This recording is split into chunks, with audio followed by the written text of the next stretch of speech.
Yo, what is up, all you handsome gamers out there? Welcome to the stream, and thank you so much for being here.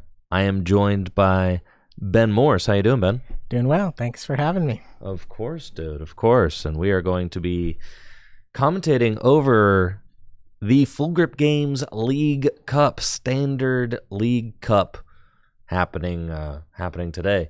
And I was a little unsure if I was going to have everything together for today's stream. So I'm very thankful that we're able to be here at all. And thank you for joining us, Ben. This is going to be your first time on the casting desk with me. Yep. I'm washed as a standard player, but I do follow the game, so I'm excited to do some commentating and bring you guys some great games. Should be fun. There's going to be some good players here. For sure. There's hundreds of dollars of cash on the line for today's League Cup, so it should be a very exciting event. This is going to be this should be with Prismatic Evolutions legal. That's right. Prismatic is legal. We're going to see some Badoo. We're going to see some Regigigas, and that's it. That's it. Still in our pre-rotation format, so not going to be dealing with post-rotation until April. So we got a long while. This is going to be, for everybody who's on that Worlds grind or going to League Cups and stuff like that. Is EUIC, I think, is coming up too. Yeah, but that's pre-rotation still. That's what I'm saying. I think that's in 2 or 3 weeks from now. Yeah. So that's coming up. That'll be fun. And then, then we'll have the Full Grip Games 4K weekend. That's right. And post-rotation, we'll see all the new cards from Journey Together. Get rid of all the V-Stars. We are done with those. Couldn't be more excited for that. For sure. Yo, and huge thank you for all the subs to get the stream kicked off. Thank you so much, Slade, XR7, Muff, C. Brindo. Thank you for those subs over on Twitch, and thank you, everybody here on YouTube, for being here as well. Let me give you guys a little bit of a tour, because as you can see, there's some new digs, all right? We've got some new stuff going on. For those of you who maybe haven't been watching the channel for 6 years, and I don't blame you, that's okay, it's a long time. But, when I first started, I used to stream tournaments all the time, like every week even, here on Twitch. And then COVID happened. So, we kind of stopped doing that, and then I moved studios, and then and then the play space was too far and awkward to stream from. So now I've got a brand new studio in the works, which is right behind this wall, and I was able to alley-oop my cords up through that space, and I poked a hole in the ceiling with a broomstick and then ran the cords all the way over our heads here, and so we've got it. I was able to get everything hooked up to the new play space, and I'm very stoked about that. So as you can see, we'll give you the tour. Here is the table. Now, this might not look very exciting, but this table is in this room, which is downstairs, the brand new tournament hall at Full Grip Games. And probably the most exciting thing about all of this, I'm still getting this all figured out, is that I've got this brand new pan zoom tilt camera installed down here, and I can give you a tour all the way around. Now, I'm still figuring out exactly how to get this thing to look good and all that, but as you can see, boom, there we go. I mean, I can give you guys a shot, a nice little 2-shot as people are playing. We're going to be able to see, we could have this shot here, and then I can zoom in to say a player is really brewing and thinking, and they're thinking a lot of thoughts, and they're really kind of in the tank.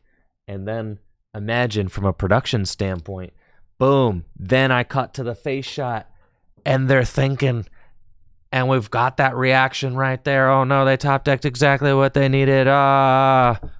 See, that's gonna be pretty exciting, isn't it? Next level locals production right here. That's what I'm saying. And the fact that we can do all of that from the studio, which is not even on the same floor, this is upstairs and through a wall. So there's a lot of there's a lot of logistics that are going into getting this setup working, and this is kind of like our trial run.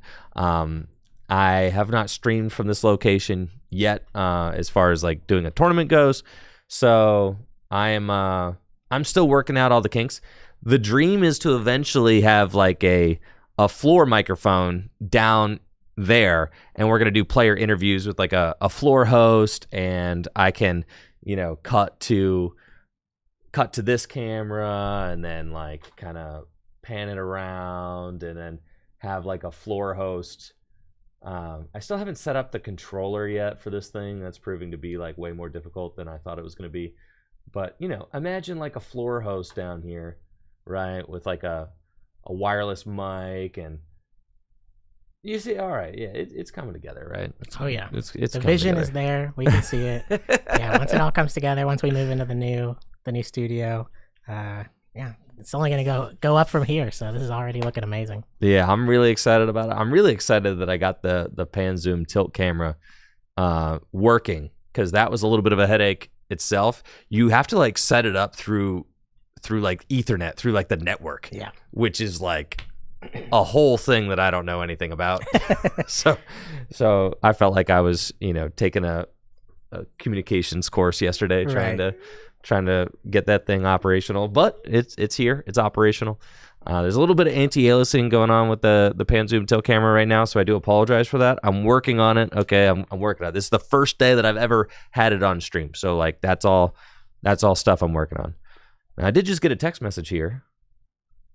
No, I didn't. Okay, Natalie is going to be texting me the rounds and who's going to be playing on stream. Another upgrade I want to do is I want to get walkie-talkies. Oh yeah, that would be next level. Sure. Yeah. Got to get walkie-talkies so that I can communicate downstairs. Gone are the days when I was watching old Full Grip 1Ks this past week just to feel something, and a misplay would happen and you'd make Chip get up and run out of the room and like be like, "Oh, stop the game!" So walkie-talkies be like, "Hey, Judge, check that real quick." Exactly. So that would be sick. That would be huge. Yeah, but we don't have walkie-talkies, so get ready to run. All right, will do. Yeah, I'll call. Wait, running now. There's only one way up here right now, and it's the fire escape, and it's I'm probably not up to code. Yeah, it's a little sketchy coming up. Yeah, especially it was kind of icy overnight, so things are a little slippery. But could be worse. Certainly. But we have cell phones now. The magic of technology. So true. Why do we have to walk anywhere? So true. So true. Oh, I got some more thanks. Thank you, Zero Wolf, for that sub and the 5 months. Thank you, the Partuval, for that Prime sub, and Crabcore for that sub as well. Ben. Yeah. Oh, it looks like Heather is arriving. Hold on. This is sick. Okay. Oh, yeah. Look at that. The pairings are up. Pairings are going up. Yes, pairings are getting posted. We've got live footage of that happening right this very second. This is sick to be able to kind of like know what's going on in the room. If it was just the overhead table cam, you have no idea what's going on. For someone to sit down, but now we can kind of get a feel for when things are going to get started. For sure. Get the faces going. Let the audience connect with who we're seeing on stream. Just gotta figure out that anti-aliasing. It's like I think it might have to do with my switcher. Thankfully, I've got a brand new switcher that I'm going to be using soon as well. So like maybe that's going to fix it. But anyways, like I said, this is a trial run today, so I'm still figuring everything out, and it's only going to get smoother as time goes on. That's right. Yes, only going to get smoother. Okay, let's see. All right, it looks like Natalie said no table judge, so if anything happens, we're just going to have to call down. All right. That's fine. Ben and I will be your table judges today. I'm sure chat will be all over it. Chat loves assisting and being table judge. Yes. Chat loves it. That's right. Yeah, I'm excited to see what decks people brought. How many times we're going to see Itchy Pollen announced as an attack today. Will be interesting to see. Do you change up your deck build based on, expecting some item lock? I know. So in the new format, I've seen like in some of the online results, the big three are kind of Dragapult, Gardevoir, and Lugia. Yeah. Even though the set doesn't offer a lot of new cards, the threat of Budew is such a strong, contender in a deck, and such a strong, mind game kind of that, these decks are kind of moving up. So, and then the Regigigas obviously in the Lugia, can, has a good answer to the Dragapult in the Lugia deck. So if Dragapult's seeing uptick, then the Regigigas can come in and knock him off the throne maybe. Yeah, the Budew really gives the Dragapult deck, I think, a much needed buffer to set up. It gives the Budew deck that time, it gives the Dragapult deck that time to set up. You can get your Dusknoirs going, you can get your Dragapult going. You can slow down more turboed out decks that are gonna threaten your bench Pokemon, like Regidrago, and I think that's like one of the biggest stories of the new Prismatic format, is that everything that I've been seeing from Japan and early results is that Regidrago is falling off a little bit, and Regidrago V-Star was kind of like the big bad of standard format, or at least like a top 3 deck. Yeah. But it looks like the Regidrago V-Star stocks are kind of reeled down, and then Lugia V-Star stocks are through the roof, because Lugia does not care about Dragapult placing damage counters. Right. You have protection against that, and then you've also got the new Regigigas, which can one-hit KO a Dragapult. Right. Yeah, and that's a huge game changer. And also, Charizard is another victim to that Regigigas. So hitting, those huge Pokemon that Lugia would have to like really overextend and really, protect their Cinchinos to have to deal with efficiently. Now you can just toss down a basic and attack with it the same turn for 4 energy, instead of needing to evolve that Cinchino. I'm not sure if how heavy Cinchino lines will still be played in addition to Regigigas. I'm sure, Cinchino is still a powerhouse, single prize KO anything kind of Pokemon. But Regigigas just gives it this extra X factor when it comes to dealing with these, high HP evolving decks like Dragapult and Charizard. Yeah, for those of you that don't know, Regigigas has got that Jewel Breaker attack, 4 colorless energy, 100 damage, and if your opponent's active Pokemon is a Terra Pokemon, this attack does 230 more damage. I mean, what a ridiculous kind of qualification, right? Have we ever seen as big of a damage buff in the effective attack as this? Has that ever existed? Plus 230? Like, that's... I don't know if anything has had that kind of damage buff, so that's pretty crazy. That is crazy. Sorry for the music scare there. I'm still adjusting some of my scenes. There we go. I've got it fixed now. But yeah, just absolutely crazy, and it seems to kind of coincide with Creature's card design philosophy as of late, which is just like print cards that are way too good, print cards that ridiculously target them, right? And that's just kind of what they've been doing lately. Yeah. So it's like, cool, we need an answer to these Terras. They're a little too big. Right. But I think it will be more interesting when rotation does happen, because right now, Lugia is the obvious pair with Regigigas, and it's going to be so easy to power this thing up. When rotation comes, powering up this Regigigas will be a different story. I'm curious to see if it'll find its way into any meta decks post-rotation. When you think of things that can accelerate 4 energy in a turn to a colorless Pokemon, what do we have outside of Baxcalibur? Is what comes to mind. You can toss Regigigas in I've seen a Japanese list with it's all single prize Baxcalibur deck with the new 240 HP Wailord and then a couple of Regigigas.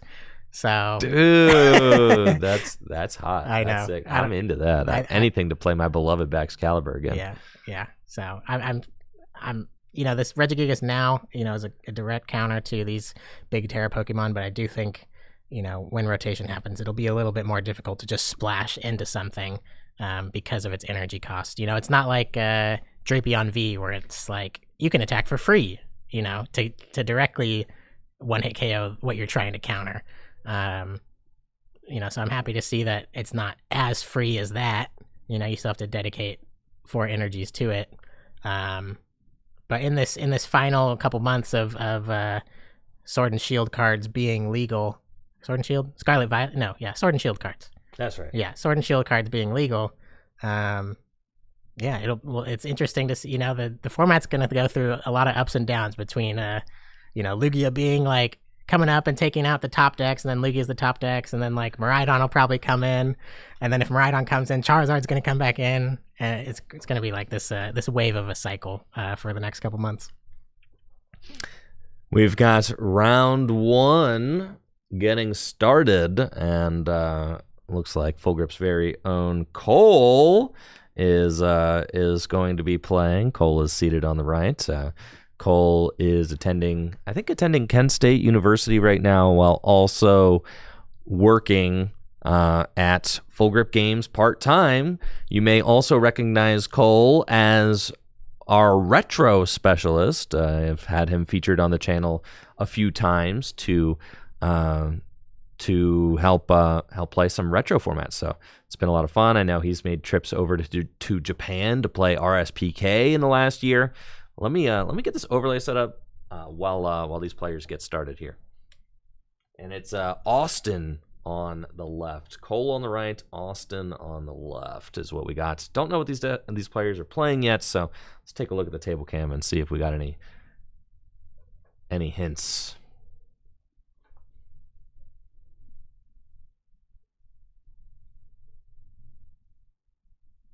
Looks like Austin is starting with a mulligan.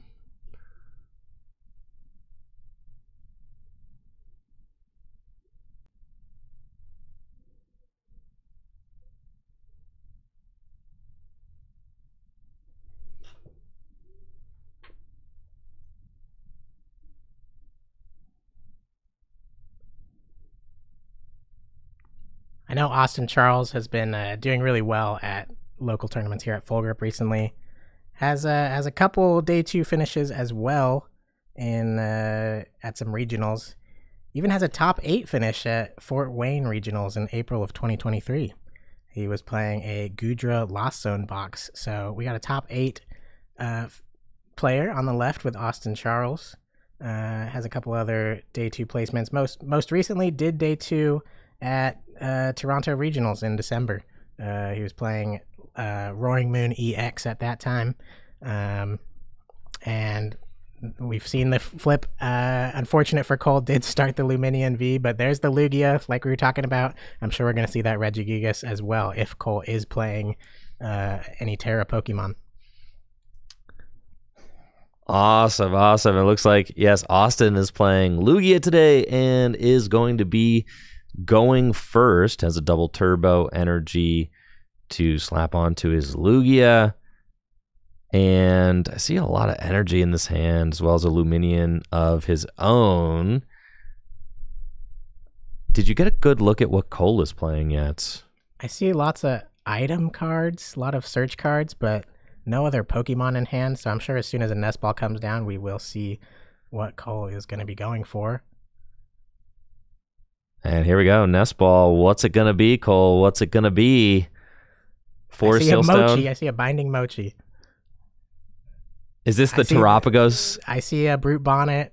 Oh, yeah. I see a lot of double energies. So, yeah, I think this might be Poison Terapagos deck. Yeah, the Cloth Terapagos, right? Terapagos. Is Cloth included? I think is Cloth? Yeah, it's right there on the end. I saw him. Okay. Yes, yeah. Usually like 1 or 2. Yeah, you might as well toss him in there if you're right. playing the Poison package with the double energies. So, this will be... I'm not quite sure how... Now it's actually, it's possible for, there's the -30 resistance. I was going to say, it is definitely possible for that Cloth to ramp to some really big numbers on turn 1.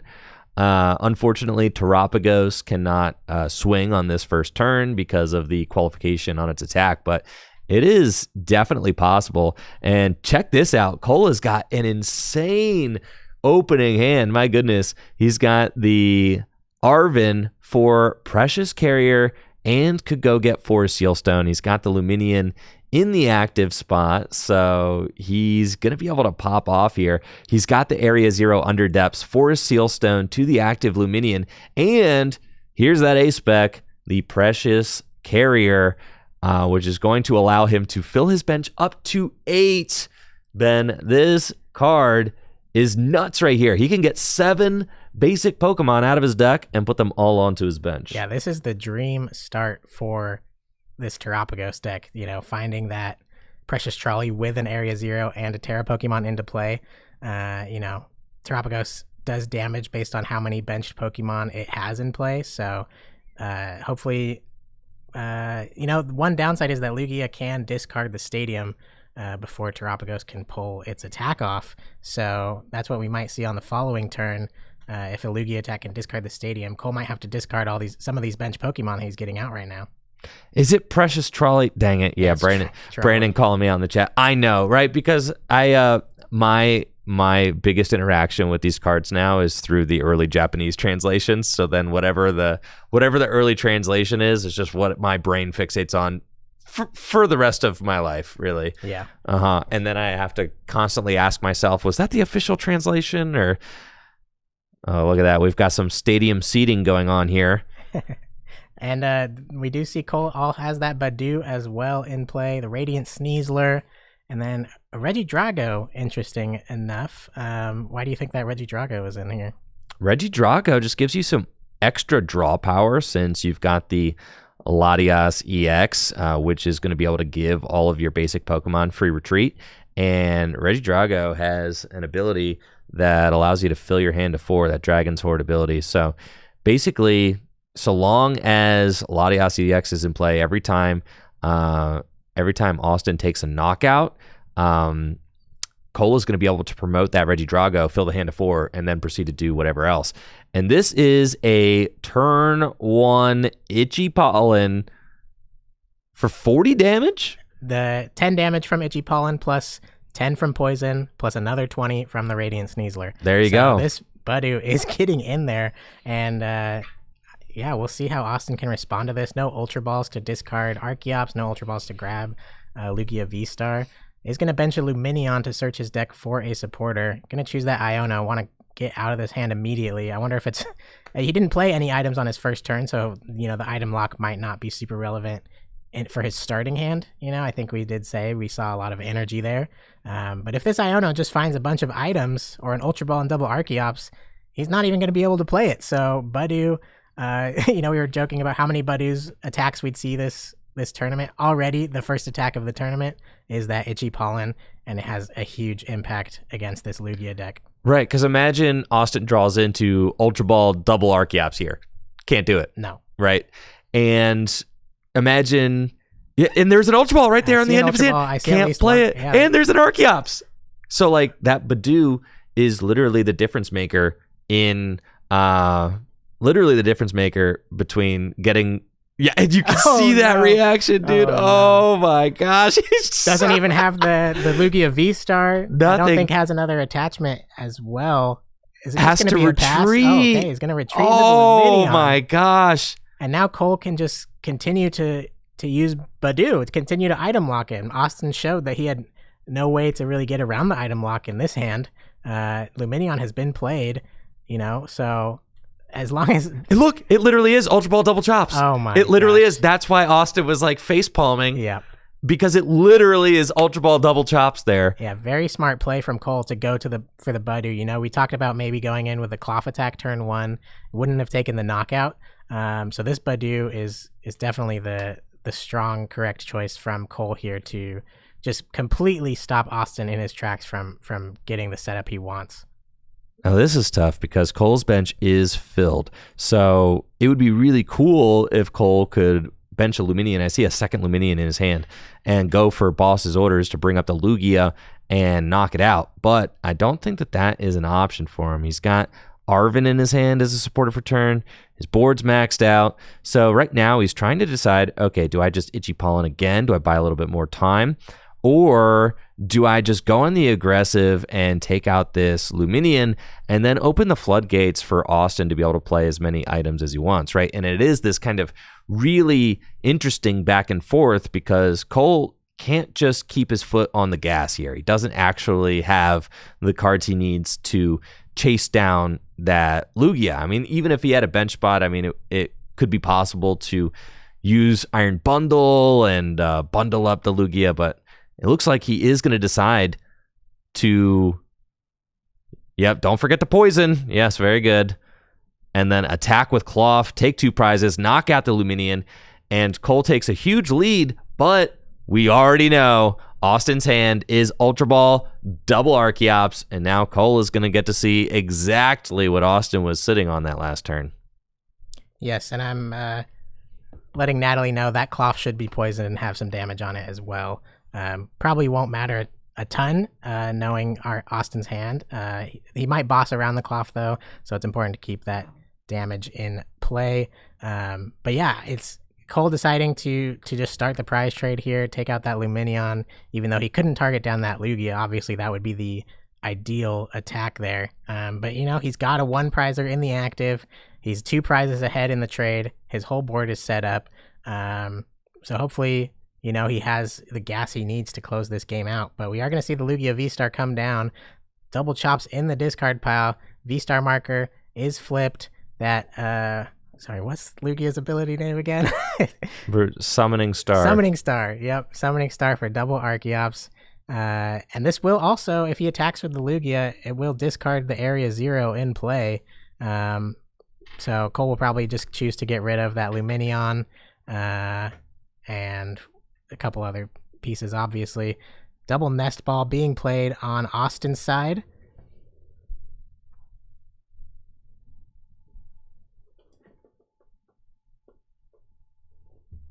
And we see a Minccino being selected there, as well as that Regigigas we were talking about.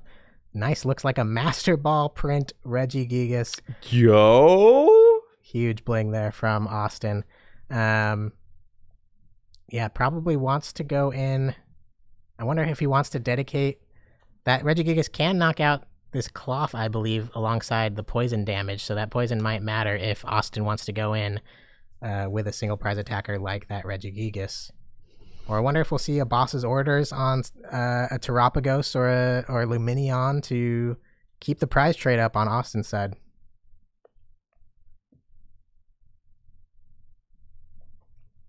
It looks like Austin is going to use Primal Turbo, get 2 double turbo energies onto that active Lugia V-Star.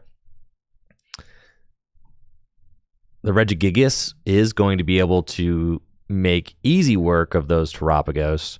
I mean, dealing 330 damage. A little bit of an overkill there, so that's no problem.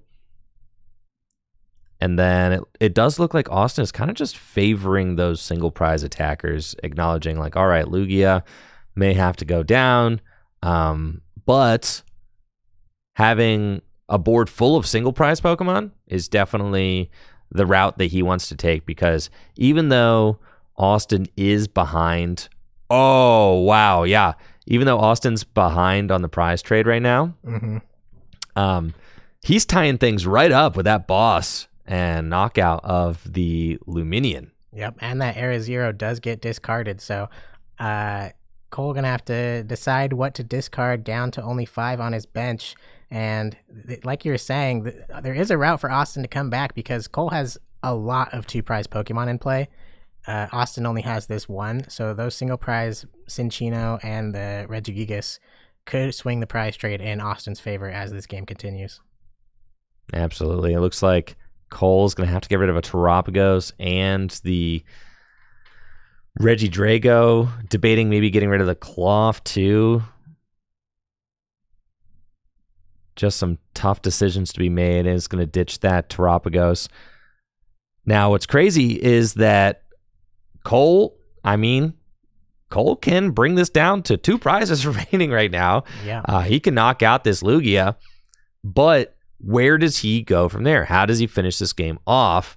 While, if Austin is able to basically boss around this Cloth, right? Then he's going to be able to win the game, because you can kind of see the game unfolding right here. Cole is going to be able to take the knockout on this Lugia. He's got the Binding Mochi attached to the Terapagos, so it's going to be able to do 40 more damage. If the Terapagos is poisoned, he's going to be able to poison it with the Brute Bonnet, and then has the Hisuian Sneasler in play too. So it's going to be able to do a lot of damage that way. And it looks like Cole had not used his V-Star power yet. So actually he was able to go chase down that Lugia, I think. interesting and that didn't he do didn't. it. Yeah. I can't tell. Cole's using that coin to note his I V-Star power. don't know what either side of that coin looks like. So it could just be that he's getting out 4 Sealstone because that's the only other tool in his deck at this point with the Mochi down. But if he does decide to use, he has no V Pokemon in play right now either, so he wouldn't even be able to use this second 4 Sealstone. But you can see Cole kind of being punished for filling his bench to 8 on that first turn. Had that Lumineon. That extra Lumineon to find a boss had he not overextended his bench on that first turn. It was a very strong setup, but now breaking the Badu lock on that second turn to take 2 prizes, and that Lugia. See, and Bundler was an option too. Oh man, yeah, I know, bet Cole dude. is definitely beating himself up. Austin very smart to retreat the Lugia, to spend that 2 energy to retreat into that Lumineon and hope for the best. But was Cole like a little greedy extending his bench all the way? Like, I think probably you just pinch the Regidrago. Like, that thing doesn't have to go down, right? Right, yeah. You get excited when you see Area 0 Trolley and you're like, I'm filling my bench to 8. Yeah. But yeah, that definitely is coming back to bite him a little. And now it's just going to come down to whether or not Austin will be able to boss around the Clough in the following turns to catch up and overtake Cole in the prize trade. Because I'm guessing, we'll see an attack from Terapagos this turn to knock out the Lugia, and then, we'll probably see Regigigas come up right after that to take the return KO. Then we'll see Clough take the KO on Regigigas, and then, it'll be on Austin to get around that Clough. But Lugia plays these gift energies. So it's like, oh my gosh, you're giving Lugia... When it comes down to asking Lugia not to have the boss's orders for game, it always feels like such a bad ask, because Lugia just has those gift energies to fill your hand to 7. That is unless Cole can like finagle the knockout to be taken with poison, I guess. Right. Because then gift energy wouldn't proc. But with a Pokemon like Regigigas, which is weak to fighting, it's probably not going to be the case. Right. Yeah, Cole once again filling his bench up to that 8, so that Terapagos can do the max damage against this Lugia. Is going to swing, going to save that Hyper Blower ability on the bench for now, in case, wanting to target something later. And, yep, Lugia goes down. Cole goes down to only 2 prize cards remaining, but is going to have to take 2 knockouts to, close this game out before Austin can. But like we were saying, Lugia can find these bosses with things like Lumineon. That would require Austin to put another 2 prize Pokemon into play, if he doesn't naturally draw into it off of a gift energy or something like that. He's got the double Minccino down, the nice art rares there, look great. And a Primal Turbo is going to be able to accelerate 2 more energy onto this active Regigigas so that it can use that Jewel Breaker and take the knockout. And it looks like we're getting a Mist Energy and a Jet. Then a second Primal Turbo can start to load up one of these Minccino. Now, and another thing that Cole is going to have to deal with is this Legacy Energy. Oh, goodness. That will make things, even more difficult. Imagine taking 0 prizes on one of the single prize Pokemon in play. Can Poison get around that? Probably not. You can't probably do just enough damage for Poison to get around the Legacy Energy. The Hyper Blower will come in clutch when that Legacy Energy does come into the active, though. So that is an option Cole has to continue to gust around that Legacy Energy. But yeah, we'll see. It would have been interesting to see Austin have that Legacy Energy on the Lugia V-Star on the previous turn, had Cole been forced onto odd prizes with that double prize Pokemon. Now, this is interesting because Cole's only Terra Pokemon just got knocked out, so he has to discard his bench down again, which means that he could discard. He does have to discard. I'm going to text. Yeah, he's got to discard right now. Stop. Don't play. Yup. So he could discard all of those 2 prizers. I just sent a text to Natalie. Hopefully she'll get someone over there to correct this mistake before Cole continues.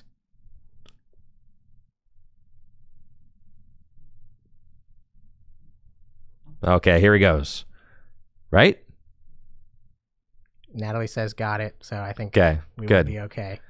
He needs to discard like 3 dudes.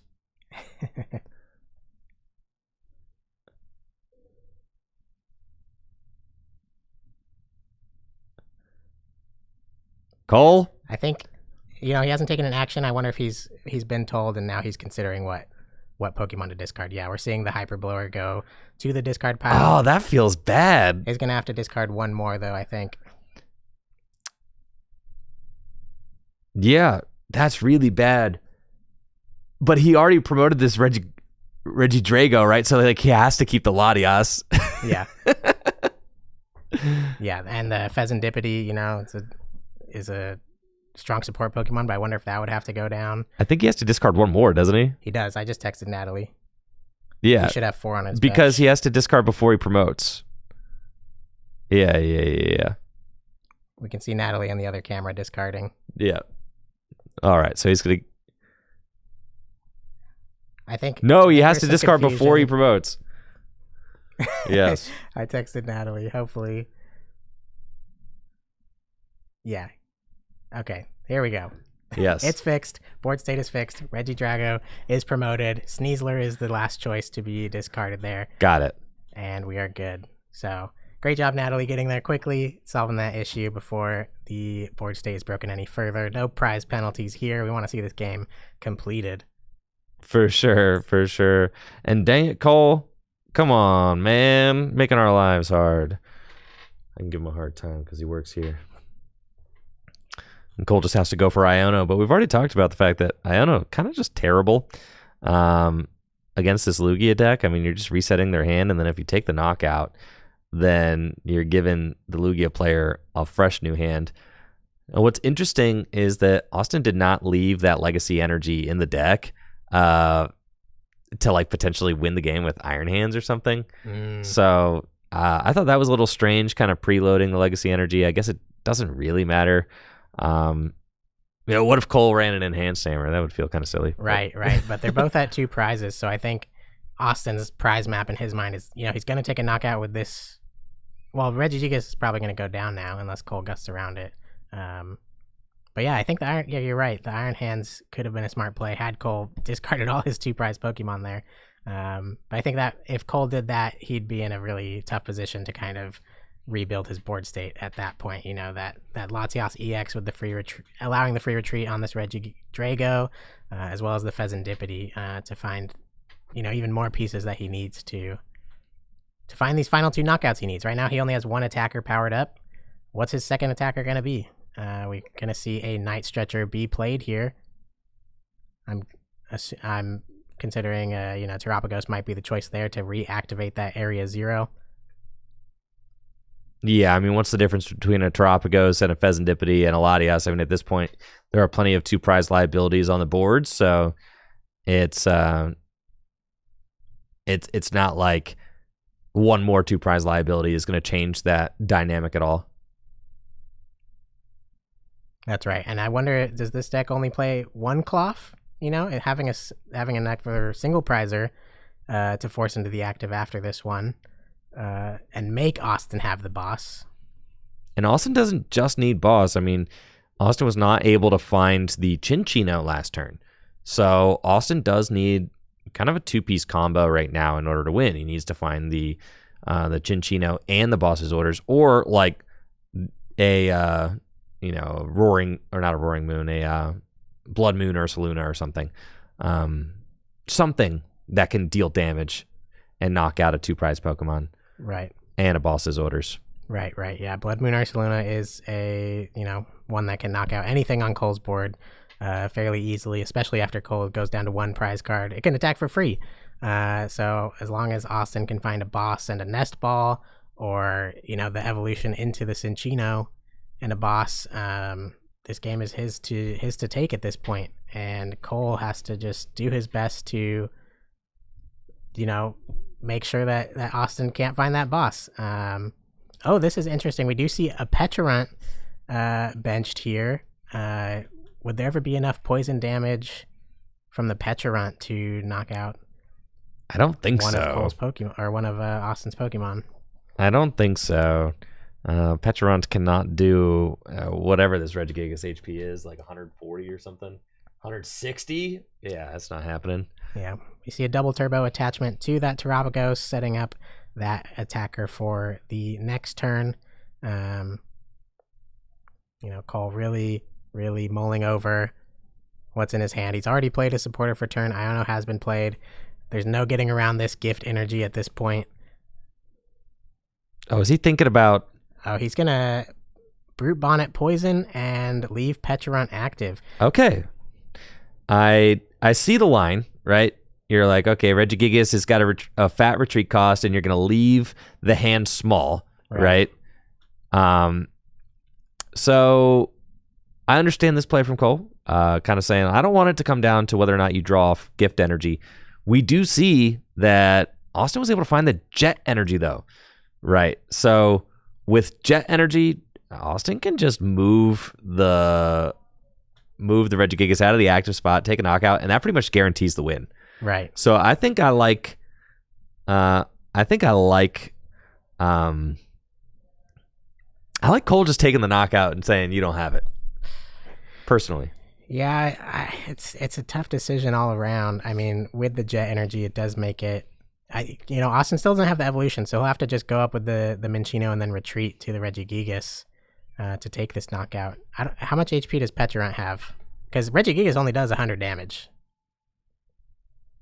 Petulant can't have that much HP. I think it has like 80 or 90. It's 80. Yeah. Okay. So yeah, this will go down to a Regigigas attack.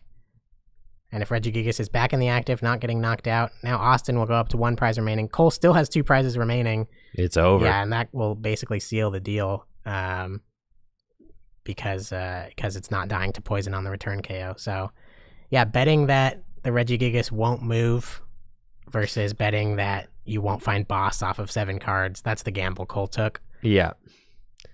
Even so, the Petulant only dealing 50 damage, 60 damage with poison, it wasn't going to knock out the Regigigas on the backswing anyway. So it was kind of this weird play where it just didn't really buff out the way I think Cole had maybe imagined it in his mind. And that's one of those plays where you don't love having to just say, well, I hope my opponent doesn't have it. But sometimes in the Pokemon TCG, you just gotta say, I hope my opponent doesn't have it. Right. And you'd be surprised. Sometimes they, in fact, do not have what you would think is like a shoe-in at the end of the game. Right. Sometimes they just they really don't have it. Especially in a deck like Lugia. Lugia is a deck that just plays a ton of special energy. They could easily draw into just special energy Pokemon. 2 bosses orders, 3 bosses orders in the bottom few cards of the deck. That could be it. One win con we didn't talk about actually was, had Cole played a Briar last turn and been able to attack with Terapagos, that would have been game over. He would have been able to take 2 prizes off of that Regigigas. So, unfortunate he wasn't able to find that. I'm guessing he plays a Briar. That card is absolutely busted in any deck that's attacking with Terapagos. And allows you to get around board states like this one where there's no 2 prize Pokemon in play. So Austin does take the KO with that Cinccino, and it has the Legacy Energy attached. Austin down to 1 prize. Cole still at 2 prizes remaining. Now, he still might have to force Austin to find a boss because Regigigas does not KO this Ursaluna when it comes up. Ursaluna is not a Terra Pokemon, so he could knock out this Cinccino, and if Austin doesn't find his other Cinccino, and a boss, Austin, there's other pieces Austin has, And Cole is not even going to take a prize if he knocks out this Cinccino It is looking tough, man. It is looking tough. Yeah. I mean, he's not even going to... You can't go up with Cloth because that dies immediately. Yeah. And, Austin only has 1 prize remaining. So now Cloth is kind of a useless attacker at this point for Cole. it's gonna have to be that Ursaluna that comes up. Put your biggest guy active and hope for the best. I think so. Doesn't feel great though. Is there a gift energy on the Cinccino though? Yes, there is. It's that green one in the middle. Oh, okay. Oh yeah. Yeah, taking 0 prizes and giving your opponent 7, filling their hand to 7. And no prize. no Cole went to go prize. take the prize and is like, actually, man. Wait a second. Do I even want to do that? No prize, Cole. Oh, no. He's going to draw up. Yep. He only has 1 card in hand, and it is a research as well, so lots. Oh, yeah, dude.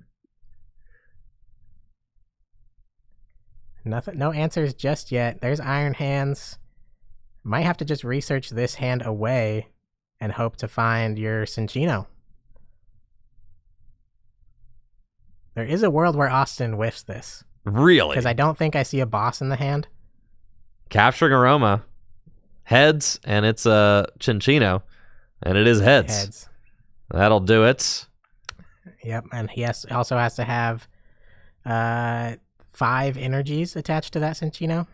So he's kind of looking, all right, how many energy do we have? Because there's 1 in hand. Oh, no, just 4, because that's 28. Yep, and that's GG's, yep, shows it to Cole. GG's. Austin able to overcome the early item lock on his Lugia deck and emerge victorious in round 1. I mean, things were looking really tough there for Austin.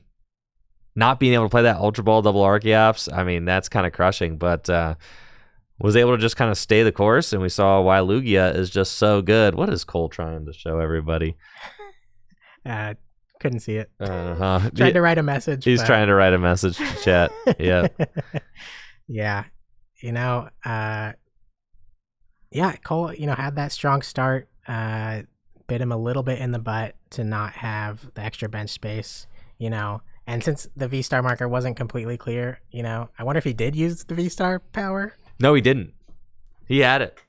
He had it later. Oh, you wonder if he had held it? Yeah. Yeah. Did he use his V-Star power on that first turn and we just missed it? No. He's for sure. You're for sure. For sure, because look at it now. It's flipped. You could see it. That's what the other side looks like. He had it. I think this was Cole's game to lose, and I think he threw. Yep, that's a tough way to put it, but it might be the case. Austin, was struggling at the beginning. You could saw, Austin, have that reaction, and then to come back and win it. An excellent board state of the single prize Pokemon. So great play from Austin to make that comeback. For sure, and just being able to, keep from tilting, I think was really big. Austin just had to kind of, keep his head on straight and be like, all right, we're down, but we're not out, right? Retreat the Lugia, keep things real, real smooth, and just hope that this Lugia stays, and then hope that my opponent breaks the item lock. The weird thing about Cole's position, if you ignore the fact that he could have bossed up the Lugia and finished it off, because like that play just seemed like, man, like why didn't we do that? Right. Or leave a bench space open for the bundler to bundle it up and knock it out. Right. But anyways, we ignore all that. From Cole's perspective, it's weird because you're saying, all right, I item locked, my opponent used Iono and then passed, right? Mm-hmm. So do you just keep item lock going, or, for all Cole knows, maybe Austin has researched double Archeops in hand and is going to pop off the following turn. You don't really know that. Right. So you're kind of like... take the 2 prizes while you can, get ahead in the prize trade. So that's, what we saw Cole decide there.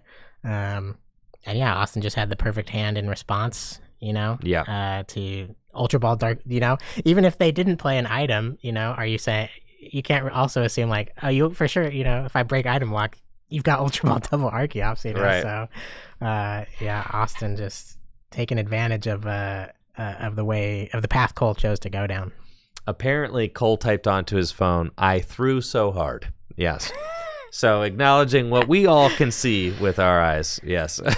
But, that Cole is not out of the tournament. You can get a loss and still make top 8. So, this match, Cole's deck looked really strong. Had the correct decisions been made, I wouldn't be surprised to see Cole take this as a lesson and fight back into the top 8. He's a great player, and I wouldn't be surprised to see him there. But Austin getting that round 1 win, great start for him. And at this tournament, we do have 35 masters. Okay. And 6 juniors and seniors. So pretty sizable tournament. I believe that'll be a 5-rounder. You're asking the wrong person, dude. Listen, Ben, I need you to be the detail person because I'm the vibes guy. Okay, I've got that role locked down. So details are not my thing. Never have been. Never will be. At this point, I'm 36, and I just have come to accept that I'm not a details guy. So yeah, but it is just best of 1 until top 8. So yeah, Austin goes up 1-0, but once top 8 hits, it will be a best of 3. Let's see if we can snoop, dude. All right, I don't. Oh yeah, let's snoop. Yeah, the power of the PZT camera is very strong. I mean, look at this. This is crazy. Now we get to snoop. Oh yeah, like there's Ben Peacock. Oh yeah, the whole crew's out here. Ben Peacock, there's Thad, Zach Pra. Zach. Yep. Look at that. I'm excited to see who else won their round 1, who we're gonna get to see up on stream next, and what deck choices people are playing. We did see, despite what happened to Cole there, we did see the power of Badu. Even in the face of Lugia. Lugia does kind of rely on those items to get those Archeops into the discard pile. So there's no and especially if you're playing Legacy Energy, some Lugias choose to play the blender. Go out and search, discard 5 cards from your deck. I think Legacy Energy is definitely the stronger. Yeah, Gwen and Connor came out. Oh, heck yeah. Yep. Gwen and Connor from Michigan, good friends of the channel. Gwen also a great player. Had a strong day 2 placement back in Louisville, just in top 16. And following her on Twitter, she won a cup last weekend with Gardevoir. So I'm wondering if she's continuing to play Gardevoir in this new prismatic format. Yeah, Gardevoir was the deck you used to like a lot back when you were grinding out standard. Oh, see, Chase has found the camera. Okay. These zoomers, man. Oh, the zoomers. Oh my goodness. Oh, Ben Peacock was so funny teaching you the zoomer lingo on stream last week. Dude, that was I don't know what to think about all that, man. It's certainly weird. Having a younger generation refer to you as old and out of touch. Like, dang, man, that's crazy, bro. I'm a Twitch streamer, and that's like not hip enough. Like, I'm old boomer, man. I'm boomer. I'm boomer. Me? Yeah. Well, it's not me. I know that. Yeah. We're goobers from the 1900s. So true. I know. This is the pan zoom tilt camera is very powerful. I'm liking it a lot. I just need to figure out why sometimes it does the anti-aliasing thing. I think it is due to my switcher that I have it plugged into right now. I have a new switcher. I've got this brand new switcher. The big boy. I've got this thing. Yeah. Oh yeah. As you can see, it's not plugged in yet. I'm still figuring out how to work this thing. It's got a lot more buttons and doohickeys than my old one. My old one, the one that I'm using right now, has 4 HDMI inputs.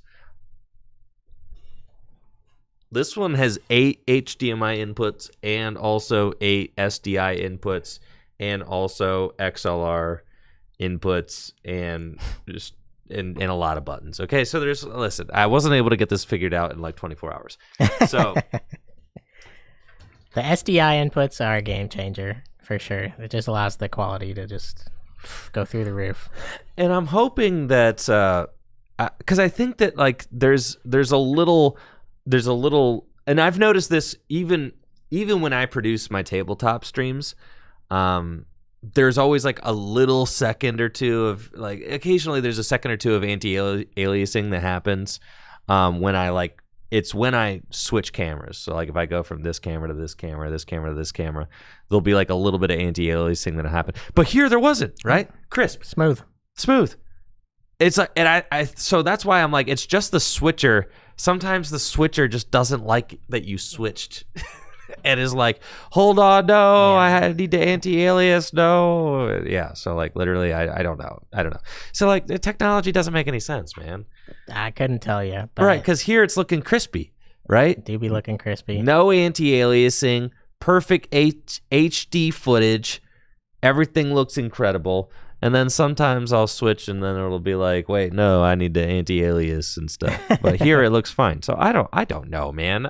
I don't know. I can't answer that question for you. Right. I thought about getting a degree in communications. That's what I was originally going to school for.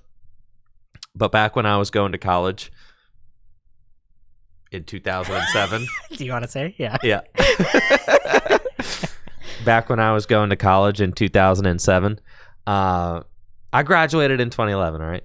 So when I was going to college, doing like a comm arts degree meant that like I was learning like broadcasting production stuff, which at the time wasn't like this that I'm doing here, because do-it-yourself broadcasting was not a thing. Right. It takes a big team to... It was like how to work in a production studio. Yeah. Which would have like, you know, there were some useful skills there, but I was really turned off by how corporate everything felt, right? And how like business everything felt. And it was like, basically, if you want to work for a news station, then take a comm arts class. And I was like, I think I'm good on that. Right. So then I decided to go, I got an art degree with an emphasis in photography, because that's where the do-it-yourselfers were. And I was always a do-it-yourselfer. Right. I just wanted to tool around with stuff and do it myself. Yeah. And so that's what the artists did. Get those playmats out of here. Y'all should know better. All right, I'm gonna have to call Natalie. Oh, dude, Natalie already ordered walkie-talkies. They've already been delivered. Oh, amazing. Okay. All right, they're folding up the playmats. Get the playmats out of here. Yeah, playmats out of here. I didn't buy a $400 Uline table and put a decal on it for you to put your playmat over it, all right? Yeah, that's right. Let's should we spin the camera around and get a look at who we got? Sure, yeah, because I don't know who we got. I think we got Chase on the left. We do got Chase on the left. It's true.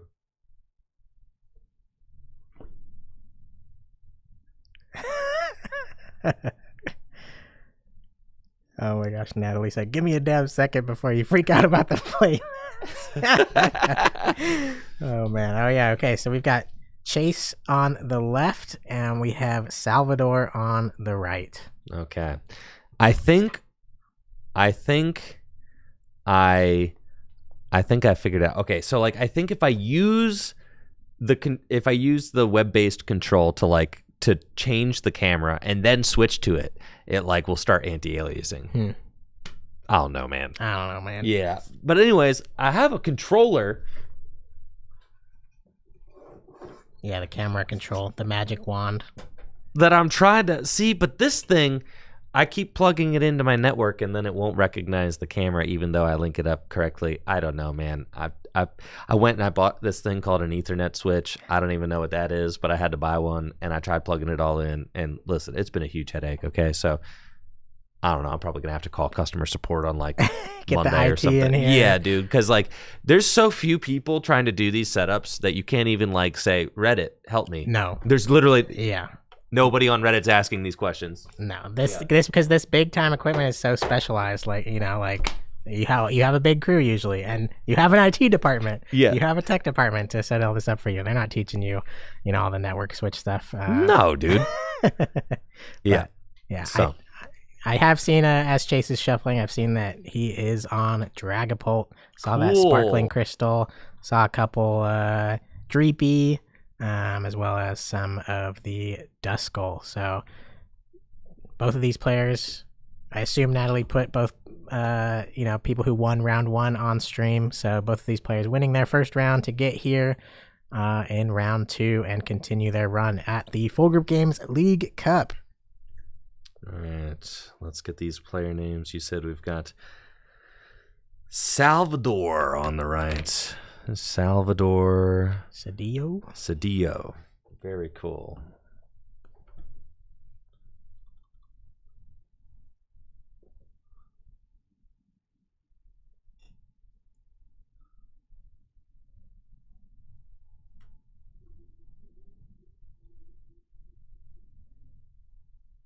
There's the fist bump. We got the flip.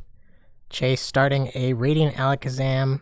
Is going to be going second, though. Salvador on the right, starting Terrapagos EX. Has the Area 0. It's Salvador is playing the same deck Cole was playing, so we'll see how it does against the Dragapult deck. Doesn't seem to have as incredible as a start as Cole did, getting down a Brute Bonnet and a Badoo. That is a Brute Bonnet, right? Can you tell? All right, round 2, let's go. Finally got the overlay all squared away. And Chase is going to be going second.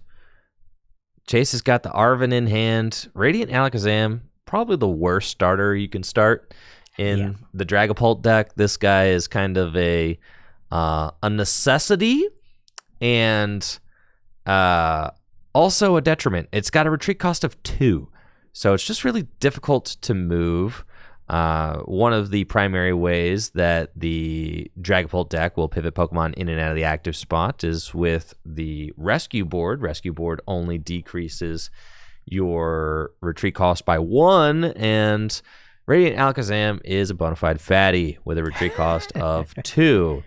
And we do see Arven going to fetch TM Evolution and Buddy Buddy Poffin. Got those nice league promos with the holo, so we love to see that. Buddy Buddy Poffin coming down and going to fetch out a couple of Pokemon. Thinking this is not going to be an item lock situation. The Badoo is really only a target when you can retreat into it easily on the first turn, and Radiant Alakazam is going to ensure that that is not a possibility. So we do just see a pair of Dreepy, and then I'm thinking that Radiant Alakazam is going to get an energy if there is one. No, there is none. And that is a fat pass. Now, Salvador did bench the Badoo, which is an easy prize for Dragapult later on in the game. Can get discarded if the Area 0 gets discarded at some point. Area 0 is something Chase can take advantage of as well once Dragapult comes into play. We'll be able to fill that bench to 8 if he would like.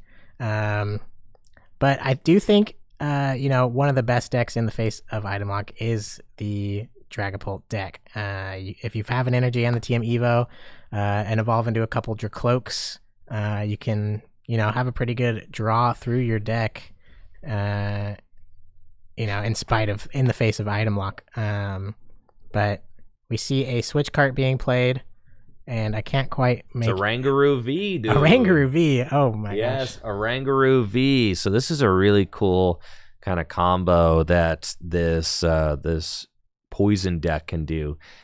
With Latias EX, right? Latias EX giving all your basic Pokemon free retreat. All of a sudden, a Rangaroo V is like the hotness now, because Rangaroo V has the back order ability, which says once during your turn, if this Pokemon is in the active spot, you can search your deck for up to 2 tool cards and put them into your hand. So that means that Rangaroo, you just get him into the active, and then you get to go search out amazing tool cards out of your deck, like Forest Sealstone or Binding Mochi, and then you can use those tool cards to kind of pop off and get what you need. You can also go get the Ancient Booster Energy Capsule, which you need to put onto the Brute Bonnet in order to inflict poison. which is kind of how this whole deck operates. You're dealing damage, boosted damage, because of the poison inflicted by the Brute Bonnet, which has to have a tool on it for it to work. It's really funny because Oranguru V was printed in Astral Radiance, but was terrible pretty much the entire time that it was standard legal, up until the very end here. Now that Latias EX exists as an enabler, the Oranguru V is starting to see play. Salvador has got an Arven as the supporter for turn, which he's using to get the Precious Trolley, and will be maxing out this bench, it looks like. Yes. And we'll use the Iron Bundle, the Bundle Ruski, to push up a Dreepy. And no way. Retreats into, oh my gosh, Badoo with the Binding Mochi on it. And because, oh my goodness, because of the Hisuian Radiant Sneasler and the Brute Bonnet inflicting poison and the Binding Mochi, that is an Itchy Pollen item lock for knockout on the Dreepy. That's crazy. Yeah, is that a punch for 50 with Badoo and then poison on top of that? Because Binding Mochi's plus 40, right? Binding Mochi's plus 40, yep. Yeah, so 50 damage, Itchy Pollen in the face. That hurts, going down a prize and getting item locked. Chase does find an energy, I think, off his top deck, so we'll be able to use that TM Evo he has from last turn. You are able to play tools, they're not items, so thankfully able to find that energy, but only has one Dreepy in play. Can't play Buddy Buddy Poffin, can't play a Nest Ball to find it if he doesn't have any in hand. Can't play a Night Stretcher to get the one he got back. He could evolve into this Dracloak, have no other Pokemon in play, and Salvador can take advantage of that by bossing up his lone Dracloak on the next turn and kind of running away with the game. So, again, we see the power of Badoo in this second game. We'll see what Chase is able to piece together. Yeah, it's just going to be that TM Evo for on that one Dreepy into a Dracloak, and you kind of hate to see that. Salvador probably has anything. Night Stretcher, literally Night Stretcher. Night Stretcher for bundle. Yeah. Bring back the bundle Ruski up that thing again. Yeah, and I think, Dracloak has 90, and I think Badoo with the Sneasler would do 80 damage. Still, if he can take the knockout with anything else. Right. Double turbo energy, and there's a double turbo in hand, I think. Yep. Yeah, I'm guessing we're going to see this Dracloak go down. Okay, we see an Iono, so it is dependent on what Salvador draws off of these next 5 cards. Needs to see a Night Stretcher for that bundler. And Chase is just praying at this point that this Alakazam is the one to go down and this Dracloak stays alive. No, he needs the Dracloak to stay alive so bad. Chase is kind of down bad. I see it, now. And there's the Night Stretcher in Salvador's hand. Dude, oh my gosh. And there is a bench space still on Salvador's bench, so he does have that play available. Does he see it? Yeah, just bring that thing back. Out of sight, out of mind. Might not notice. No way, dude. No way. He misses the bundle Ruski. He's going to bench a Luminion. Don't do that. No, he played Iono already. You played Iono. Stop. There's still a way to do this. Oh, here we go. Okay. Oh, no. Oh, okay. Boy. Oh, right, man. Almost disastrous. Chase is getting stunted on, bundled on. Get bundled on. Dude, just got a bundle on that thing. Crazy. And there we go. Back-to-back bundle Ruskis. And Chase's board, which was looking promising at first, is now just absolutely decimated. And Chase does have his items that he's able to play now, but being so far behind, 2 prizes behind, has had two of his Dreepy chased down. Fortunately, does have his other 2 Dreepy in the deck. There's also a Duskull going down, but Dusknoir is really hard to play when you start off this far behind in the game. But one deck that is amazing at coming back is Dragapult. Chase later in the game could stall up. It can take care of this Latias EX maybe, and maybe stall one of these heavier Pokemon like Oranguru and Terapagos EX without an energy. So we'll see what Chase is able to do to take advantage of those kinds of weaknesses. But right now, all Salvador has to do is make sure he has, the attackers necessary to target down these big guys. At this point, you might want to even just leave Duskull be, target down those Dreepy, because if Chase chooses to give you a prize off of Duskull, you're just that much closer to winning. For sure. This Alakazam with a second energy could place relevant damage onto this Terapagos too. That's true. So Chase isn't completely out of the game if he has a second energy attachment here. We'll see what Chase decides to do. Does have Artisan in play, and Salvador does have to discard a couple of his Pokemon. Now that Area 0 is gone. Chase does have that second energy, is going to toss it onto that Radiant Alakazam to use the Mind Ruler attack. 20 damage for each card in the opponent's hand. That is 100 damage. And I think you're right. I mean, it definitely is possible for Chase to mount a comeback. He's only down 2 prizes. Being able to get 2 more Dreepy was key. The fact that he didn't prize one, was able to get 2 more, that's ideal. Looks like he's sitting on double Dracloak in hand, which is kind of cool as well. So, unfortunate. Maybe he evolves one. Nope. Okay. Well, the boss. And just a knockout. So now... ideally, you'd be swinging with Dragapult this game, but it's just not in the cards for Chase's hand. I would have liked to see Artisan used there first as well to thin out the deck maybe before... drawing some cards, but does find an Iono there. Well, I guess, I don't know, maybe if there's a Super Rod, I don't know. If there's a Super Rod, you could rod back in Dreepy, because, what are you looking for? I think all the basics are accounted for, dude.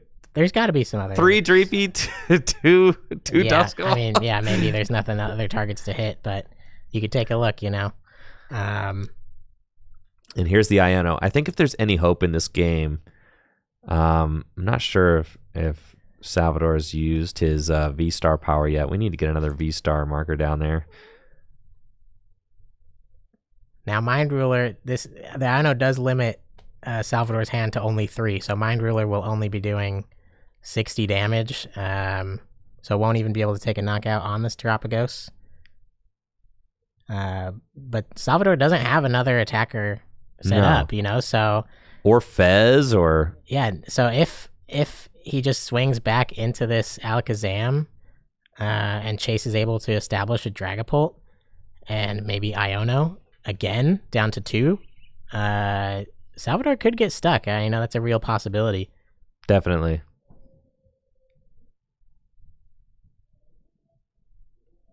An energy attachment onto that Dracloak also extremely relevant. Now just needs a Psychic Energy or a Sparkling Crystal.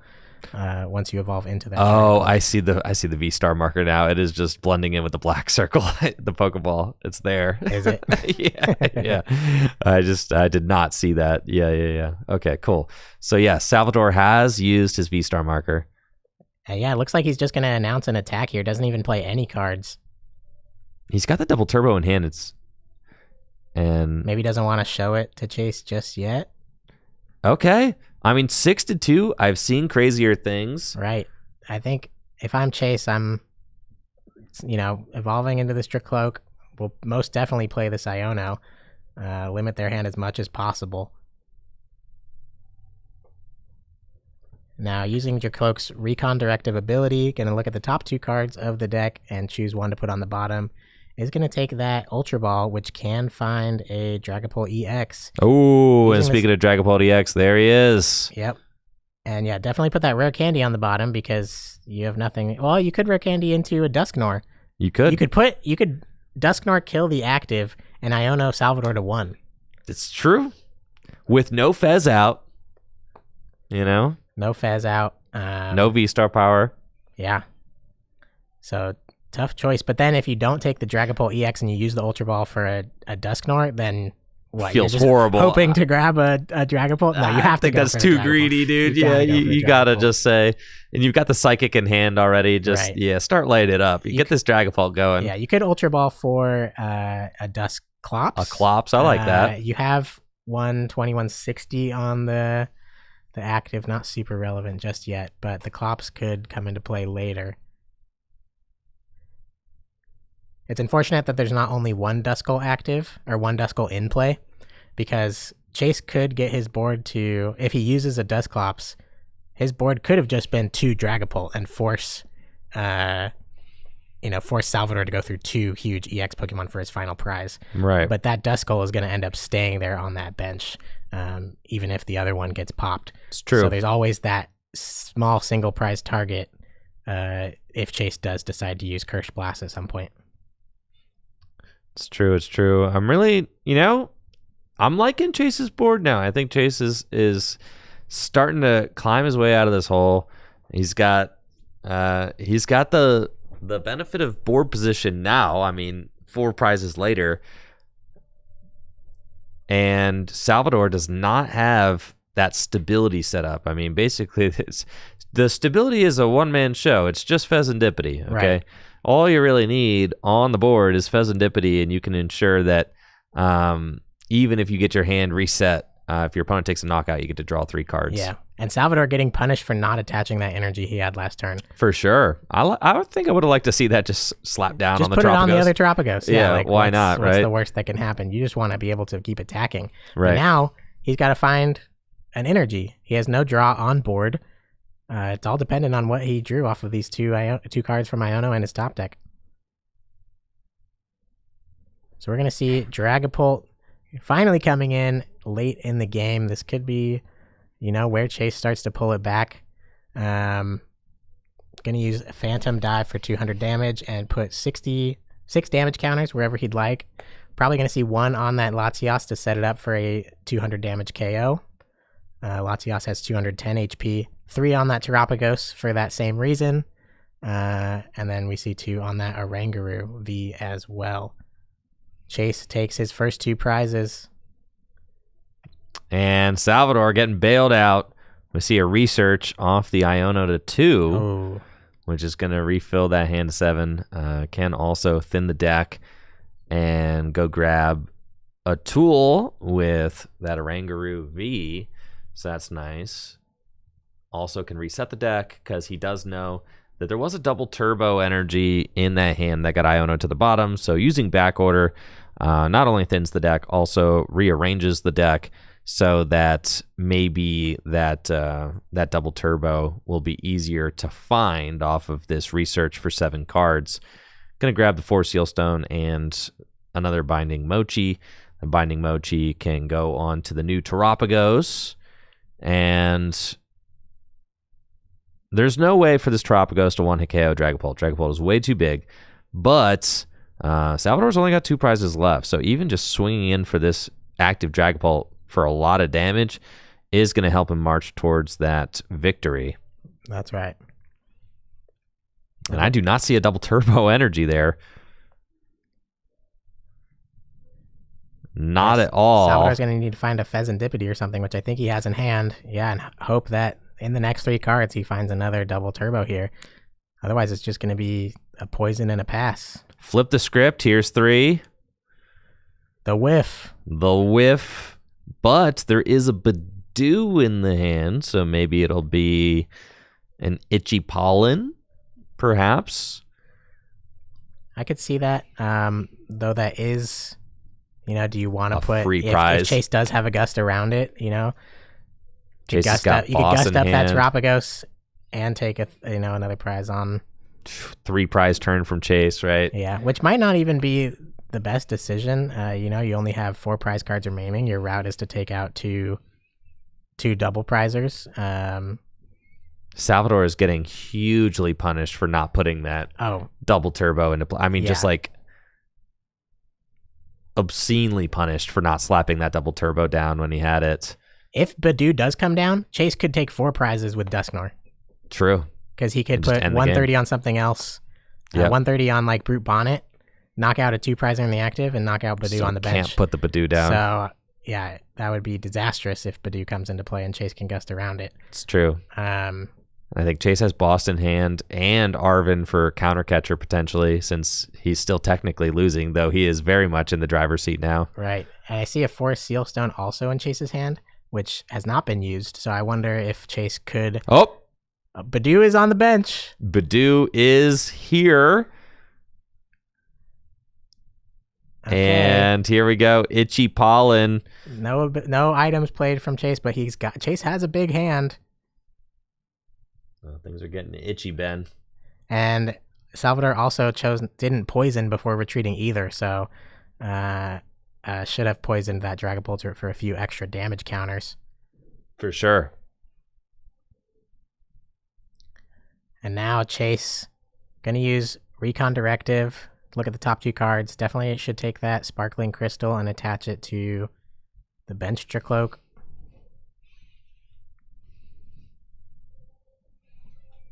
Now, Iona would be... Well, your opponent didn't show an energy in hand. But you could... I don't know. Yeah, it'll be interesting to see what Chase decides to do here. I don't see a Dusknoir in the hand either. Looks like Crispin. Doesn't feel great to swing into a Badoo for 200 damage. No, it doesn't. So, I think... I think it might be a fine play because Salvador cannot win on this next turn. He doesn't have enough damage to KO a Dragapult EX right for 310, and he needs 2 prizes. So if he gusts around the active, that's only 1 prize for him. So I think Chase is saying, I have at least another turn. I can set up more damage counters on the bench. I have this Dracloak ready to go. Just going to play down the Forest Sealstone to get it out of my hand. I wouldn't, thinking about using Curse Blast. Don't use Curse Blast until you're going to win. Yeah, would not do that yet. Yeah, make your opponent swing into your Dragapult EX and then save the Clops for when you're going to lock up the game. For sure.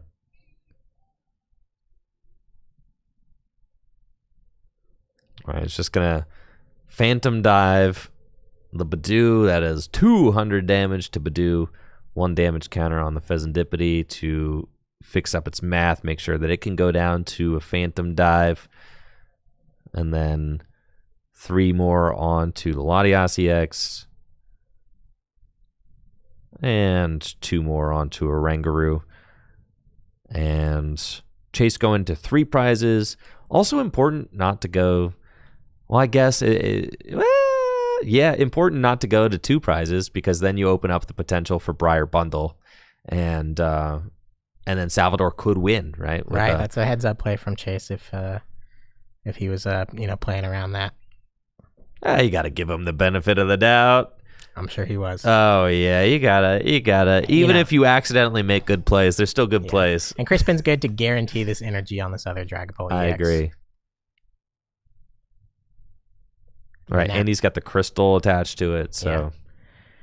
We see Luminion V come down for Salvador to search the deck for a supporter. Still has to find an energy this turn. Black? What? What is that? Karate Master guy? That's a new Prismatic Evolutions card. The black belt, dude, doesn't it do like 40 more damage or something? Can he do 310? It's 40 more damage. Yeah. My goodness. Okay, so you're doing 40 damage, plus 40 damage, plus 30 damage from poison. So you got to max out the bench. I'm thinking, dude, Salvador could have won if he had poisoned this Dragapult last turn. Is it going to come down to that extra 2 to 3? Yeah, if he had the 2 extra 2 to 3 damage counters on Dragapult EX, I think that, yeah. But he still needs the energy. He still doesn't have the double He's grabbing the karate guy. I don't even know the card's name. He's grabbing that supporter that does plus 40. Not playing it yet because this Pheasantipity has to draw into a double turbo energy. It's Black Belt's training. During this turn, attacks used by your Pokemon do 40 more damage to your opponent's active Pokemon EX. Looks like Pheasantipity has already been used, and I don't think an energy was found. No. Is going to decide to use Brute Bonnet's ability now. And then switch cards to heal. Yep. But then who's going up? You're going to offer up a 2-prizer? Oh, boy. And now, Chase, I think, how much HP does Brute Bonnet have? Has a lot with the booster. How much HP does Radiant Sneasler have? Oh, we're getting Iono'd.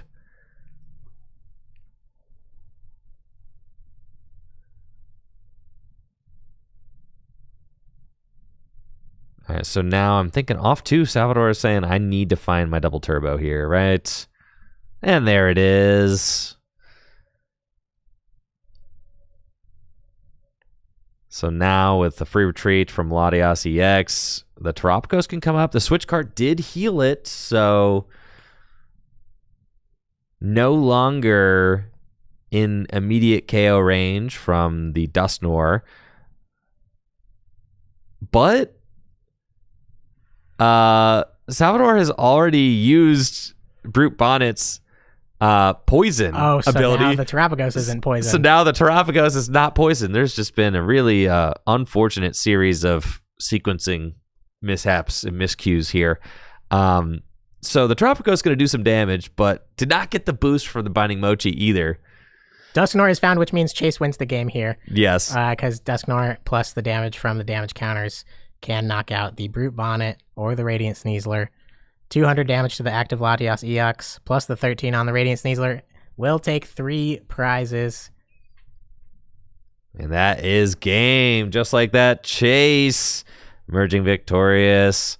Marching back from the really, really tough start there from this game. I mean, getting both his Dreepy knocked out early was kind of getting bullied by this Terapagos deck, but now we've kind of seen back-to-back rounds the Terapagos deck start off really fast and really aggressive, and then have a series of kind of like missequences, miscues. Yeah, you can see how tough the Terapagos deck is to play. Yeah, there's so many Pokemon to keep track of, so many different support mons, Latias, Pheasantipity, the Bundler, Radiant Sneasler, Brute Bonnet, Badu. You have so many options every turn. And even the Oranguru V. So it seems like a very strong deck. Seems like it's one of the more difficult decks to pilot. That was surprised to see that Black Belt's training. That is an X factor that I bet Chase. Chase might have played around the Briar, but I doubt he was playing around the Black Belt's training. So yeah, had that gone a little bit differently, that was Salvador's game to win as well. I think Salvador, a couple different decisions. I think if Salvador just drops that double turbo energy, he wins the game. Yeah, I think it's a matter of rough that. To see. That is a rough decision to see bite you in the butt like that. Yeah, I don't think there was a reason to hold it. Terapagos was your only other attacker in play right there. For sure. We didn't see any Cloth on Salvador's side. He might not play Cloth like Cole does, because he's got kind of a different lineup with the Oranguru V. Cole has the Regidrago, which also wasn't in. So there's a lot of differences in their two lists, although the concept is the same. For sure. But Terapagos might be, his only attacker at that point. So yeah, really relying on finding those double turbo energies.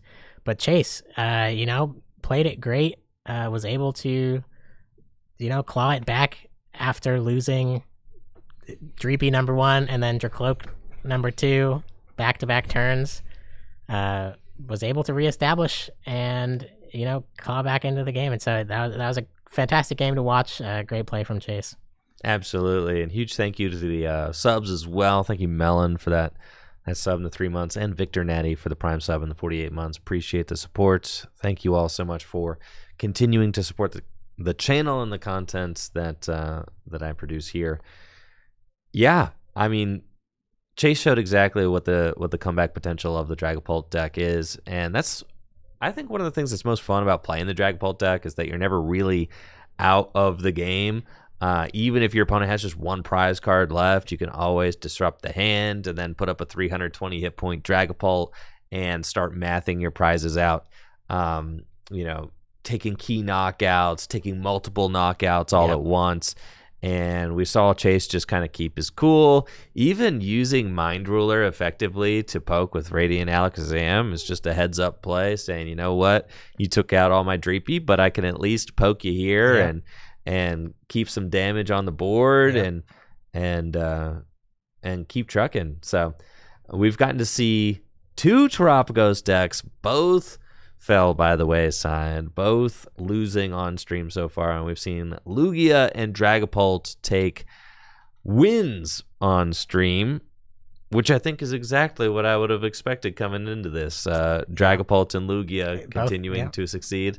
We've seen Badoo attacks early, meaningful Badoo attacks as well. I mean, I think both of the Terapagos decks that we saw had an opportunity to shut the game down with early Badoo and then fumbled the bag. Yep. So I'm actually scared of that Terapagos decks in the hands of when regionals start coming up again. This could be a very real threat of a deck. But yeah, Dragapult is so strong. I think it's the best disruption deck outside of a control deck because in other decks that play Iono, you're still usually taking a knockout, and then everybody's got Fez on board, so they're just refilling their hand anyways. But Dragapult is the one deck that can kind of play around Fez KOs because you can gust up a Fez and do 200 to it and spread some damage and force them to have something on board to get to deal with it without taking a knockout. Set up all multiple prize turns. Dragapult's incredibly strong. And yeah, like you said, Badoo showing its power. Chase had Badoo as well, didn't get an opportunity to use it. Not with that Radiant Alakazam start, no. Yeah, but going second, I think, is extremely valuable in this format. For sure. If you have a Badoo in your deck. So, yeah, excited to see what comes up on stream next. Great showing from all the players so far. And we're chugging along. Like we said, there's hundreds of dollars of cash on the line for today's cup. I think it's store credit pricing for the cup. I think we do have a huge cash event though coming up in March. So if you are interested in making a trip out to our lovely new store here in downtown Akron, Ohio, and our new tournament hall, and want an opportunity to potentially get to play on stream, head over to fullgripgames.com and check out the new 4K weekend, which signups are available for now. We've got a doubleheader event happening March 29th and March 30th. On March 29th, we are going to have a standard post-rotation 3K cash, $3,000 cash up for grabs. And this is the release weekend of Journey Together. So it's really going to be the first opportunity for players to be able to compete in the new Journey Together post-rotation format and see what decks are going to be performing well. And also, it's just a great opportunity for players to be able to flex their deck building chops. And that's something that I really like about these release weekend tournaments, is it gives you an opportunity to be able to kind of show everybody, this is what the format's going to look like. Decks like the deck that I've brought right here, right? And gives you an opportunity to really kind of make a statement early on in the format. So that's very exciting. But then also we've got a $1,000 cash Gym Leader Challenge event happening on that Sunday, March 30th. So a standard 3K post-rotation March 29th and a Gym Leader Challenge 1K on March 30th. And it's just going to be a really good time. I know, Ben, you're already signed up for the event. Oh, yeah. I'm signed up for both. It's going to be great. I'm jealous of you guys that get to watch at home. I mean, I'm excited to play in it, but I'm also excited to watch it afterwards because, seeing what everyone cooked up for the new format is always really exciting. What surprises are there going to be? Someone going to get top 8 with the Whale Lord Baxcalibur deck, in the standard standard event. Maybe that'll be me. We'll see. That deck looks fun. Dude, Waylord kind of nasty with it. Yeah. Yes. All right, so I've been doing some thinking as I was kind of like doing my Battle Partners opening, the Japanese equivalent of Journey Together. And I think that, okay, you know how some of the art rares just end up becoming like money cards? Yeah. I think that the English Waylord is going to be a money card.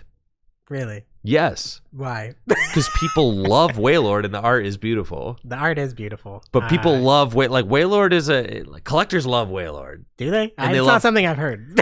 They love Waylord and they love Magikarp. Magikarp. Well, they love Magikarp.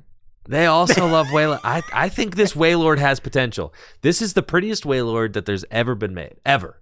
Of all the Waylord cards that exist, this is the best one, and it's like not close. The only other Waylord cards that are really like collector are the tag teams, which has a Magikarp in it as well, right? Yeah.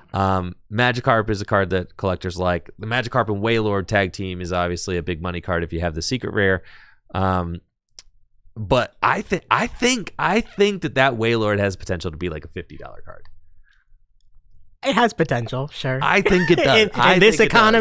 in this economy, for sure. And I think it could get up there. Yeah, some of those art rares are so beautiful. Waylord definitely is one of the the more exciting art cards that's come out in a while, and it will be in this set as well. It is competing with the trainers Pokemon full arts though. But okay, here's the thing. I opened the Journey Together cards. I didn't care for any of them. People are gonna love Enzarua. Enzarua. That one's gonna be. I think that one's gonna be pricey. And like the secret illustrator. The Lilies like cards. Listen, in Japan, the Lilies cards go crazy. In the United States, I don't think it's that crazy. I mean, Lily full art is like $600. Like you think? Okay, in Japanese, it's like 1,500. Okay, so Waylord could be 50. Yeah, I don't know. I think Waylord is one of those cards that could be like a sleeper. Like you end up, and I'm not saying like on release, it's probably you could be able to get it for like, $10, whatever, $5. Yeah. But I think like a year down the road, I think that's going to be one of those cards you look back and like that Waylord is like really cool actually. Yeah. In the binder, because I have all the art rares like laid out in the binder, so I get to look at them all side by side, right. And that Waylord pops off the page like that one. It is really beautiful. It stands apart from all the other ones. Yeah, I think you're convincing me. I'm coming around. I do think it could get up there. And what actually is exciting for me is that I think the regular holo rare of the new Waylord also looks really sick. It makes him look like super big and menacing, and it's just kind of a beautiful card. So I think that some of the art in the new set is really exciting, and that Waylord is a menace, man. In Gym Leader Challenge especially, I'm excited to see if it can make a splash in Standard. It would be interesting to see if it can Hydro Pump its way to victory. Does Baxcalibur come back without Chi-Pow? You can toss 1 or 2 Chi-Pow in there, but I don't know. Yeah, it'll be tough. Waylord, a single prizer that forces your opponent to do over 240 back. That's threatening. I mean, that's threatening. That has more HP than Terapagos EX. Man, I want to show up to a league night with my Waylord deck just to feel something again. Yeah. So, I'm excited to.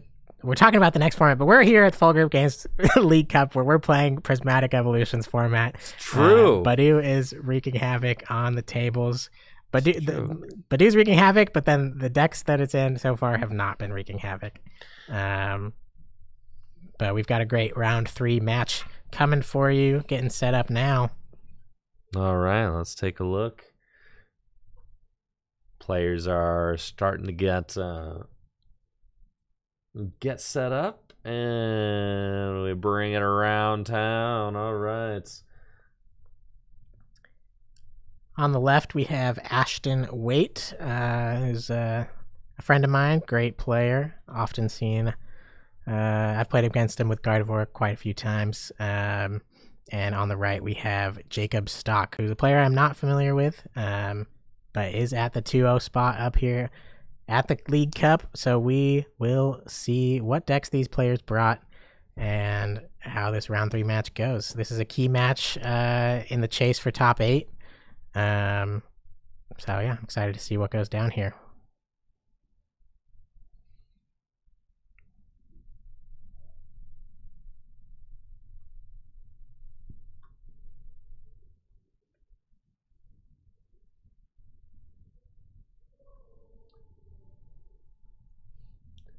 Now, I've seen some discussion in the chats about, is this League Cup going to be, is it going to be best of 3? Is it best of 1? We always do, for our cups, we always do single game Swiss, which we vastly prefer for League Cups.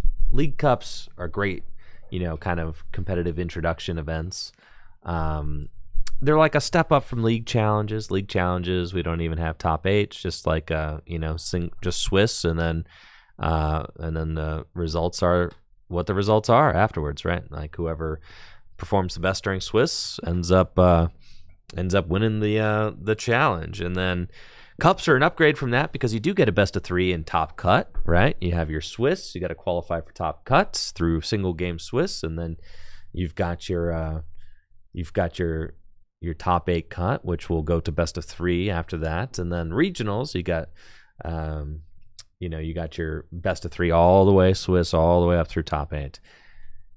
I prefer cups to be single game Swiss personally. If I've ever attended one, I've never attended a best of 3 Swiss Cup, and I would never want to attend a best of 3 Swiss Cup. Personally, if I'm going to a League Cup, I want it to be single game Swiss with the best of 3 top 8. That's just what I want. And I think it just makes things so much more tenable for the staff doing the League Cups as well. Like, this is already going to be an all-day event, so being able to kind of make things logistically play out, I know it's something that I'm really a big fan of personally. But for Brandon says in the chats, one of our moderators, where I'm from, we run 12-hour League Cups and start them at 2:30 p.m. Yeah, that sounds absolutely miserable if you ask me. So yeah, not my cup of tea personally. Right. I like the tournaments to logistically run a little bit quicker and more smoothly, and to not eat up your entire the 12 hours is like really a lot. Yeah, that is a lot to handle. Yeah, the best of 1 Swiss is a good way to go, and getting best of 3 in the top 8 where it matters is also very fun. And on the left, Ashton is playing Gardevoir, and on the right, I saw a Milotic EX on Jacob's side, so it might be some sort of control deck featuring cards like Cornerstone Mask, Ogre Pawn, and Milotic EX. The spice. Milotic EX won't have much of an effect in this matchup against Gardevoir. Milotic EX's ability says that it prevents any damage from Terra Pokemon, which Gardevoir doesn't play any Terra Pokemon normally. So I'm sure Jacob has other ways to deal with Gardevoir, so I'm excited to see what happens here. Ashton's hand did not look the best from what I saw. I saw a couple Earthen Vessels, which can get some energy, but I think I saw 2 Bravery Charms and like 2 Artisans. So at least, it has at least 1 basic search. Iron Thorns in the active as well, so ideal starter from Jacob too. We see a Monkey Dory active on Ashton's side, and that Artisan getting played. Probably going to do a prize check here, see what lines are available, see how many Curlias or Gardevoirs we prized. And yeah, Jacob will just be doing his best to shut down anything that Ashton is throwing at him. Now, Iron Thorns EX is a card that doesn't usually fare that well against the Gardevoir decks. Gardevoir decks usually play a Klefki, or maybe play a who's that other guy? Fluttermane. Yep, Fluttermane. And between Klefki and Fluttermane, you can turn off the Iron Thorns initialization ability and make it so that just make it so that that initialization ability doesn't work, and that you can then accelerate energy onto Gardevoir EX. Since Iron Thorns' initialization ability does turn off all Pokemon EX's abilities so long as it's in the active spot. Now, taking a look at Ashton's hand's not great. I think there's like a couple of Bravery Charms in them, and Arven though, so Arven will be able to get things popping next turn. But I'm definitely curious to see what Jacob's got going on in his deck. So let's take a little look with this Artisan. I think it is interesting that Ashton chose not to attach that dark energy to the Monkey Dory, maybe fearing an instant crushing hammer or something. But with an attach this turn and a psychic attached with an Earthen Vessel next turn, he could start confusing the Iron Thorns EX, and prevent some of those attacks back at him. But opting not to attach, so going over to Jacob's side, in a control deck like Jacob is running, or a more control type archetype, your resources really matter. So probably going to take a minute to look through his deck and see if he has what he needs to deal with this Gardevoir.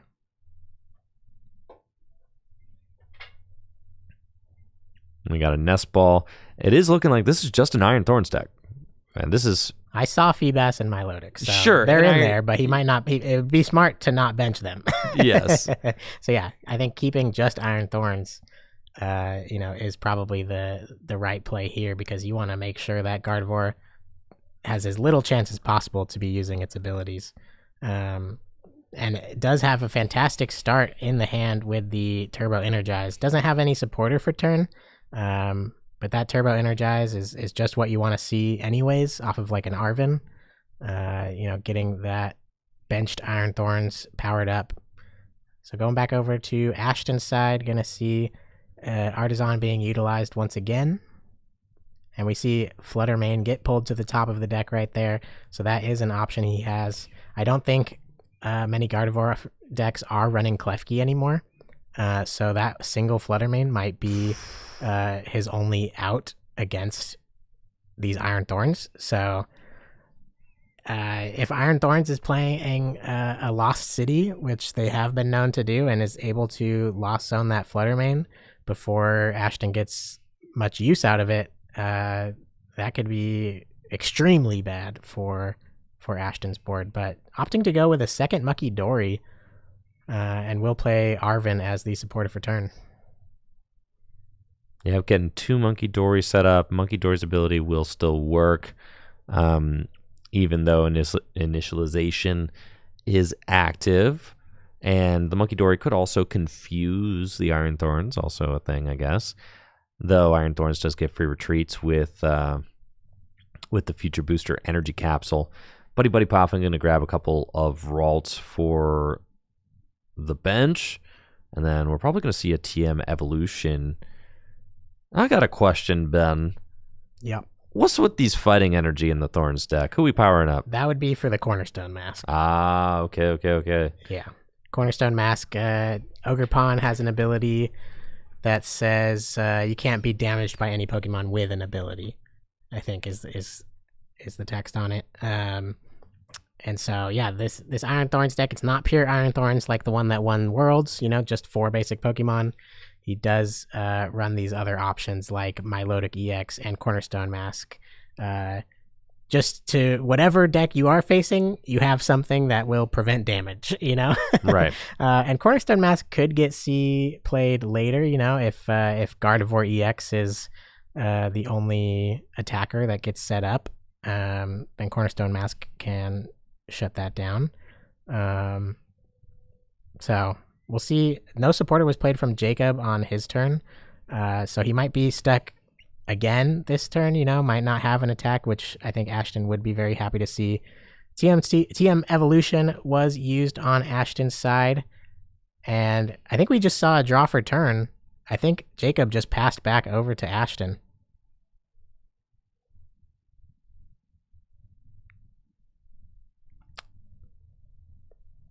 All right, and Ashton does have those. Curlion is going to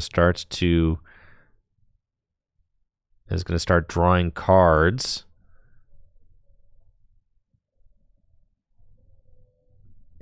Yeah, so Jacob's got nothing going on his side right now.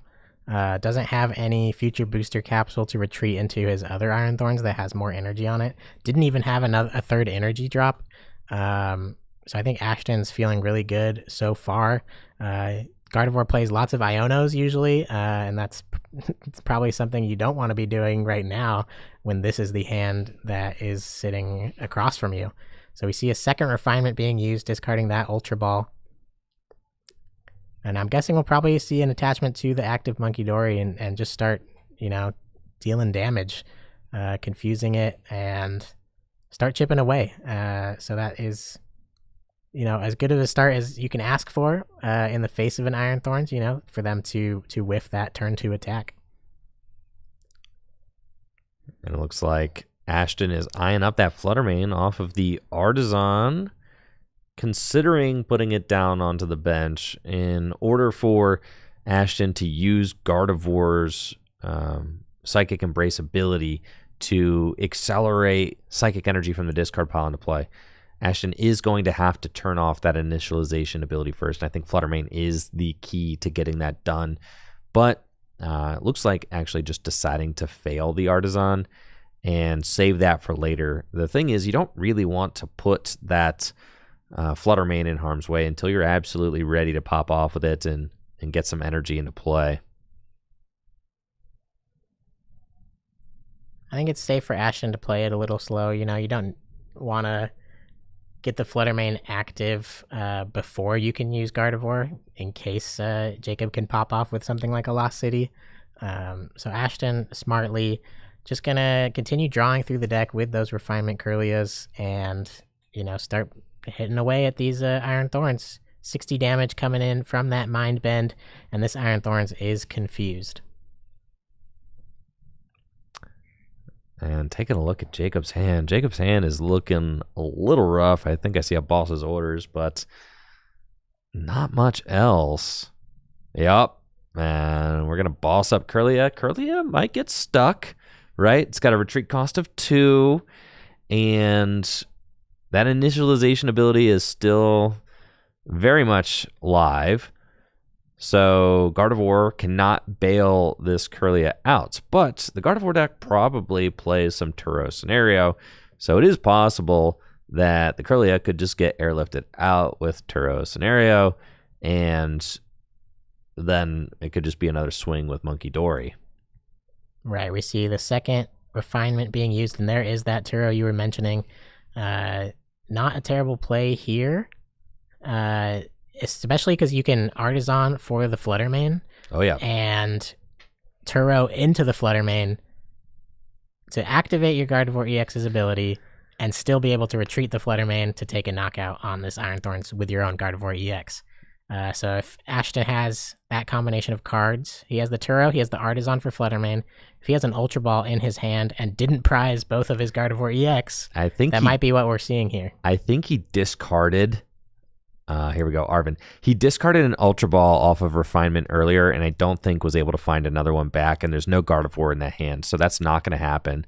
And also just might not have the energy flow necessary to do all of that yet either, so I think just going the slower route and saying like, all right, I'm going to Arvin for Earthen Vessel and TM Evo, and use Earthen Vessel to go get a couple of energy. Seems fine. Ashton is definitely in the driver's seat and is probably pretty confident that Jacob is sitting there not doing much, considering what his last couple turns have been. So just taking this kind of measured approach to this turn, getting the energy flow going, and preparing for next turn, I think makes sense. But with that Turo scenario there, definitely keep in mind, I mean, as soon as Ashton finds a Gardevoir now, Artisan, Fluttermane, it's all happening. Yeah, I like playing it a little slower. Saving that Turo scenario, it's a very valuable card, in many matchups. But Jacob does top deck a Crispin, which will allow this Iron Thorns to KO to attack, because Crispin can attach to the active as well as put an energy into hand, so that will be the 3 energy he needs to knock out this Kirlia. So Ashton actually going to be losing his active Kirlia, unfortunately. Well, this thing is confused. It is confused. It is confused. So yeah, he might not be losing it. So it might be coming down to a coin flip. Yeah, he still doesn't have the future booster. No, and he's accelerating to the active, which lets me know that he's probably flipping on this. Yep. Gotta go for it, I guess, at some point. Otherwise, you're just waiting for disaster. Thank you, Jacob, for using the translucent die that I've provided for your flipping needs. And it's a tails. Tails on the confusion flip. No. That Iron Thorns is gonna deal 30 damage to itself, and Ashton, probably breathing a sigh of relief to keep that Curlier around.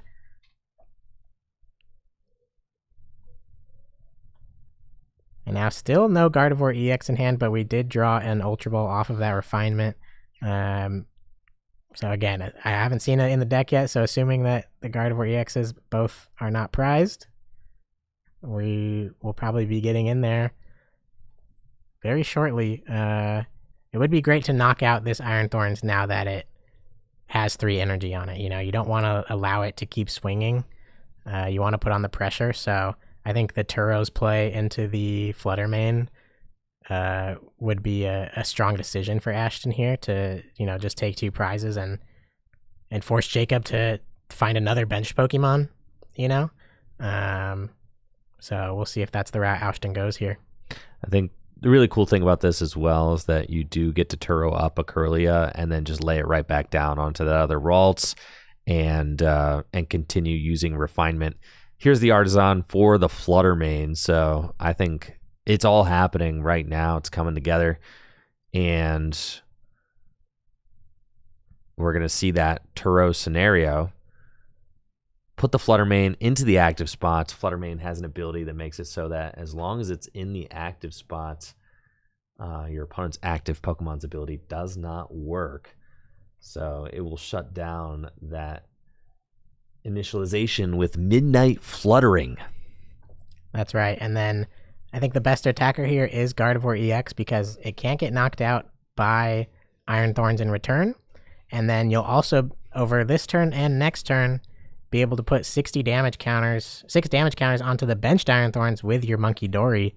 So you'll be able to take back-to-back knockouts with Gardevoir EX based on what Ashton has in play right now, even with its ability shut off. So, Jacob he has to top deck something or hope if he has a boss in hand to stall another Curlia for another turn on the next turn. Really not the draws you want to see on this Iron Thorns deck.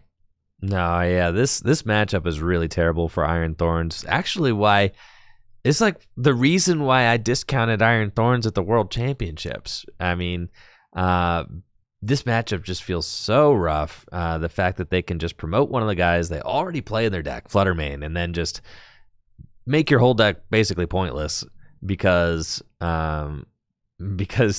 Gardevoir could just use its ability. And then you've got the Monkey Dory situation to deal with as well, which is going to be able to move those damage counters off of the Gardevoir, fix the math, and this Gardevoir is coming in for 4 prizes over the course of the next 2 turns, and Jacob doesn't have anything that he can do to stop it. Nope.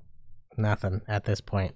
Yeah, that Ashton playing it perfectly, in the face of this Iron Thorns, patiently, waiting that extra turn to Turo, and just guarantee that, he's going to be in the best position possible to prevent Jacob from fighting his way back into this game. Yeah, and Jacob mulling over what's in his hand. Does he even have another benched Pokemon to put into play? Because if not, this game is over. I see an energy. What else do you see in that hand over there? Cornerstone? I mean, you have to bench something if you're just gonna sit there. Yep, it's got to be Cornerstone Mask, and the Iron Thorns can swing. Cornerstone cannot be damaged by Pokemon that have an ability, but Gardevoir does not mind that because there's the Drifloon, and then there's the Screamtail. There's plenty of options. Right. Attackers that don't have abilities in this deck, and Ashton has been sitting on the Bravery Charms the whole game, so knocking out this Cornerstone Mask should not be a big deal. And with the Monkey Dory already loaded up with the Darkness Energy on it, Ashton can move 3 damage counters to the Iron Thorns, put it in range for the Gardevoir. And things are really looking rough for Jacob. I mean, this Iron Thorns deck just doesn't really have enough to be able to throw at the Gardevoir deck to stop it from doing what it needs to do to take the win. Yeah, absolutely. Is on the next turn, is Cornerstone even doing enough damage to get the knockout on the active Gardevoir? So we've got 150 plus 140. And you're gonna 30 is gonna come off that Gardevoir. So absolutely not. And it's resistant to fighting. Absolutely not. So yeah, this Cornerstone Mask is just gonna have to go up, swing into this Gardevoir again, and all Ashton has to do at that point is make sure he has enough energy in the discard pile and retreat into a Drifloon. Dude, not the double Monkey Dory feels so bad. That's minus 60 damage. Cornerstone Mask does ignore resistance, okay? Ignores resistance. Okay, it ignores resistance, but it's got minus 20 from the double turbo that's on it now. Dude. Yeah, this matchup is unwinnable. I mean, just look at how absolutely thrashed Jacob's board is getting. This is devastation. Yeah. So for an Iron Thorns to beat a Gardevoir, I think you have to have multiple lost cities, and you have to be swinging on turn 2. And maybe your opponent prizes their Fluttermane. Right. Yeah, like definitely no Fluttermane shenanigans. It looks like Jacob also has the Noivern in here, so Jacob's got all the answers, just no answers to Gardevoir, though. He's gone wide, but not specifically narrow enough to deal with what Ashton is throwing at him. For sure, yeah, this matchup does seem quite bad for the stall deck. Gardevoir is just one of the most versatile decks in the formats. The ability to draw cards, move damage, attack with single prizers, disrupt the hand. I mean, this is why Gardevoir has remained a competitive player's favorite deck. It's one of those decks that just refuses to go away, despite Ashton is just throwing it all at him. Has the Turo to get all the energy in the discard pile. Doesn't even need to promote the Fluttermane. Nope. Because abilities are not shut off. So maybe just, habit of going up against Iron Thorns is promoting the Fluttermane. But has the Bravery Charm and lots of energy on that Drifloon. More than enough damage in play to KO this Cornerstone Mask. Ashton did forget to use both his Monkey Dories. Did Ashton get this Fluttermane stuck in the active, dude? No, he's got an energy right, I was gonna say, come on. Yeah, come on, Ashton. He didn't use both his Monkey Dories on Gardevoir before using Turo, but it doesn't even matter. Yeah.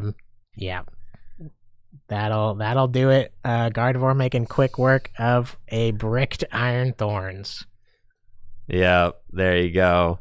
Ashton taking the dub there, and that is Arthur. I think before the stream, did you say that the 3 big decks were yep. Yeah, Gardevoir, Lugia, and Dragapult, and so far we've seen Lugia, Dragapult, and Gardevoir win their rounds on stream. Yep. So. Dang. I mean, called shot, Ben. Called shot. The data doesn't lie.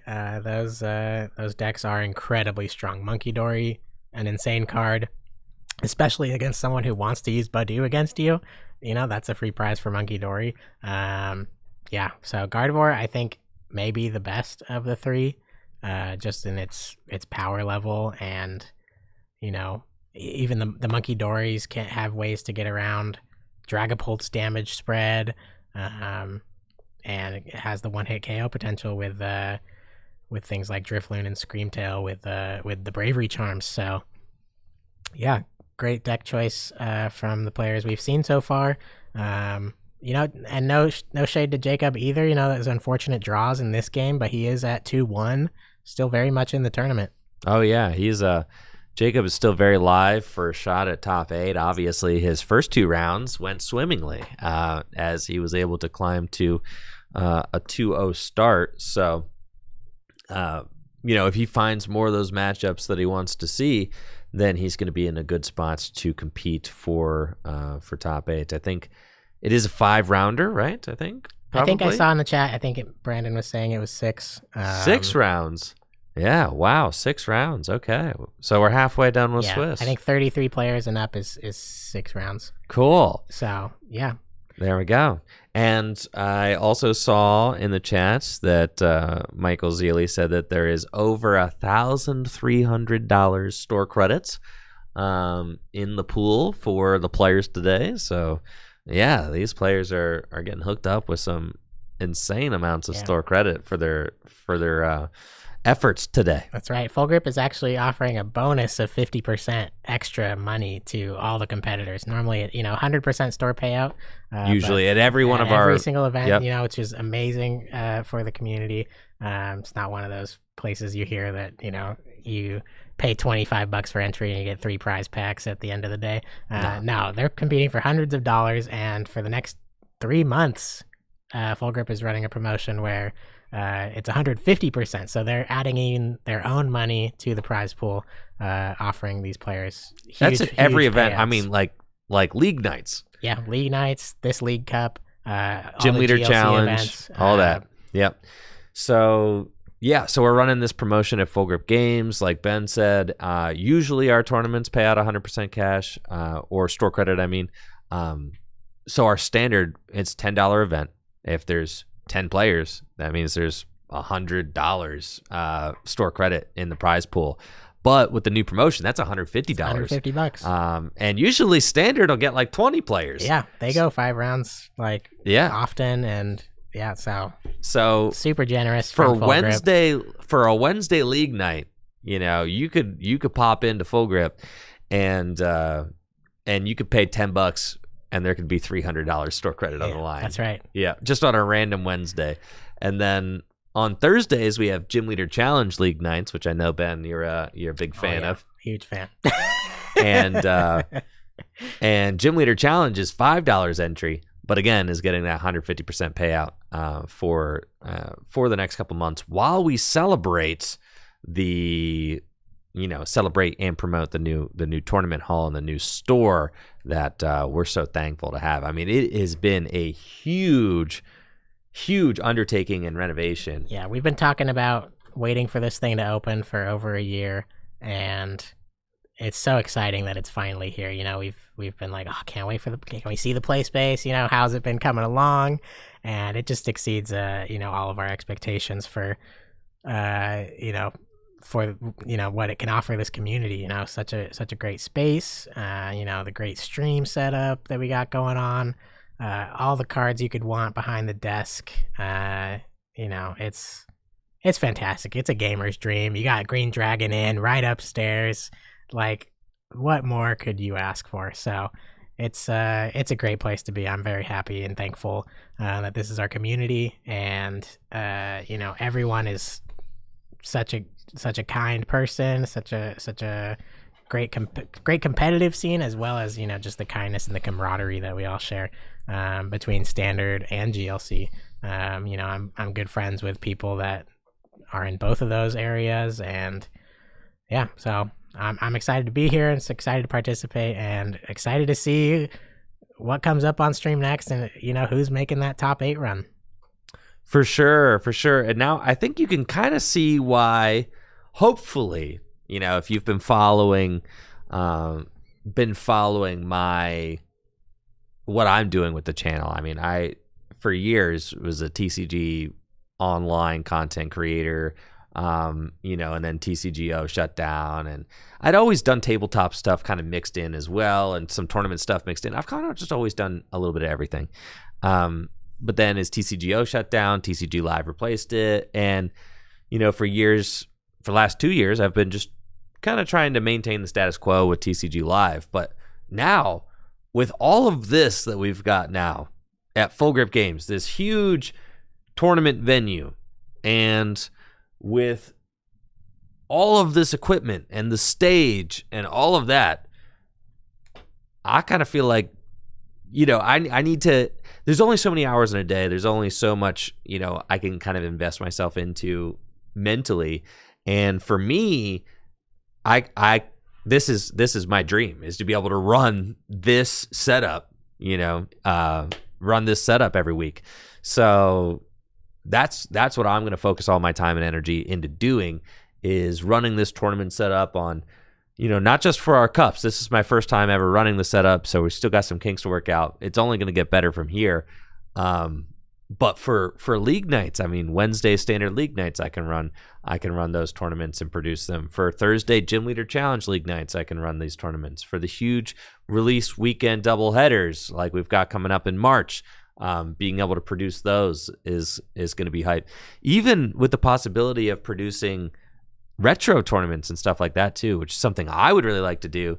And the one that we ended up doing in Wisconsin in the fall ended up being largely successful. The Base Fossil tournament is one of my most popular streams that I've ever done. Yeah. After the fact. If you go onto the Tricky Gym Live YouTube channel and check all of the, all the streams, I think that one has like 20,000 views, which is more than like most of my streams. Those games were very exciting. Yeah, they were for sure. There's a lot of back and forth, and the small, a lot of them were playing similar decks, but the small variations, were exciting to see. And Base Fossil was, it's not something I've spent any time playing, but yeah. So I really hope that you do put on some retro tournaments. I'd love to participate in some, because the space is amazing to do it. The community is excited about it, and the cards are fun.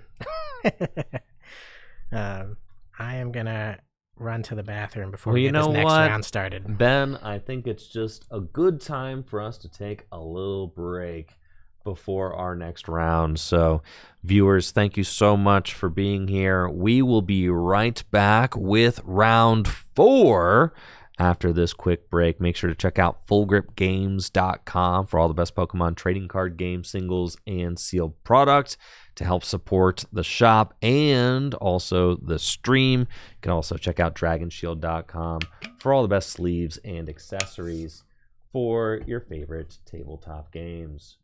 All right, we will be right back. Some people take... Not realizing that the camera is live right there. Yeah. I'm waiting for the day somewhat, because it's like right at head height, kind of. Yeah. And it's very big. It's hard to miss, but someday someone is going to walk headfirst into that.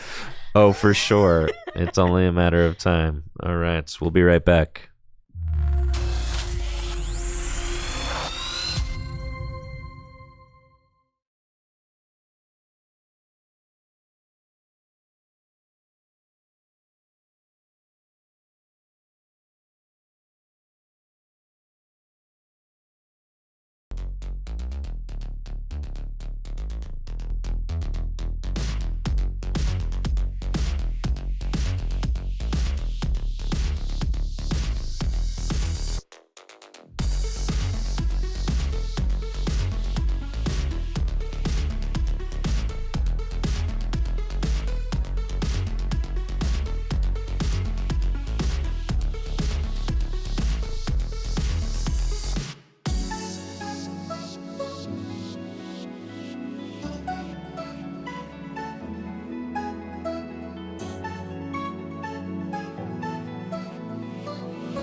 Welcome, gamers. We are back, finished with our little lunch break that we had, and ready to go. We've got round 4 coming right at you, and we'll figure out who we've got on the table.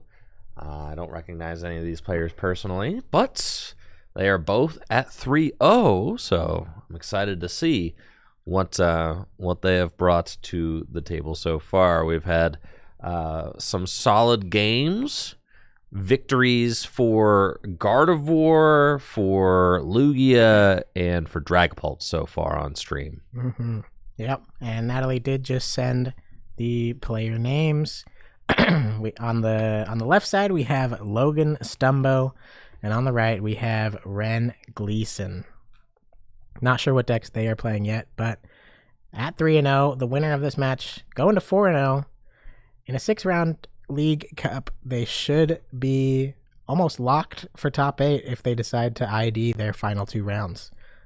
So this is a key match for them. The winner of this match we will more than likely see in top 8.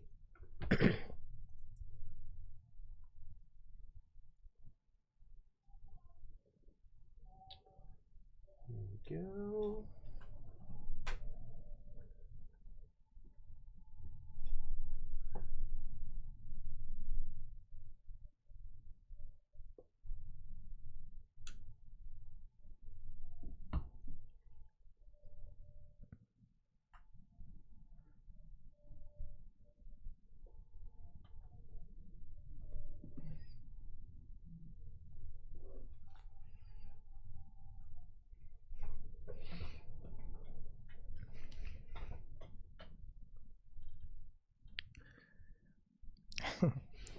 Really yapping about something.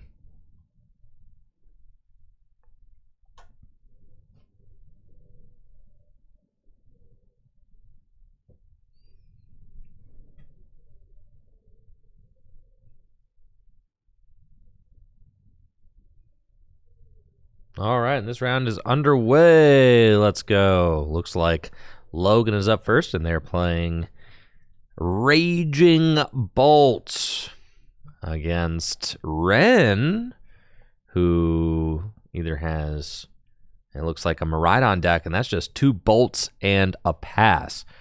I am curious to see how this goes. It looks like Ren's opening hand is loaded because he's got the secret box, yeah, and also an Arven. So okay, yeah, with secret box and Arven, I mean, you're pretty much gonna get to do whatever you want, get whatever you want. But the issue with Miraidon against Raging Bolt is that there's just really not a great way to do 240 damage, has there been? No, pretty much the best way I could think of at this point is if they play Area 0 and they get a huge bench and can swing in with Raikou. Well, even then, because Raikou takes from both players, with only one on Logan's bench, even that might not even be enough damage. I don't think it would be, actually, to take the KO onto Raging Bolt. So Pikachu EX, maybe, if they run Metal and Grass Energy. Don't think so. I doubt we'll see that. So, Ren more than likely will be able to pull off an attack based on all the resources that he has in his hand. But if I'm Logan, I'm feeling pretty good, knowing that I'm more than likely going to live through the turn and not give up 2 prizes.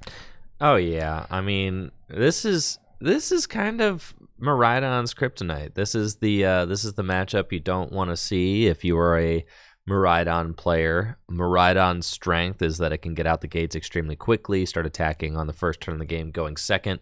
Ren is going second and is going to be able to attack on this first turn so long as he can get some of those electric generators to hit. Doesn't have any generators yet in the hand, but I did see a bunch in the deck.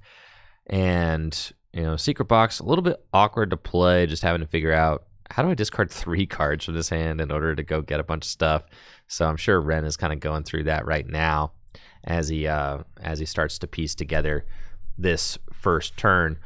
Arven's going to be great. Can go get an item and a tool card. Could go get a rescue board to help a Pokemon pivot. But the Iron Hand's actually in the active spot, so it's probably going to need to be a Latias EX in order to move that thing, or a switch card. Right. And we do see that Ren is playing Magneton line, which Magneton's ability allows you to KO itself to accelerate, I believe, 3 energy from your discard pile to one of your Pokemon. So in addition to the electric generators, it's another way for the Miraidon deck to, to get all those energy attachments it needs onto things like Iron Hands, or maybe a Raichu V if Ren is playing one of them as well. But like we were saying, the turn 1 KO on the Raging Bolt is not really an option, because that Magneton would have to be evolved up on the following turn. And yeah, that Iron Hands is looking mighty beefy in the active right now. No Latios down yet. We do see the 4 Seal Stone come down onto the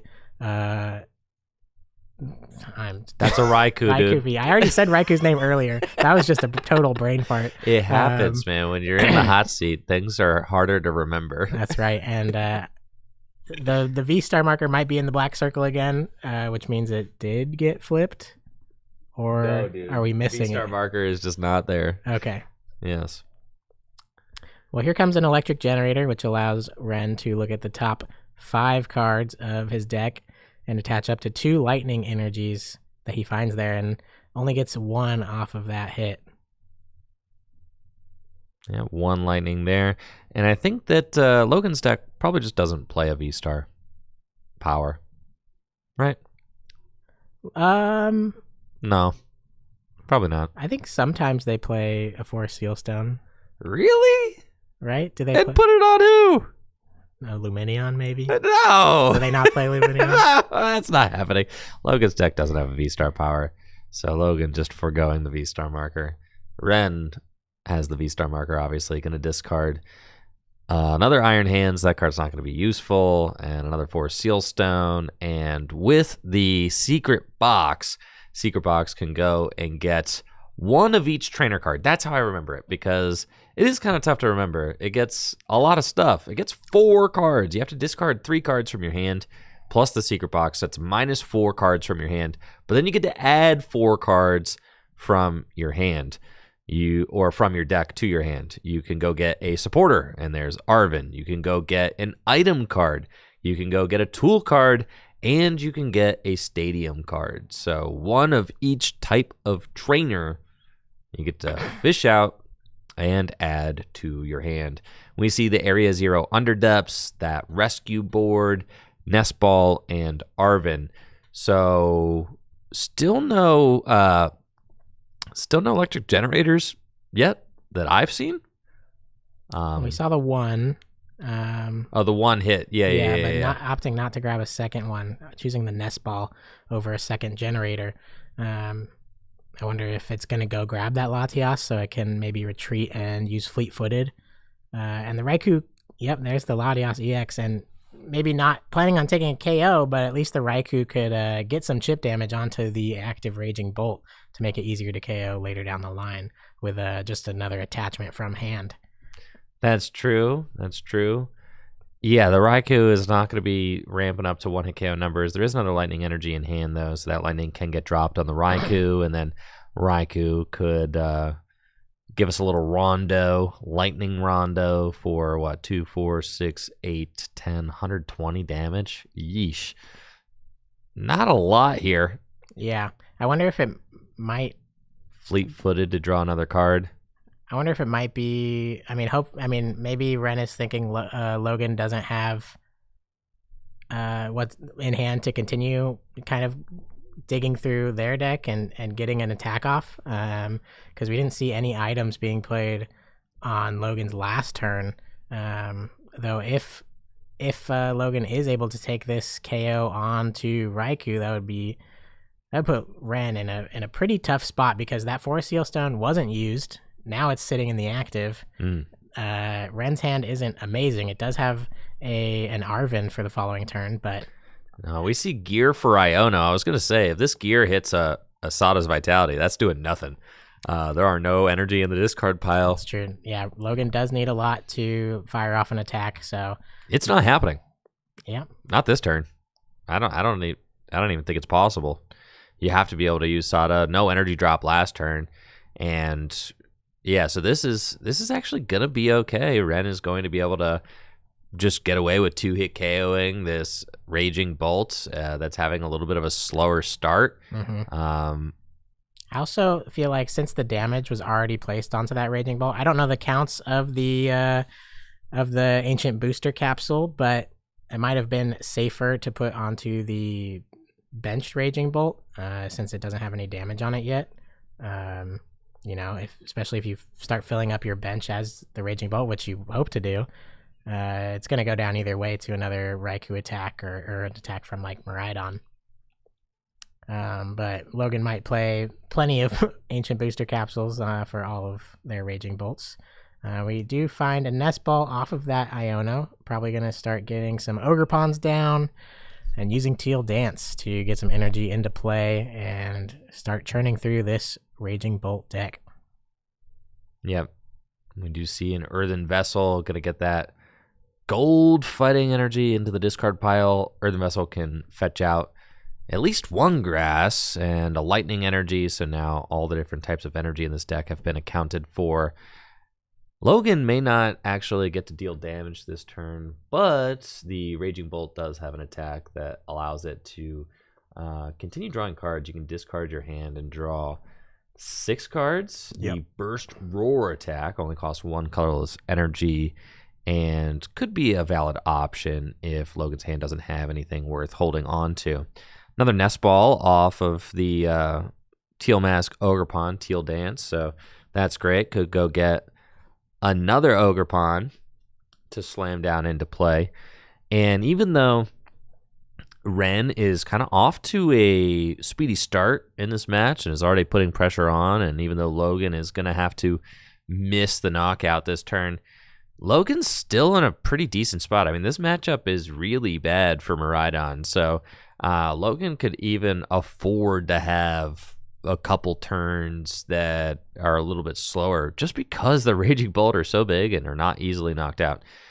And just like I said, there's the Burst Roar. Discard that hand, and Logan will draw 6 new cards before turning it back over to Ren. That's right, and as the board stands now, Raikou is doing 160 damage plus the 120 already on it. That's 280, so needs just one more benched Pokemon on Ren's side to be able to take the KO with this Ancient Booster Energy Capsule attached. And that will also get rid of the energy attached to the active Raging Bolt, which will require Logan to find a Sada next turn for their next Raging Bolt. And we're going to see an Electric Generator from Ren completely whiff. Logan is celebrating. Did you see that pop off? Yeah, that was hype. Oh, yeah. That's the best feeling playing against Miraidon. The best feeling is seeing them with Electric Generator. So Logan popping off there. And we'll see if Ren can find the bench Pokemon and start attaching to something else to keep the threats up. I think, like you said, it's so hard to knock out Raging Bolts in one hit with the Miraidon deck that Ren's strategy will probably be to knock out this Raging Bolt and then hope to find 2 more Gust cards on their next 2 turns. Right. And then just ignore them. Right. From there on out. Ignore the Raging Bolt, target down the Ogre Pawns to take 6 prizes. Exactly. And that Magneton is a great card in this matchup as well, because putting a Raging Bolt onto odd prizes is kind of irrelevant because Raging Bolt just wants to go 2/2/2 anyways. So having that extra way to accelerate energy without requiring hitting your generators, you see the whiffed generator there, but Magneton can bail Ren out of some of those whiffs later on. I did also see that Ren revealed a Raichu in his deck going through that deck search. So it is actually possible for Ren to take a big one-hit KO on a Raging Bolt at the end of the game if he's got enough energy stowed up. Whiffing the generator and only hitting 1 off the first generator doesn't necessarily help with that. But again, the Magneton could be useful to get 3 extra energy into play and maybe help close things out. Also, another card worth thinking about is the Blood Moon Ursaluna. Blood Moon Ursaluna can actually do enough damage to 1-hit KO a Raging Bolt. So as the game really gets down to the wire, Raging Blood Moon Ursaluna could also clean this game up if Ren plays that card. I don't think I see it. That's a card that I really like in this deck personally, but it is an option. Yeah, and with the addition of Latias EX in recent sets, it feels even better to play cards like that. Because you don't have to worry as much about your Iron Hands or your Blood Moon starts, preventing you from doing anything in the opening hand, which was, one of the weaknesses Miraidon had before, being required to find or even play more switch cards. So there's just more space in the deck to find the switch, to switch out with the Latias with those high retreat cost Pokemon. And I believe Ren failed the Ultra Ball. Or did I just miss what was put into the hand? Like I said, one more bench Pokemon is still needed. Okay, we're going to Ultra Ball for the Magneton. Initially did start shuffling the deck to not grab something, but decided to go back in and grab that Magneton.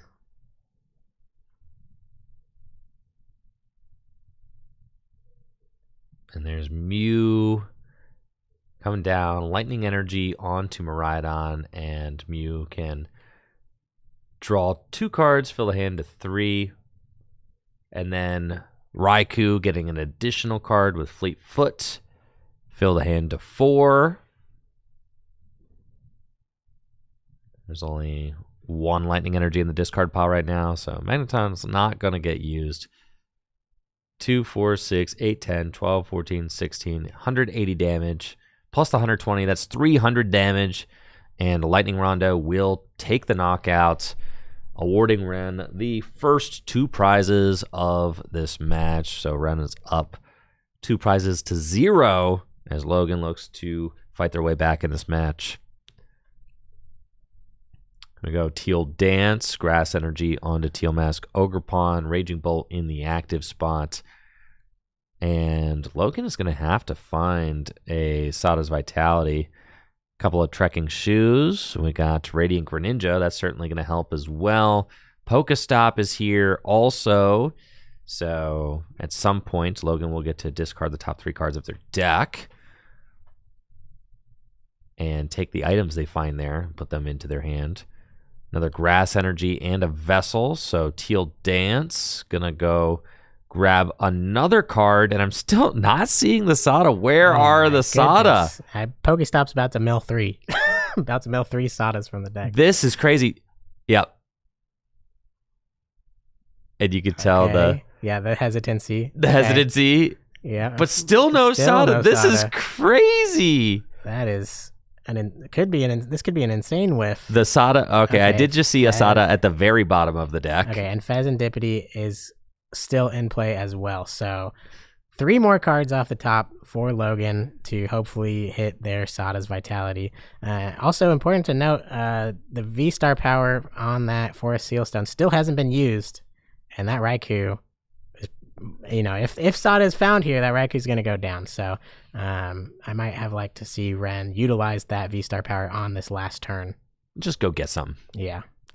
All right, I like that Logan is thinning their deck as much as possible. I did notice earlier they decided to draw a card without playing the Vessel. I think I might have liked to see that Vessel get dropped just a sequence earlier so that they could thin these Grass Energy out of the deck, because this is a do or die turn. Right. I mean, the whole game rests right here, and you need to kind of thin your deck as much as possible and maximize the odds that you find that Sada's Vitality, because if a Sada's Vitality is not found off of this flip the script, 3 cards, and there it is, and the Raging Bolt. I mean, honestly, a perfect draw, because you're going to get to use Sada's Vitality not just to accelerate to the active, but also to the bench. Right, that is exactly what Logan wants to see. It's crazy that, that was almost whiffed off of 2 Teal Dance, 4 cards off of Trekking Shoes, Radiant Greninja, and Pheasantipity, and Pokestop. All this draw only to see one Sada in their deck. So, the Bravery Charm going on to Teal Mask, which is kind of funny because I guess they're trying to boost up their Teal Mask Ogerpon so that it's not knocked out, but there's still another Teal Mask Ogerpon. And then there's Pheasantipity. So unless Logan has a Bravery Charm for each of those, I would have liked to see it on probably the active. I agree. Or at least on the Fez, because the Fez is probably higher value. More important, yeah. Yeah, than the Teal Mask Ogerpon at this point. Right. And now Logan does have an Ace Spec in their hand. Is it a Prime Catcher? I think so. Lightning to the active. Prime Catcher is in hand, but I think you just knock out the active with the Forest Seal Stone. Just feels really good. 2 energy and Forest Seal Stone down feels pretty good. And so we're going to see the Raging Bolt using its attack. Bellowing Thunder. Bellowing Thunder to discard some energy from play. 70 damage per each energy discarded. Discarding 3 energies from their board to knock out that Raikou V and take their first 2 prizes. It's a tie ball game, Ben. 4 prizes to 4 prizes. That's right, and big Raging Bolt in the active. Forest Seal Stone discarded before being used. Magneton is going to use its ability to KO itself and accelerate 3 energy into play, giving Logan a prize card. We're going to see 2 energy onto that Miraidon EX and 1 energy onto the new Miraidon EX that was just benched. Overvolt Discharge on the Magneton. Very cool. And with Fez getting dropped, Ren will get to flip the script, draw 3 more cards, and the boss's orders is already in Ren's hand. So all Ren has to do is really establish a board that can take the final 2 prizes of the game, because these 2 prizes here are already guaranteed. Ren can use Boss, bring up Pheasantipity, I'd have to imagine, and use Miraidon.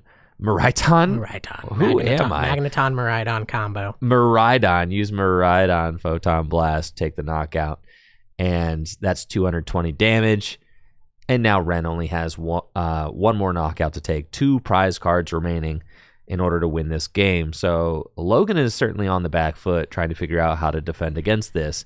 And Ren has multiple options available to him, because Ren could find Boss for game or could hit a generator and blow up the active with a Raichu V. Yep. One other thing that could happen is a Briar on Logan's side, because Ren is at 2 prizes. If Logan plays a Briar and takes a knockout with something like this Ogerpon in the active, that's a 3 prize KO. Bruh. So I'm interested to see if that's an option that Logan has available to them. If not, this benched Koraidon is getting powered up. Now this is a really good play from Logan. Logan obviously at that odd 3 prizes remaining right now, and with Ren just having 2 prize cards left, doesn't want to send up a Pokemon that gives up 2 prizes. Obviously, you want to force your opponent to have the hardest path to victory as possible. So Koraidon is going to come up and take an easy knockout on Pheasantipity. I actually don't like knocking out the Pheasantipity necessarily, because it just leaves the energy in play for this. Right, but I feel like, Ren already has a lot of energy in hand. So True. Would have only 1 more attachment to the other benched Miraidon would have been able to power it up, So Logan had to just prevent Boss from coming down. So it's not terrible to target the Fez, It makes sense, right? Because Boss and you lose regardless, right? Pretty much. So you want to eliminate draw and make sure that your opponent has a hard enough time. Yep. But all that energy in play, all Ren needed was the Boss. Luminion, Boss's orders, that's it. And Ren will advance to 4-0. Now, should be able to just ID the last couple rounds and have a swift ticket to top 8. That's right. Miraidon getting the better of the Raging Bolt, which is as we've said, more of a difficult matchup, thanks to that slow start from Raging Bolt, not even attaching an energy on their first turn. Ooh, yeah. Hate to see that. And then not finding Sada on their second turn. And that was what allowed the Miraidon to take the game. So great play from Ren to go up to 4-0 and almost guarantee lock their spot into top 8. Lots of prize money on the line, like we've said. So, Miraidon kind of like a dark horse right now. I think it has kind of a strong matchup into those big 3 decks we have talked about, So beating a Raging Bolt is pretty key to be able to face those better matchups of things like Lugia and Iron Hands against both Dreepy and Ralts. It's true. That's the thing about the Miraidon deck, is where a lot of other decks can stumble and have consistency issues or slower starts. Miraidon tends not to. It is just extremely simple, low to the ground, and reliable, and that's what draws a lot of players to it, and that it just operates its game plan almost every single game, and that's how Miraidon is able to beat matchups that are not so good, like the Raging Bolt matchup there. You saw just a little bit of a stumble out of the gate for Logan, and Ren was able to overtake that matchup just by swinging every turn, starting on turn 2, going second, right? So that is going to catapult Miraidon into the mix for top 8. And if you're a Guardy player or a Lugia player, you're probably not super looking forward to that Miraidon deck. But then you think about, decks like Dragapult, you think about cards like Badoo, right? And it's possible to stop Miraidon from really doing anything, especially if you go second. Of course, yeah. All these decks do have a lot of wiggle room and ability to play around Miraidon. It's just that basically comes down to how both your first turn and their first turn go. Are you only able to get out one Dreepy and they're able to Iron Hands KO, whatever you have in the active? If so, that's looking like a tough comeback from you. So Miraidon just is one of the best decks at taking advantage of these potential slower starts, kind of exactly like we saw in this Raging Bolt matchup. And in this new prismatic format, Regidrago, like we've said, was the top deck before this new set came out. And so I think a lot of players have kind of forgotten it, or maybe opted not to play it at this tournament. And I think Miraidon thrives with less Regidrago in the format, because that also was another tough deck for them to face, I think. Yeah, once they get evolved up into Regidrago V-Stars, dealing 280 damage is tough, for sure. So, not having to deal with that as a threat. Charizard's another tough matchup for Miraidon, so if Charizard representation is kind of light today, it could be a decent day for Miraidon. I do have a soft spot in my heart for that deck, after all, and maybe it's the deck I'm rooting for now. I don't know. Chase as well. Chase did text me the other day. He said that seeing Ben Peacock on stream for a conquest, a gym leader challenge conquest, got him itching to want to be on stream too. So he's like, if you ever want to do a standard conquest, hit me up. So hey, that'd be fun. I think that would be fun. Yeah, especially with the new Journey Together cards. Well, we got a minute here. Is there anything from the Journey Together set that you're excited about, Ben? I know it's a little ways off, but anything that's got you excited or thinking that you're thinking about? I'm just really excited to see if some of these new archetypes of the trainers Pokemon can actually compete with some of the top decks. Some early results that we've seen in Japan City Leagues have shown them kind of underperforming. Mm-hmm. We see Raging Bolt and Gardevoir and Dragapult kind of leading the charge in the new post-rotation format. Gardevoir a little lower, but Charizard, Raging Bolt, and Dragapult.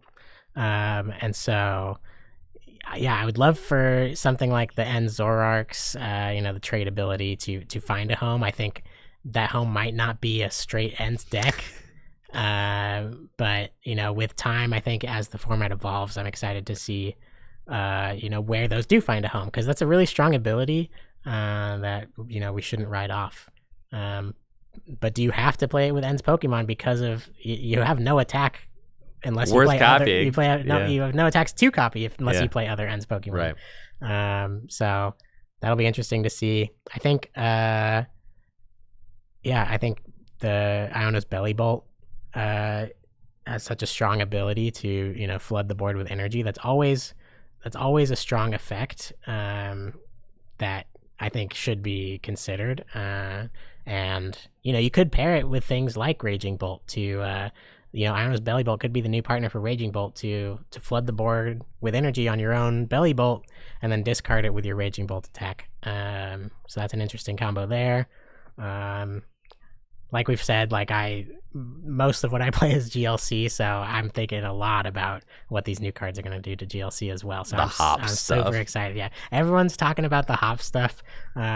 It's funny because everyone that plays at Full Grip, we're all like, I'm not playing hops. Everyone's like, I'm just gonna be able to beat hops. But if everyone's trying to beat hops, no one's playing hops. So we're gonna get to the 1K and there's gonna be no hops, but only decks that can beat hops. Right. So maybe the play is to actually play hops. Just play the hops Pokemon. Yeah, just actually do it. Yeah. Yeah. It's everyone's gonna be too afraid because they're like, oh, that's gonna be the deck everyone's gonna try and counter, and then which might be, it's shaping up to be incredibly strong.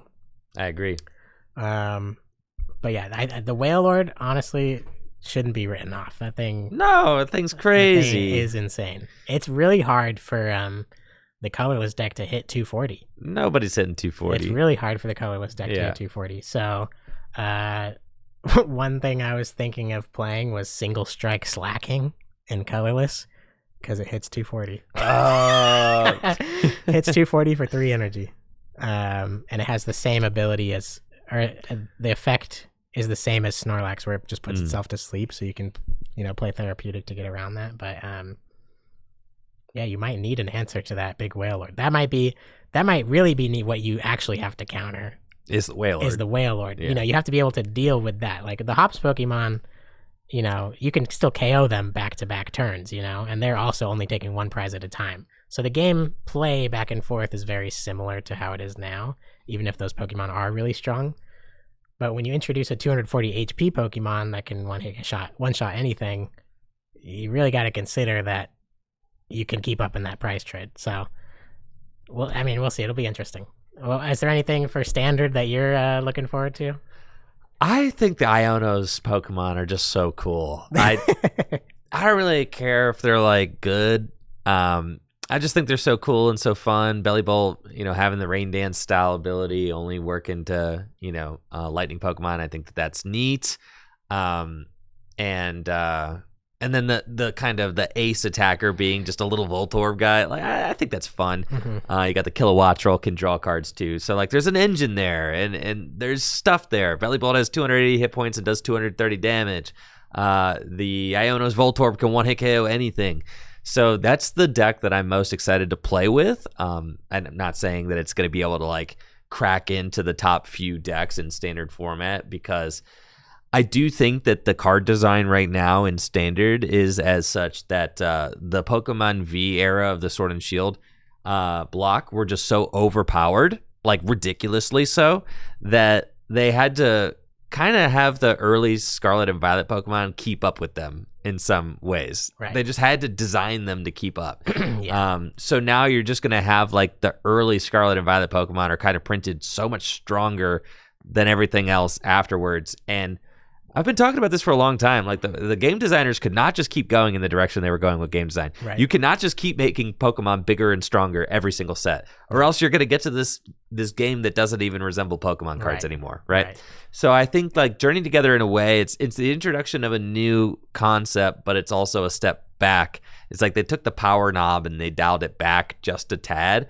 And I think they were just hoping that the excitement of the new owners Pokemon kind of overcast some of the dialing back of the power level. Right. And maybe you're just hoping that nobody notices. Right. Yeah, that'll be interesting. I don't think the Voltorb is going to be that great. What the heck, dude? To knock out a Dragapult, you need 16 energy. Yeah, all you need to do is do it at the end of the game. Okay. Yeah, you can go Iron Hands early. I mean, you can't even accelerate to Iron Hands. So You can't. No. I don't even. All right, I'm okay, excited. Maybe the deck sucks, listen, bro. I'm not the best. I'm not the best chef either. You know, I'm very much a online list, tweak a couple cards kind of guy. You know, I leave the cooking to some other people. You know, who am I to say that I'm going to cook up the best deck when all these people are trying to cook up? So I'm patiently going to follow along with how the Japanese meta evolves. I'm going to use that to kind of inform, you know, what I decide to play at the 1K. So I'm excited to see as that progresses. For sure. All right, I need some coffee. I'm going to take a quick break, grab myself a latte over at the Green Dragon Inn. Shout out to the Green Dragon Inn if you are making the trip out to the massive 4K cash weekend doubleheader. Green Dragon Inn is a great place to grab a drink, a bite to eat, and relax, either after you drop or before rounds or after the tournament's over and you want to kick back with some friends and grab a drink. Great place to relax with friends. So I'm going to go get myself a drink there real quick, and we'll be right back with round 5 after this short break. Thank you so much for being here. We'll be right back.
All right. I am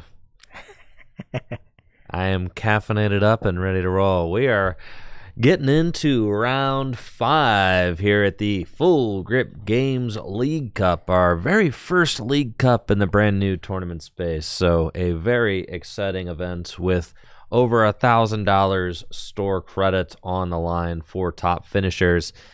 Up next, we have got Sanjay versus Gwen on the feature match table. I know Gwen is a player from Michigan who made a trip out with one of our moderators, Connor, to play today. So you may know Connor from the Cube video fame. Yes, Connor was one of our guests. If you watched the Cube drafting video that I produced here on Tricky Jim, then you will recognize Connor from Michigan. Gwen is a player who frequently goes to regionals and cups and tournaments like that, and has been grinding for, at least I know, the last few years. And then Sanjay, also a very good player as well. So I'm excited to see how this matchup goes. That's right, and both of these players are 3-1 right now. All the 4-0s are IDing into Top Cut. So this is another key match to determine who gets into Top Cut. One of these players, if they lose their second match of the tournament, it's going to be tough to find a spot in that top 8. So we'll see how it goes here. Yeah, Sanjay is a fantastic player. Like Andrew said, he did qualify for Worlds last year. Mm-hmm. Is also sponsored by Rose Poke, the same as Jesse. Yep, Jesse also sponsored by them. Yeah, Sanjay's a great local player. Is coming off of a top 64 finish at the last regional in San Antonio. He played Reggie Drago at that event. And it looks like, dude, when you're good, bro. When you're good, you're good. It's just throwing that trolley off onto the table. I love that. Yeah, players should play with a little more expression, you know. I like this, Ben. This is getting me energized. I don't know if it's the coffee or the way that trolley just got tossed, but I'm feeling it. This is sick. That's right. And we see Pidgey and Rotom V so far, as well as a Radiant Serena, which is a card we have not seen in a while. No. It looks like Sanjay is playing a Pidgeot control deck.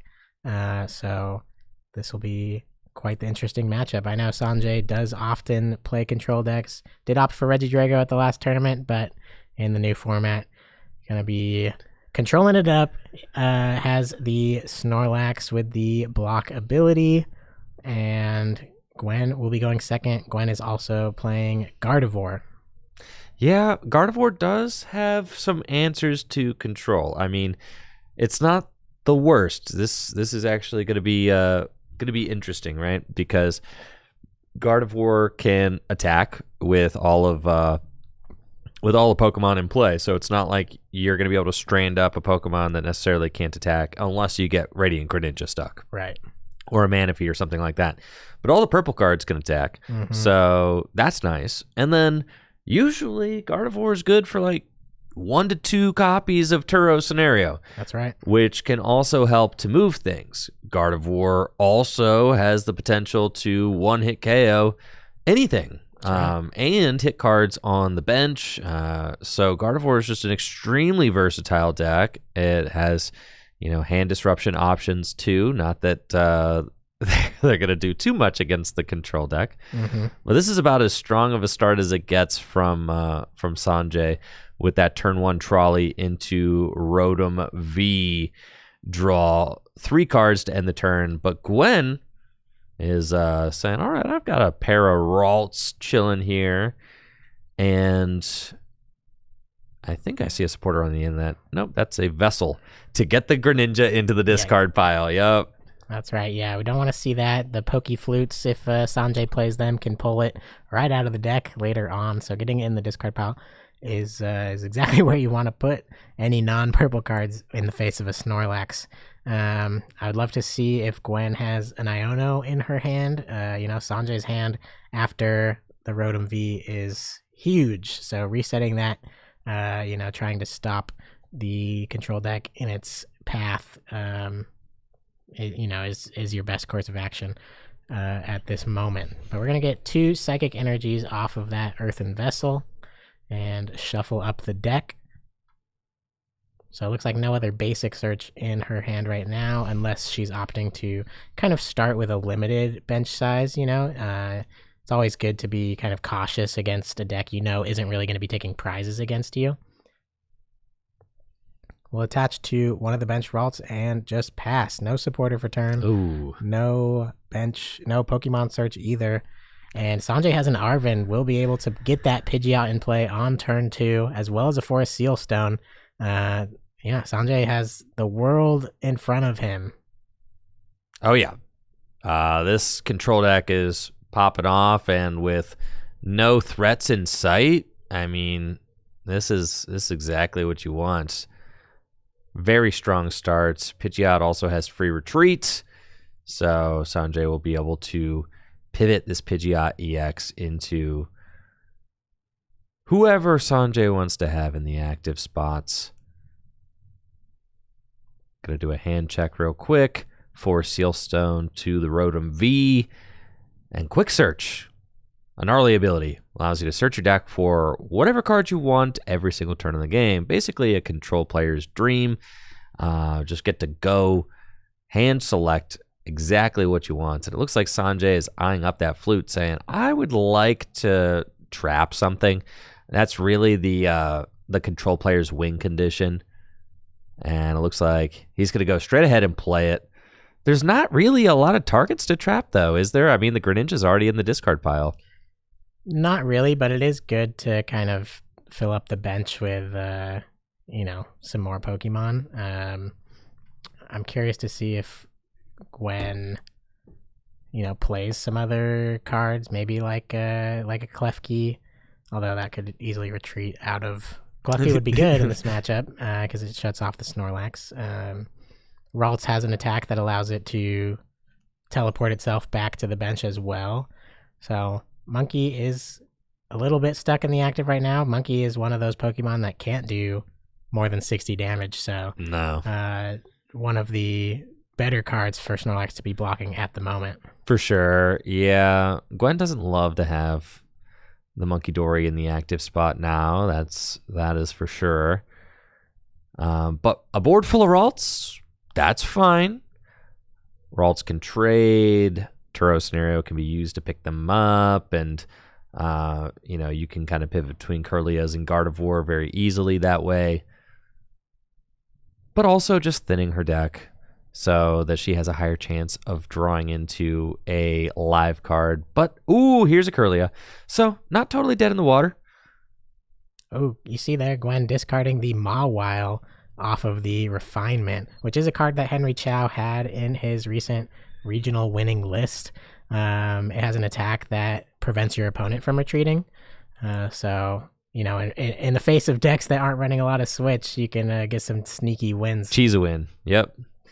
You can just cheese a win if you think your opponent's out of Switch cards. However, that is not going to be Gwen's path to victory in this game. In fact, that Mawile is a big liability if it does get trapped in the active, because it's not going to be it's not going to be able to knock out the Snorlax there. That's right. So Gwen is rolling now. I mean, with Kirlia, it's an inevitability of drawing out of this lackluster hand. And with Kirlia online, Gwen can also shuttle those unwanted Pokemon to the discard pile, as we saw that she did with the Greninja and also the Mawile. There may be a Manaphy in the deck to look out for. That might be one of the last kind of carryovers that Sanjay could be looking to trap. That's right. I'm going to take a look at Henry's winning list if that is very similar to what Gwen is playing.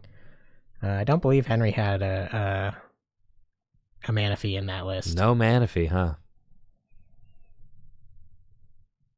And here's Airy. Go fish. Just a little hand check, though. And only a 3-card hand. So I don't really know what Sanjay was looking to hit off that Airy. Yeah, I think Radiant Greninja is the only... Oh, Henry actually did have a Manaphy. See? But without the without Regidrago being as big And of a threat. there it is, oh, dude. Yeah, there's the Manaphy. There it is. Don't say it too loud. It's almost. Well, I know Erica's invitation could bring it up. For sure. Yeah, And he does play it. Yeah, and refinement has been used, so you can't get in the discard pile this turn. So hoping for no. Gwen's got a lay low. Yep. Lay low. Don't make that hand look too appealing. That's right, yeah. Yep. Luckily, Sanjay didn't see it in the last hand off of the Airy. No, so you're saying, all right, there's 2 more cards in the hand. Did the Manaphy get ripped? I think you're almost always better, like mathematically, you're better off with the flute, right? Because you're looking at 5, whereas you're only looking at 2 new cards with an Erica's Invitation. So mathematically, it looks like we have Luxray. And then... Well, it depends on how big the hand size is. Oh, heck yeah. They're using the GX for the V marker. Okay. That rules. Yeah. Might go in with a Fang Snipe this turn. That Luxray V, has an attack for just 2 colorless energy that allows you to discard any trainer card from your opponent's hand. So we are going to see a Penny pick up that Snorlax. And Sanjay opting to go the Luxray route instead of the Snorlax, saying, your board is a little bit too set up to. I know you can probably get around 1 Snorlax pretty easily, so I'm going to need to hopefully discard some key pieces with this Fang Snipe, such as if he can hit like a Turo or some other recovery cards or like a boss. That would be the Turo. The Turo was crazy. Yes. Big, huge hit. And now he knows that the Manaphy was in hand, but it's gone. It is in the discard Here now. comes the... Okay, so this is actually really stressful because Gwen just drew into the second Turo. And if this Luxray doesn't go down right now, then that second Turo is getting hit. Right? Yeah. So you almost have to just Turo up the monkey right now and say... But then... Well, you could tear up your Curlia and draw 2 more. Yeah, it feels bad, right? It feels not great not having any other Curlias except the 1 so far, and not finding any Ionos either to put this Turo at the bottom of the deck for later. For sure. There is another Curlia, though. Right. Oof. And it's going to be another refinement. Probably discard the Screamtail, I imagine. You got the Night Stretcher in hand. You can always decide to just go get it back if you wanted to. I mean, you can, but then another Airy comes in and discards both of them. I know.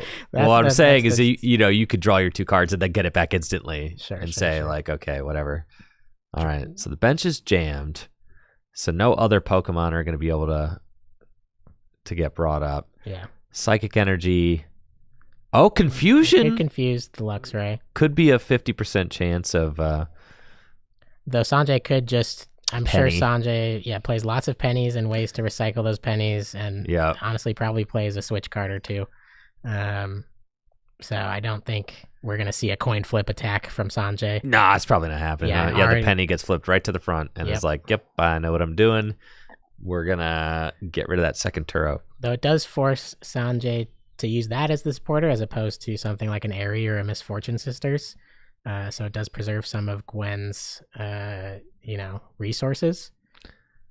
Oh, but switching back over to the Snorlax instead of the Luxray. This is actually crazy for Gwen because now this does... Now the Toro might be forced for Gwen to play now. What are you going to do? Just keep swinging 60 and Sanjay infinitely plays Penny, So, right. You have to play that Turo at some point and start taking some prizes.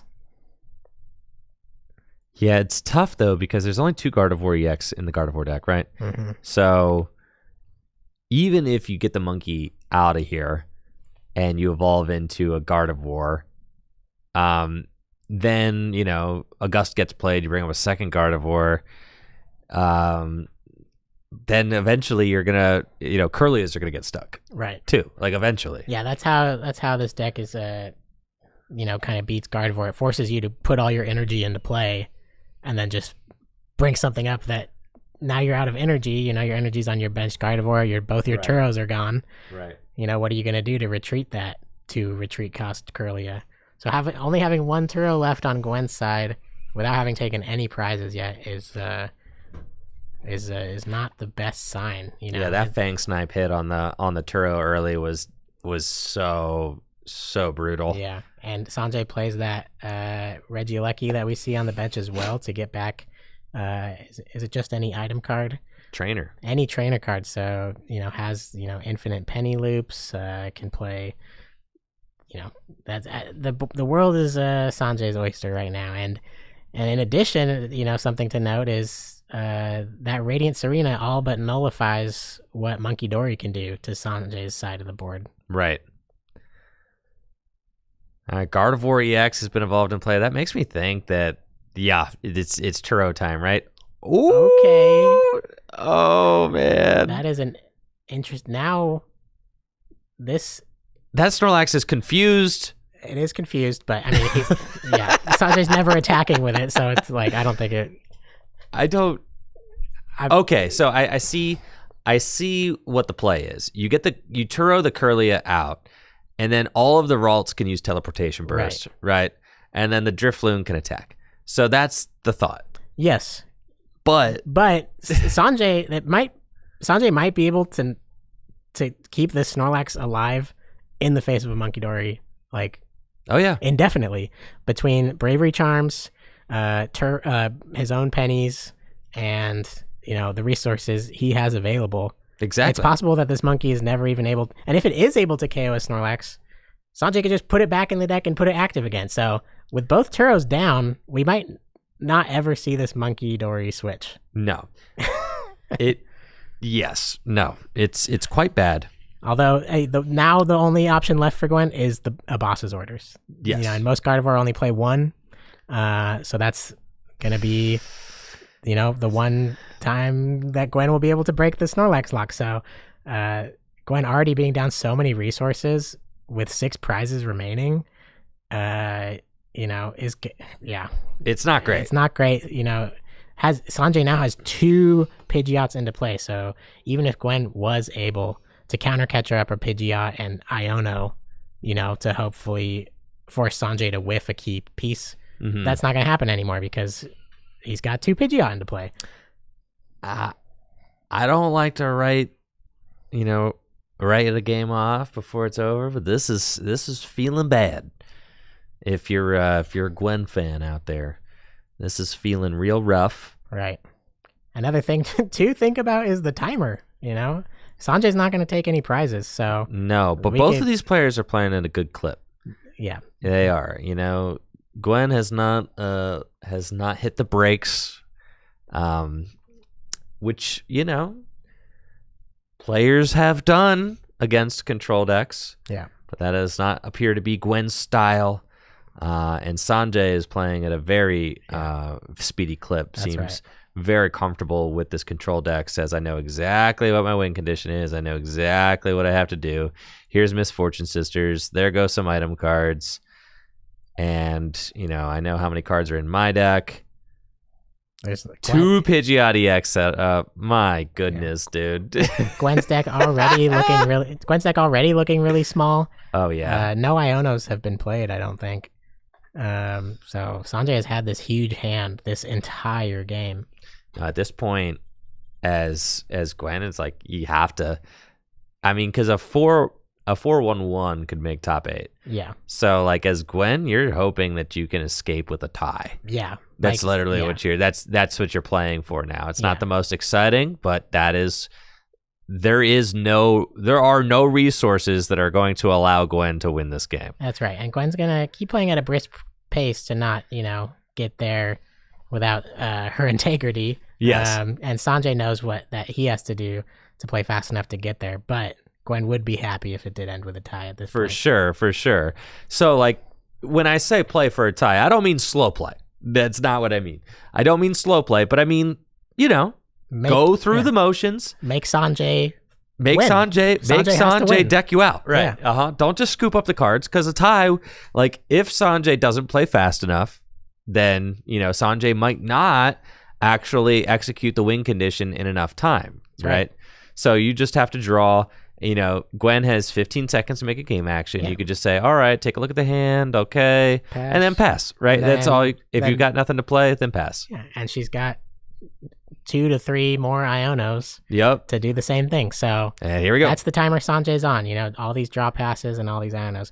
I would have maybe liked to see Gwen save that Iono. I agree. Draw a couple more turns. You don't need to play the Iono right now. And No, yeah. You need to maximize how many cards you're putting back in the deck. I could not agree more. Yep. Mm-hmm. I know it's nice to get a game action in, but you still have to. But maybe Gwen's hoping to actually win this game by taking prizes. Looking for that boss's orders. But like at this point, what are you even knocking out? Nothing. There's 2 Pidgeot. Yeah, you boss something else up, you knock out something with Gardevoir, and then Sanjay quick searches for boss for Monkey Dory You again. definitely knock out the Rotom. I mean, that's 2 prizes, but 2 prizes doesn't win you the game. 2 prizes does allow you to draw fewer cards off of Iono, though. It's true. So but we're already down 2. I know. That's why Gwen should have just been draw passing until boss Rotom, go down to 4, and then start using the Ionos and hope this game goes long enough for a tie. Because those Turos being down and this Snorlax healing with the Radiant Serena every turn, having the Bravery Charm, and Palpad put back a couple supporters for Sanjay, so we're going to be seeing another penny before the Snorlax gets knocked out. Yeah, it's brutal. Yeah, because this thing's got 200 hit points now. And we see Gwen has got that 3rd Iono in her hand, but yeah, I don't think you want to rip that quite yet. Oh, and here's Kirlia. Oh, we digging? Gwen is digging. Oh, we're digging. Looking for boss's orders, I guess. And there's no damage counters on Gwen's board either, No. Which, could be adding some pressure with the Monkey Dory. I personally find it ridiculous that the Snorlax is not getting confused. Gwen is going to scoop. Gwen isn't even going to play it out and go to time. She knows, and respect to Gwen, she knows that there's nothing she can do to win at that point. Sanjay earned that lock, played fantastic, had a great start, and built his deck. The switching between the Luxray V and the Snorlax on those key turns was impressive, and hitting that Turo was huge. Hitting the Turo, yeah, that felt like the nail in the coffin to me for that game. In order for Gwen to pull off a win there, she really needs all of her resources to kind of come together perfectly in order for that to work out in her favor. But we saw that just was not happening. From the slow start on her part to Sanjay having the turn 1 trolley going first. I mean, it's just like, that's just nightmare fuel if you're playing against a control deck and they go turn 1 trolley going first. That's just brutal. You know what card I miss? Avery. Avery, huh? Nah, I feel like it would be really rough in this format, especially with Area 0. Imagine playing an Avery against a deck with 8 Pokemon on its bench. Avery, you know what card I miss, Ben? Parallel City. Man. Oh, jeez. That card is insane. That card is too broken. It's one of the best stadiums ever printed. Yeah. I love that card. Yeah, it's insane. That card is so good. Yeah. So fun. Yeah, and it's tough to play. Like, Sanjay just had so many resources, double Pidgeot, and, like you said, that strong start. If Gwen was digging for some KOs, it probably should have been Turo on that monkey rather than the bench Kirlia. Yeah. Just force Sanjay to find another lock. Force Sanjay to actually use his resources to do what he needs to do. So swinging with Monkey Dory was not going to be enough. No, and it looks like Sanjay has punched his ticket to top 8 now with a record of 4-1. Should be able to ID his last round and go 4-1-1, and that would give us a control deck in top 8 of our League Cup. Oh, yikes. Yeah, what decks can overcome that? So, I mean, let's think. Lugia Lugia is probably the best matchup, Yeah, you think? yeah. I mean, I'm sure Sanjay has lots of Sanjay probably plays a Giacomo, has answers for Lugia, but Lugia has lots of jet energies. The jet energies are the problem. And, right? Has the switches needed to, to get out of a lock. So Sanjay, that might be a tough matchup for the control deck. So I'd be interested to see. Sanjay does have a loss, so I'd be interested to know what deck he has lost to. That's true. Because that deck probably is in top 8 also. That's true. Or we could just have Control win our first League Cup in the new space. How about that? Jesse Parker, teammate to Sanjay, says, pretty sure Sanjay doesn't respect Lugia. So with his control list. Just hoping Lugia is like the new hotness in this format, though. Yeah, I mean, but a lot of players hate playing. As good as Lugia is, I know you kind of feel the same way. Like, as good as Lugia is, it's still so prone to the Lugia hands that, like, it's not really a deck I seriously consider. Like, I will let other people play it, but I'm like, I want to play the game. I want to play the game sometimes, So I think sometimes I think Lugia is less common, because of that feeling. Less common than it should be. Yeah, maybe. That's fair. It's you can't win everything. I think that Control just losing to Lugia is fine. That just makes sense. Yeah. Can't beat everything, but you saw, I mean, Sanjay seems very confident with that deck, and if his matchups go right, I mean, he could waltz himself right into the finals very easily, so long as he is able to win or tie his next round. We should be seeing him in top 8. That's right. I want to take a quick moment to thank all of the supporters on Twitch for your generous subs and donations. Jesse with the 200 bits. Thank you, Jesse. Schmucktux as well earlier with the sub in the 24 months. Kaisel with the sub and the 55 months. And La, my army, for the sub in the 18 months. Koshkin Plays and True Oddish Queen also with the subs, and Skags with the sub. Thank you so much for the continued support. It makes a huge difference. Taking a look at the room, I mean, it seems pretty evident that match was never going to time. Look how many games we still got going on. Like, yeah, the writing was on the wall there. Gwen was kind of in over her head with that Control matchup, unfortunately. Mm-hmm.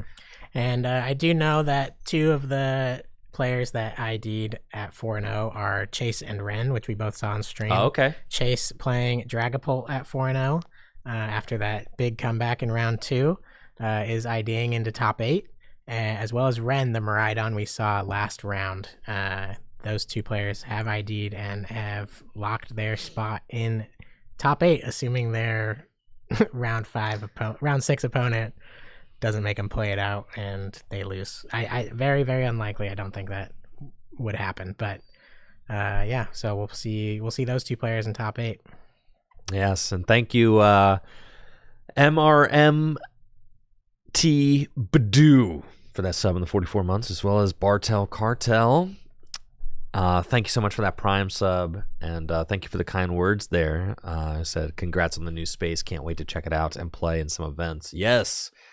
Speaking of that, again, another shameless plug. We've got the huge 4K doubleheader weekend happening at Full Grip Games in March for the Journey Together set release. That is March 29th and 30th. We've got a $3,000 cash event happening for our post-rotation Journey Together formats on March 29th. That is the release weekend of the set. The very first time you'll get to compete with the new cards, playing in the new formats. This is going to be the first opportunity to do that on a big stage for some cash prizes. So definitely something to check out if you are in the area or able to make a trip.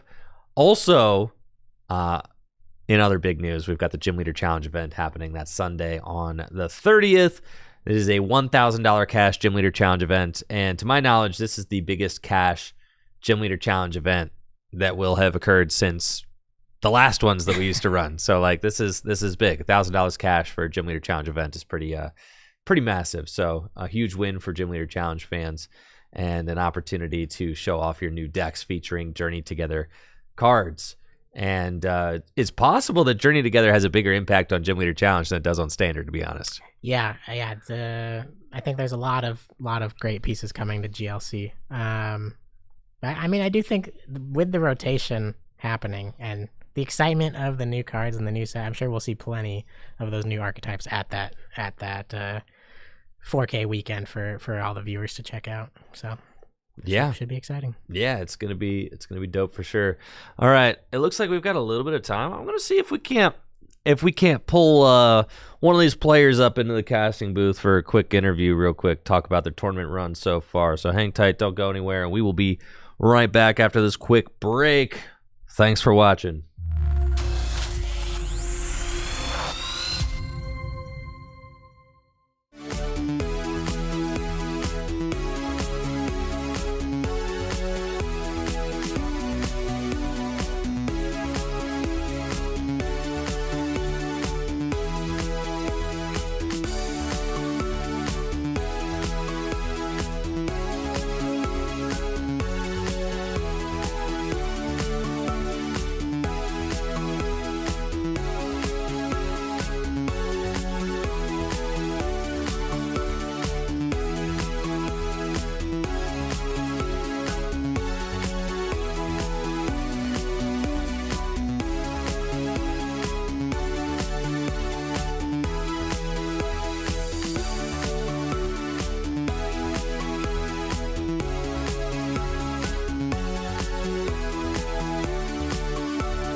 Yo, what's up? I'm here with your boy Chase. How you doing, Chase? 4-0. Yeah, I'm doing great.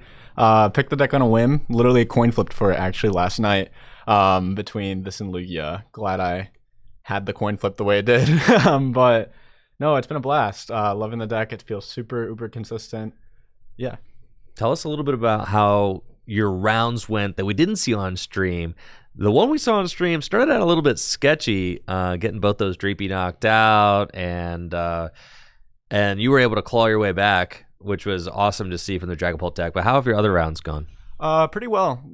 Like I said, the deck's like super consistent. I took a build from Tim Franklin on Twitter. He made a YouTube video about it actually. Just like, heavy support count, like the 2 lands, the Artisan. So I've been able to set up pretty much every game with the exception of that, cloth game. That was a little bit difficult. But we pulled through. Phase 2 Gardevoirs, that matchup's pretty intuitive, I'd say. You just kind of take 2. You have so many ways of leverage, like with the Alakazam, you can move to knock out a Drifloon. Things like that. Especially if I get, the upfoot and setting up, it's a lot better. And round 1, I faced a Lugia, which can be tough, but they just had like a rough start. So Badoo really puts a lot of pressure on them because they can't play the Ultra Balls and stuff, so they're just forced to research, which I love to see that because they're forced to throw away the mist energies and stuff that would make it really difficult for me. Right. So yeah, that went well. All my rounds been pretty good. So Now you went to San Antonio, right? And you've gone to a few regionals this year. So I know you and your testing group, many of whom are here today as well, have been on that Pokemon grind this year. So tell us a little bit about how your major tournament scene has been going, San Antonio, all that this year. Yeah. So this year, not the greatest, to be honest. I don't know. I tend to do well locally, and like I've had some like regionals where like I get the win away and then just completely. You've had a lot of win and ins today too. Yeah, a lot of heartbreakers. Yeah, for sure. Like Peoria, for example, I started 501 and finished 513. Like that was brutal. Ties? Yeah. No. Well, it was just like I took a tie that was like an actual tie, and then there was a game that like looked sketchy. It was against a bad matchup, so I took the tie. Yeah. And then last round 9, it just hit like an awful matchup. But this season I brought Drago to Baltimore and San Antonio. Mm-hmm. Just had rough luck with the deck. Like I can't really say much more to it. Like I know my reps are there. I know my practice is there. Just it's not always your time. That breakthrough. I remember the last player I was really giving this talk to was Jesse, and it was just like he had top 32'd one event ever and was like a local warrior though, had like won countless cups and all that, and it was just like, dang dude, like that breakthrough isn't necessarily going to happen incrementally. Yeah, it's not like, dude, the first time you day 2 you might just also top 8. Yeah, honestly. Like it honestly might just all come together like that, and for someone like Jesse, it's like, okay, he had only ever top 32'd like one event, and then like got second at a regional, top 8 at a regional the next one, and then top 4 worlds. Like, dude, where'd that come from? Yeah. It didn't all happen on a slow incline. It kind of just, the breakthrough happens when it happens. And I know you guys have all been doing really well, and obviously showing up here on the local level. 4-0 with the deck so far. You looked calm and collected on stream playing against the Terapagos deck, even when you had both your Dreepy knocked out, which was super sick. Now, are there any decks here today that you are nervous about facing? I mean, I saw Sanjay just won on stream. I know he's 4-1 now with his control deck. How do you feel against that matchup? Control, honestly, it's something that I'm always attentive to. Like in my household with Dylan, I'm roommates with Dylan Ryan. They're in the chat now. Yeah, he's had multiple day 2s. Great player, great roommate. Just one of my, if not my best friend. Like just always there to help me grow. But yeah, he's brought control to regionals, and it's just something we never, consider off the radar because you don't, and then you just get absolutely bodied by control, and that doesn't feel good. So I always, pick a deck that has a winnable control matchup. Sure. That's why I was picking Lugia or Dragapult. I think Dragapult's potential is where, like, I don't really have many liabilities, and I have a good capability of, like, vesseling him away or ultra balling away. So if I just play passively and, like, hit with Dragapult and like Dust Storm when I need to, it's not that bad of a matchup. Good deal. So you just ID in your final 2 rounds into cut then? Yeah, I just ID'd round 5. I don't know when the 6th round's starting, but I assume I'll just ID my next round. Yeah. Well, sick, dude. Congrats on making it to top 8 here at the Full Grip Games Cup, and we'll be rooting for you when you start playing your top 8 matches then. Awesome. Thank you so much. Yeah, man. Take it easy, and thanks for attending the tournament.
Let's do this thing. We are gearing up for the 6th round. This is the final Swiss round of our League Cup. And we've got 2 players who are still in the hunt. These players are 3 and 2, as all of the 4 ones are IDing. But I'm getting reports from Natalie. She says that a 4-2 or 2 will squeak into top 8 at this event. So even though these players are both 3 and 2, they both have a chance to compete for top 8. And they are setting up for play now. So let's get down to the table and get some hype in the chat going for these 2 players who will be competing for a spot in top 8, a potential spot in top 8. We've got one of our very own Tricky Gym moderators on the right, Connor Devins against Ramon Mira. On the left, I think Connor is playing Miraidon, and Ramon is playing Lugia. Yeah, I bet Connor's happy to see that flip over. One of the things you want to see as a Miraidon deck is that Lugia weak to lightning, and Connor is going first. Which is pretty good against Lugia, because Lugia needs 2 turns before it can even start attacking. So Connor has this turn and next turn to power up and set up his board before he can start taking some prizes.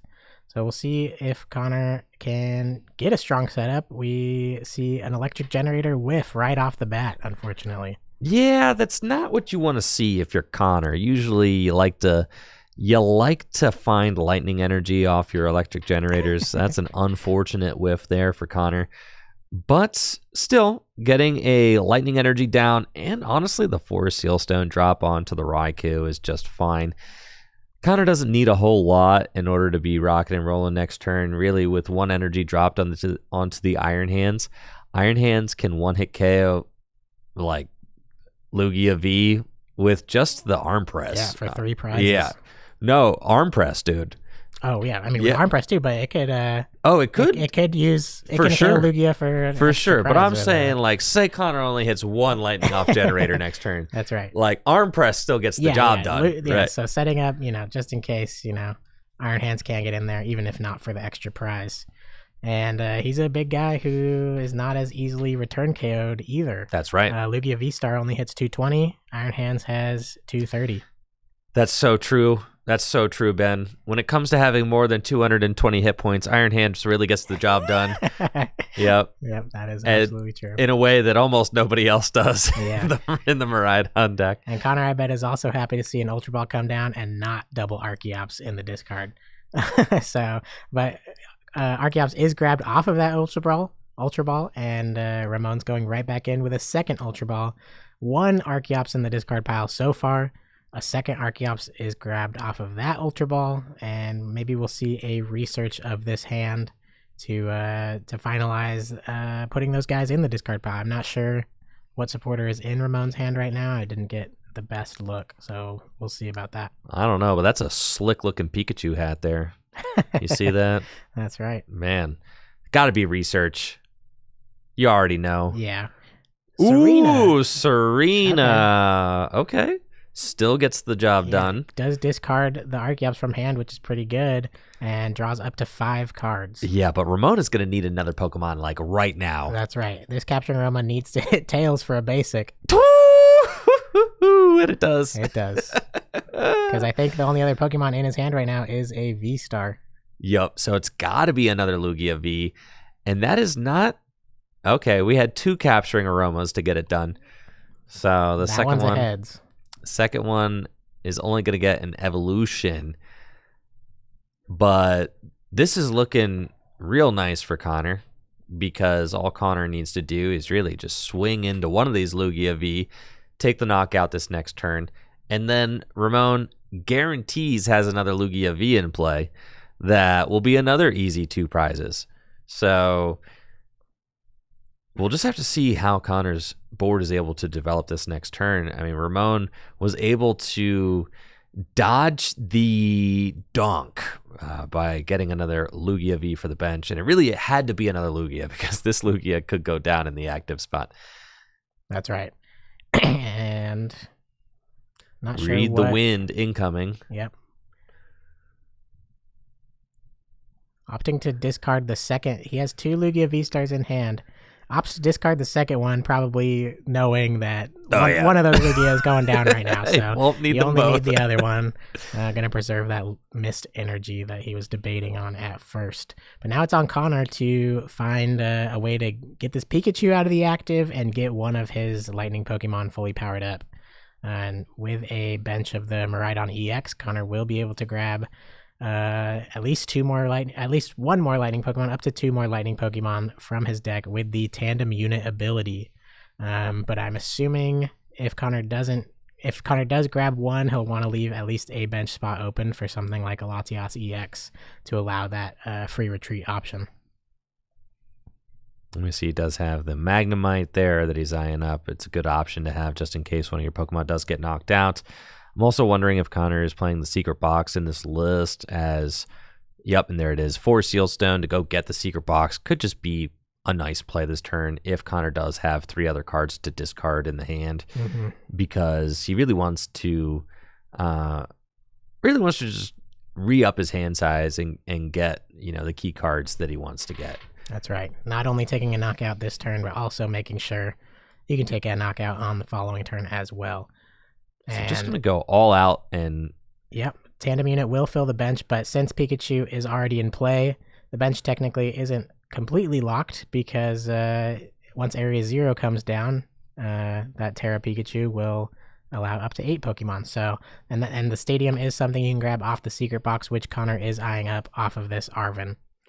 Right. It's this weird situation where you're like, all right, I'm playing Arven. I Arven for secret box and this board that I need, but then what do you discard, right? There's nothing to discard. So it's almost this weird situation where it's like, was it better to force Seal Stone just straight for the secret box and discard the Arven, right? Well, I think Arven was his grab off of the Force Seal Stone.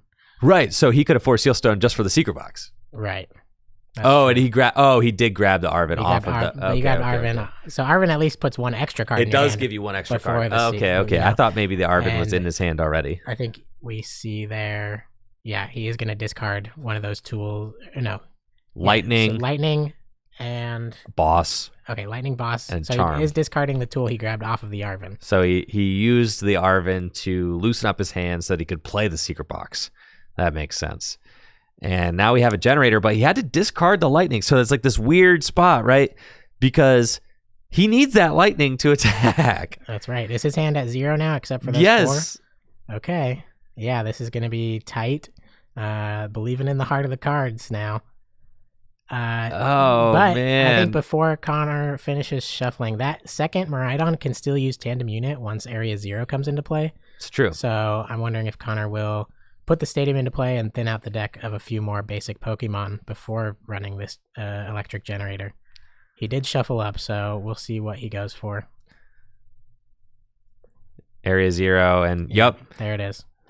Second so smart, tandem smart unit. From Connor to continue thinning the deck. Well, let's look at the top 5 cards. Was it smart? Oh, yes, it was. I mean, odds, he was whiffing, bro. Odds tell us it was smart. He was whiffing, dude. That's right. You need to have the best chance possible. You need 2 energy. Yeah. Because you don't have an out to Mew EX. Okay, so here's the thing.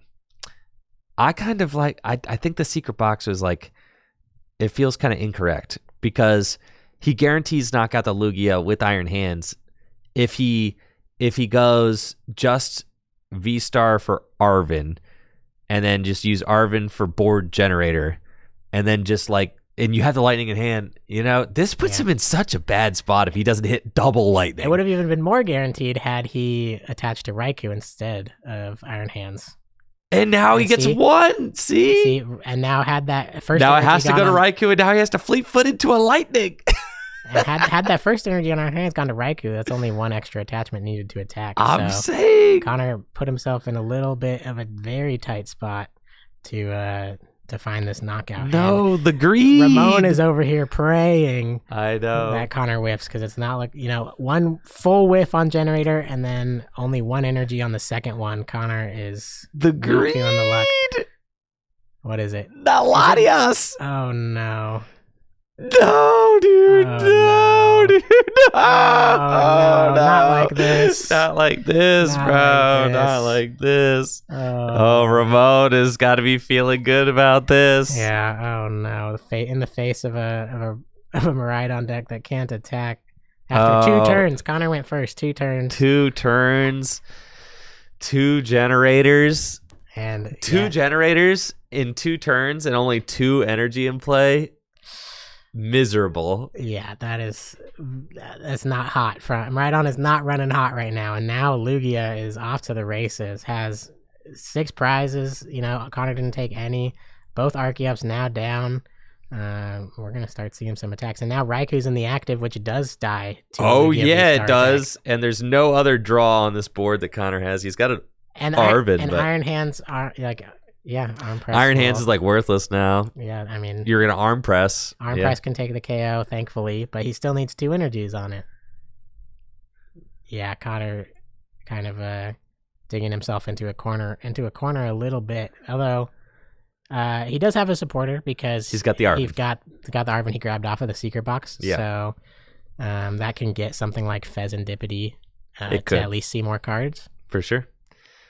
But you're And- still not and, guaranteed an attack. if you find Magneton, Magneton is a way to get some energy into play. It's true. Yeah, Connor has to rely on, either going for does he go for another generator try with the Arvin, or does he just go for Fezandipity and hope for, a solid draw of 3? Neither feels that great, to be honest. No, and he doesn't have a lightning in his hand right now, too. So that's the thing about going and getting generators is if you're playing generators without attaching for turn, that just feels horrible, right? Like basically what Connor did this last turn is he had a lightning in his hand, but he discarded the lightning that was a guaranteed attachment for turn in order to roll the dice. And this is another thing. Connor did go for the greedy play of using fleet-footed for an energy when, you could have just left Pikachu in the active and tanked a hit. For sure. And been like, am I really going to draw an energy off of this fleet-footed? But if he did, it would have been sick. Oh, it would have been mad hype, But now he's on the back burner and has to come back against this Lugia. He's got Nest Ball for Fezandipity. So that is a key top deck because now he doesn't have to decide what to get with his Arvin until after he draws. Yeah, so that is good. That is good. But Ramon fully rebounded in the driver's seat against a terrible matchup. Ramon's got to be feeling good. He discarded that Lugia V-Star the previous turn because he was thinking there's no way Miraidon whiffs this attack, right? Right?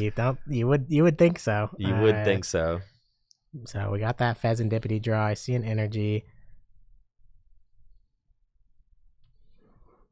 Area 0 did get discarded, so the bench is locked currently. And now Arvin is the supporter for turn at this point, so we just need a generator to hit. This one's going to hit too, for sure. For sure. I wonder how many energy Connor prized, because Miraidon plays a lot of energy, and I'm seeing a good amount in the deck. But not that many. But not like 14, No. which is how many they might be playing. So I'm wondering if there's quite a few energies hiding out there in the prizes. Could be. That is the Pokemon TCG that we play. That's right. At the beginning of every game, you have to set aside 6 cards, one of which, sometimes 2, or even 3, you'll never get to play with. That's right. Yes. Or if you're a control player, all 6. All 6. Generator. See? Yeah, all right. Connor's like, shaking all his right, head. all right. Too little, too late at this point. You just go hands. Yeah, you go hands because hands Yeah. is your one chance of maybe staying in the game. Or we go Okay. Don. We're going Don. Okay, we're going Don because hands could, but he's Connor. Well, Ramon has started powering up a second Lugia, which it does have double turbo on it, so it isn't knocking out a Miraidon EX right I now. still like hands. Yeah, hands is definitely it's got 'Cause that hands arm survivability press. factor. Yeah. But yeah, that second Lugia, if once evolved, will not be knocking out this Miraidon. So Ramon does have to find a different attacker or a boss's orders to find a knockout this turn. he could knock out the Raichu EX, which has 200 HP. So Connor takes his first knockout, a turn later than he would have liked to, but it's 4-4 right now. And Ramon's hand looks like it's full of energy. Yeah. Ramon might not actually be out of the woods. Yeah, which is kind of crazy. This might go back into Connor's favor at this point. No, because this hand is looking terrible. That's right. He did pull another V-Star off the prizes, so he can evolve the active. And attack, sure. And he does have Messagoza flip, which he Fred does hit heads. Oh, for a heads, so that's any Pokemon. Any Pokemon. So I get that in the other. Oh, he grabs. I thought he has a V-Star in hand. No, he must not. Maybe he was holding his discard pile when I was looking. That's right, because he's got the 2 Lugia there, right at the front of his discard pile.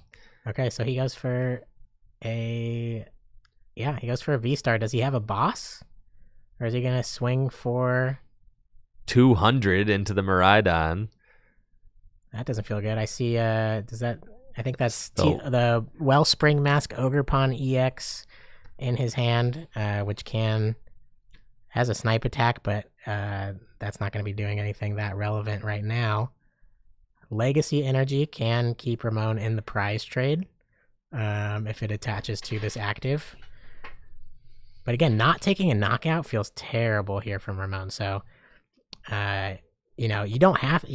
I'm wondering why he took the Lugia V-Star if he could have taken like a different basic Pokemon to take the knockout and just not evolved Lugia.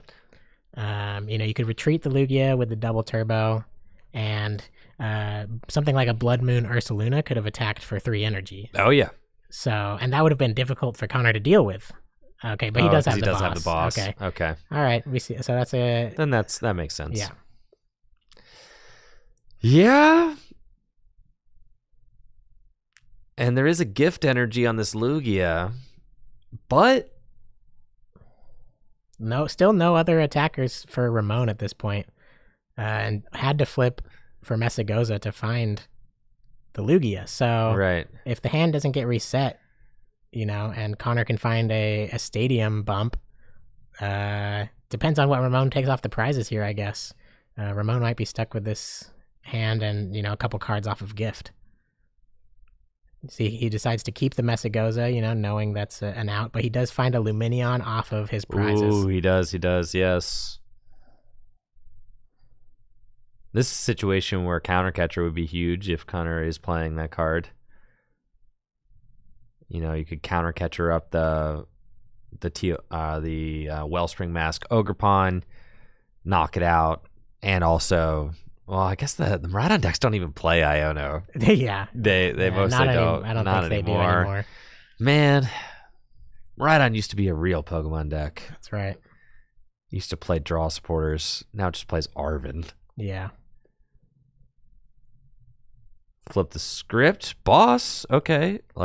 Does give you the option to do something like blow up the Magneton onto Iron Hands, knock out an Archeops, and then maybe you limit some possibilities with that. That's right. Yeah, but then just Blood Moon Ursaluna just wins at that point. For sure. It attacks for free. So limiting the energy from Archeops isn't necessarily super relevant. No, just I guess yeah. So I guess you knock out the Lugia, save the boss for a potential game situation. And I think Ramon might have 7 cards pretty much in his hand, so the gift might not even matter. No, the gift doesn't matter at this point. So yeah, it might just be best to knock out the Lugia that has all the energies, force Ramon to find another Pokemon, Pivot. Use energy to switch as well. So we'll see. Connor just used Messagoza and found his Magneton. Something Connor could do, I guess, is if Connor does play an Iono, because he's getting Luminion. So if Connor does play an Iono, he can Luminous Sign for Iono, and then he does play a Bundler as well. So he could blow up Magneton, Iono to 1, bundle around. Sure. And then guarantee. Nope. Just going to take the knockout. And he does get 1 prize off that gift energy. Photon Blaster, 2-2 prizes. Does Ramon have the win?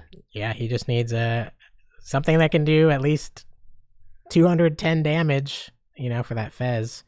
Or Nestball will do it. Yeah, Nestball, Blood Moon right there on the bottom of the deck. There it is. That is game. Easy peasy. Gotta find an energy for Switch and 1 energy onto Blood Moon.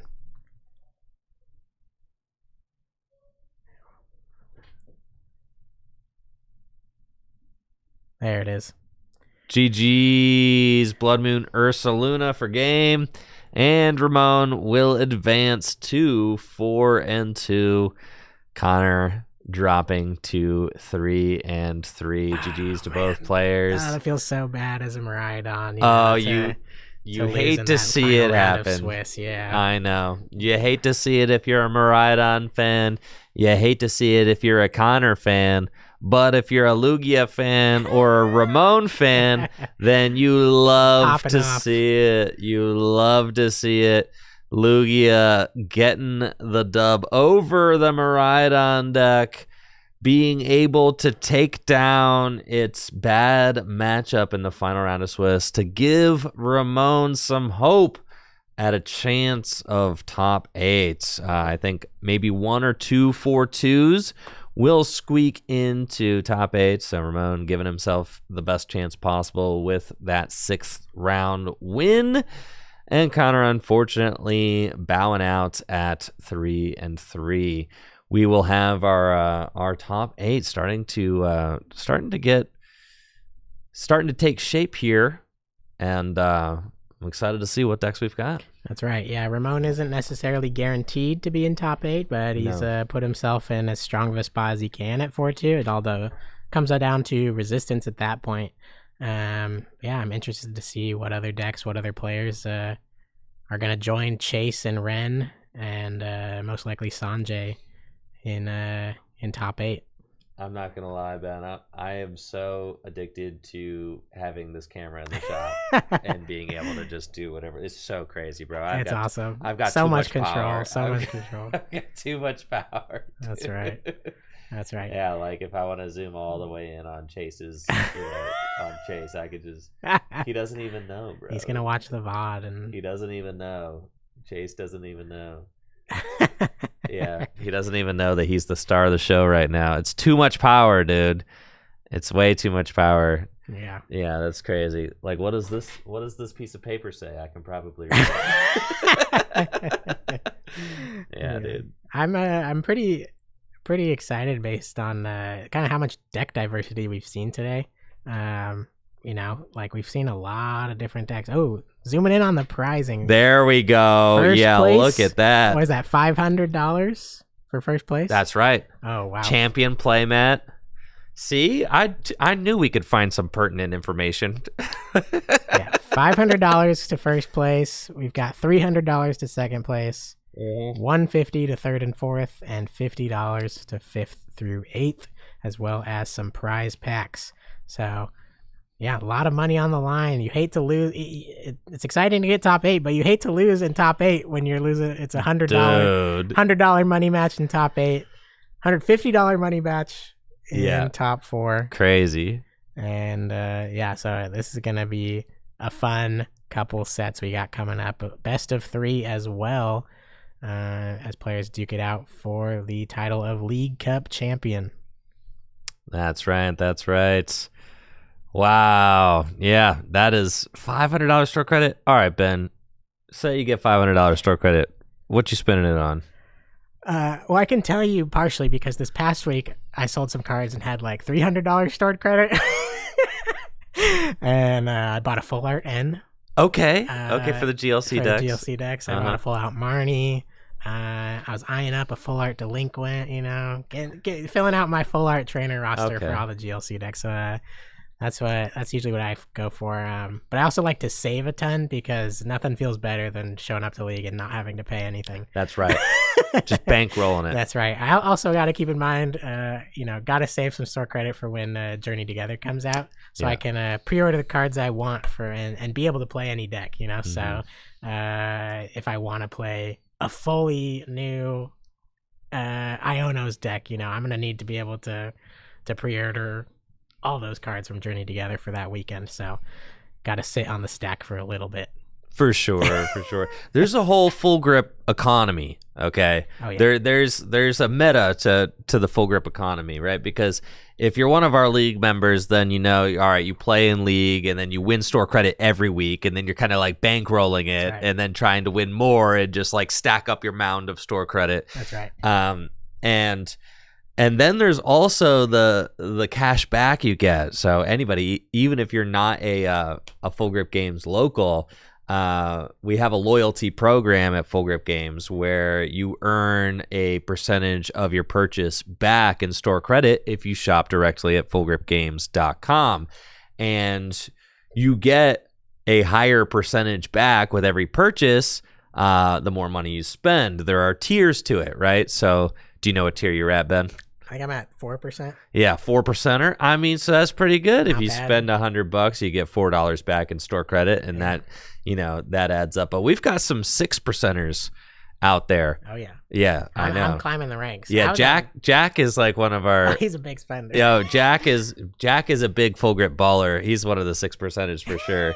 But yeah, there's lots of full grip 6%ers out there. But you got to shop directly at fullgripgames.com in order to get the loyalty program. We appreciate everybody who supports the shop at Full Grip Games, but Yeah. it does make a huge difference if you're shopping direct as opposed to on TCG Player. They take 15% of our sale, and we'd rather not give them that money if we can help it. That's right. Yeah, and yeah. If you have cards to sell as well, you know they're always buying. I sold a big stack of play promos from the prize packs. That's how I got all this money. let's go. Because there's a 3-year buffer, so any cards that came out 2022 or earlier, you can sell. 2023 or later, Pokemon Company said stores can't sell those promos until the 3-year mark. That's right. So since it's 2025, I was able to sell all those 2022 promos. I sold a stamped Gengar V for $120, What? which blew my mind when I pulled it out of like a raw box in my, because when I pulled it, it was like a $3 card from the prize packs, and I'm like, yeah, whatever. Dude, I can't even sell it. I'll sit. that's on so it. crazy. And I was just pulling out stacks of bulk to sell, and I looked up Gengar V, and it's selling for like $200. And so Full Grip paid me $120, you know, because I don't care about, you know, doing all the hassle Min-maxing and all that. Yeah, I'm yeah. like, this is a card that I thought was worth like $5. Like, I'm more than happy to get $120 for it. So go Crazy. check out those old stamped V cards and stuff. Like, some of those have gone up a lot. So if you're just sitting on those in your closet, do yourself a favor and look some of those I up. think I've got the Lugia that I pulled out of a pack, Okay. and I'm like, I just put her away for a few years. That's Forget right. I have it. Yeah. And hopefully it just it Yeah. pops off Yeah. eventually. I had a Charizard V that I did sell immediately when I pulled it for like $10. Man, That card's worth like $250 right now. man. So that felt bad. But yeah. I've started you know, I get prize packs every week for coming to league and Of course. stuff. I've started not opening them now. That's the Jesse Like, Parker way. Yeah, I've opened so many of each set that I have like, you know, hollows of all the random trainers I need if I wanted them. And I honestly don't even play with the hollows that much because they warp. Yeah. So at some point I was opening these cards and, you know, getting my 6th hollow baby Roaring Moon. And I'm like, what am I doing here? Like, I'm done opening these. Right. I'm just gonna hold them. So I've probably got like 40 or 50 across a couple different of the play promo set packs. Yeah, Jesse's a big hoarder of selling those prize packs. He's talking about it in the chat right now. I know. I can't really do that because like of how closely connected I am to Full Grip Games. Like if I hoard and sell prize packs, it just looks sus, right? It's like, oh, Andrew Mahone has 100 prize packs for sale. I wonder how he got those, right? So That's like right. I just can't I can't do it. Yeah, It just is yeah. not a thing. Yeah, I don't have any plans to sell them anytime soon. I think those can sit for a while, you know. I think they're pretty cool. I love that. You know, actually Prize Pack Series 6 I think is coming out in like the next 2 weeks. So stores will start be getting those, and don't know what cards will be in that yet. I'm sure some of the newer ace specs like Secret Box and things like that will start getting some stamps. Yeah, it's just a great program that Pokemon offers, you know, some incentive to come to League on top of the store credit. Yeah, it's a fun little treat, you know? Now, I'm interested as we wait for our top 8 results to come in and for these rounds to finish up. I'm curious from the collecting side of the hobby. Is there anything that you are into lately or anything that you've been kind of collecting? I know you have like a Kamiya collection. Yep. That you have. Are you into anything from these new sets, Journey Together or Prismatic Evolutions, or do you have different collection goals in mind lately? The Kamiya collection is my only collection. Okay. I have a lot of older cards that I just never got rid of from growing up. Oh, cool. So I have, a good amount of Wizards of the Coast Hollows and things like that. They're all in very terrible condition. So like nothing worth tons of money, but the only thing I'm actively collecting is Kamiya is one of the illustrators of the Pokemon card game, and I am attempting to get every single unique art he's done in a single binder, and I think I haven't really kept up with like the Scarlet Violet sets because he releases a couple cards each set, and those are like pennies to pick up if I wanted to. But anything pre-Scarlet and Violet, I think at this point I'm only missing 20 English arts of his, and he has like I don't know how many, like 150 to 200 different cards. Yeah. So I actually just got the Ditto relatively recently. I got the Ditto a couple from weeks Skyridge. Yeah, on your birthday I got the Ditto. Yeah, that's right. I actually, when I sold the Gengar V, I immediately went on and ordered 4 cards from Aquapolis that like were a little more expensive. Yeah. So I'm missing a handful from Skyridge and some like maybe 1 or 2 random Heart Gold Soul Silver cards and a couple from like Neo that are like a little more pricey. So those are all the English ones I'm missing, and then I'm missing I think like 6 or 7 Japanese exclusive ones. I think I'm missing 3. He has from the original Vending Machine series cards that are Japanese exclusive. I'm missing like 3 of those. The Japanese Versus series e-reader set, he has like 5 or 6 of those. Yeah. I have one of them. I have the Janine's. He did all of the Janine's Pokemon for the Versus series. I didn't know that. So yeah, that set's really cool because each artist did the whole set of trainers. So if you have That's crazy. Each trainer in the Versus set is all the same artist. I was gonna say I have a few of the Misty's cards. They all look the same. Yeah. Okay, because they're all done by the same artist. So Kamiya did all the Janine's cards. So Ariados, Beedrill, some other Muck, I think, Weezing, like a bunch of grass type Pokemon. So I'm missing a handful of those. And then there's the Psyduck Scream promo. Man, that one is by Kamiya, and I don't have that one yet. That's probably the most expensive one that I'm missing right now. But the least expensive of the Scream promos, or one of the lesser expensive. Not the it's Pikachu. Not Pikachu. It's not Eevee. Yeah. Psyduck, so that's nice. Psyduck is kind of a favorite of some people's though. He is. And all those cards, I think Psyduck I can get for like 300 if I really wanted to. Yeah. I'm gonna wait for now. I don't need it right now. Yeah, I think I'm just gonna focus on finishing the English first, and then slowly tackle Japanese stuff. Okay, so then I have another question. Yep. Okay, what are you doing about the cards released on Pocket? I have a binder. Okay, so I have a binder in Pocket that's all Kamiya arts. Okay. I was going to ask. In the new time space, what's it called? I don't know, man. In the new time space. Don't ask me any questions Pocket, that require me to recall information. I'm mad hype though because Kamiya did all the Reggies in the new set. So I love when artists do like, a set like that, like the Janine's Pokemon or like a specific line of a family of Pokemon. So Kamiya did all the arts in the new Pocket set for Regirock, Regice, Registeel, and Regigigas, as well as the cool full art Golbat that's in the first set. That's right. So I think he is up to 8 total cards in Pocket, and then we're only like 2.5 sets in. Yeah, it's sick. I think it's super dope that I can have like both of those collections going. Right. Yeah, and the fact that you can have a binder where you keep them all. Yeah. I was hoping that you had started that. 100%. Yeah, 100%. especially with the new Reggies that just came out. Oh, yeah. That was like the first thing I did in that. So, yeah, that's been fun. A huge Kamiya fan. I just love his style. Oh, for sure. My favorite one is probably Light Slowbro right now. It changes. It changes, light, right. slow bro. Uh-huh. He's sniffing a little flower. It's just adorable. And like the Light Machamp. Yeah, did he do Light Machamp? He did no. Or it's like he did a old Machoke. He did an old Machoke. That's Light Machoke. He did. He didn't do Light Machoke, but that one's similar. Where Similar, Machoke like he's got like also flower. sniffing a flower. He didn't do that one. Okay. But he does have an old Machoke card that's really cool, Uh-huh. where he's carrying like a Snorlax and a Chansey across a river. And it looks like a child's drawing. Like that's the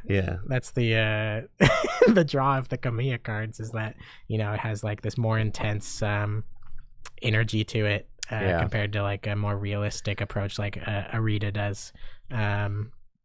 So yeah, I'm a huge fan of that his creativity, and also the goofiness of some of them. So For sure. yeah, huge fan. Yeah. Do you? I know you like the old stuff, and you like the 151. And Oh yeah. For me lately, I actually have been in like a little bit of a purge myself. That's kind of where I'm at as a collector. I'm purging things because collectioning.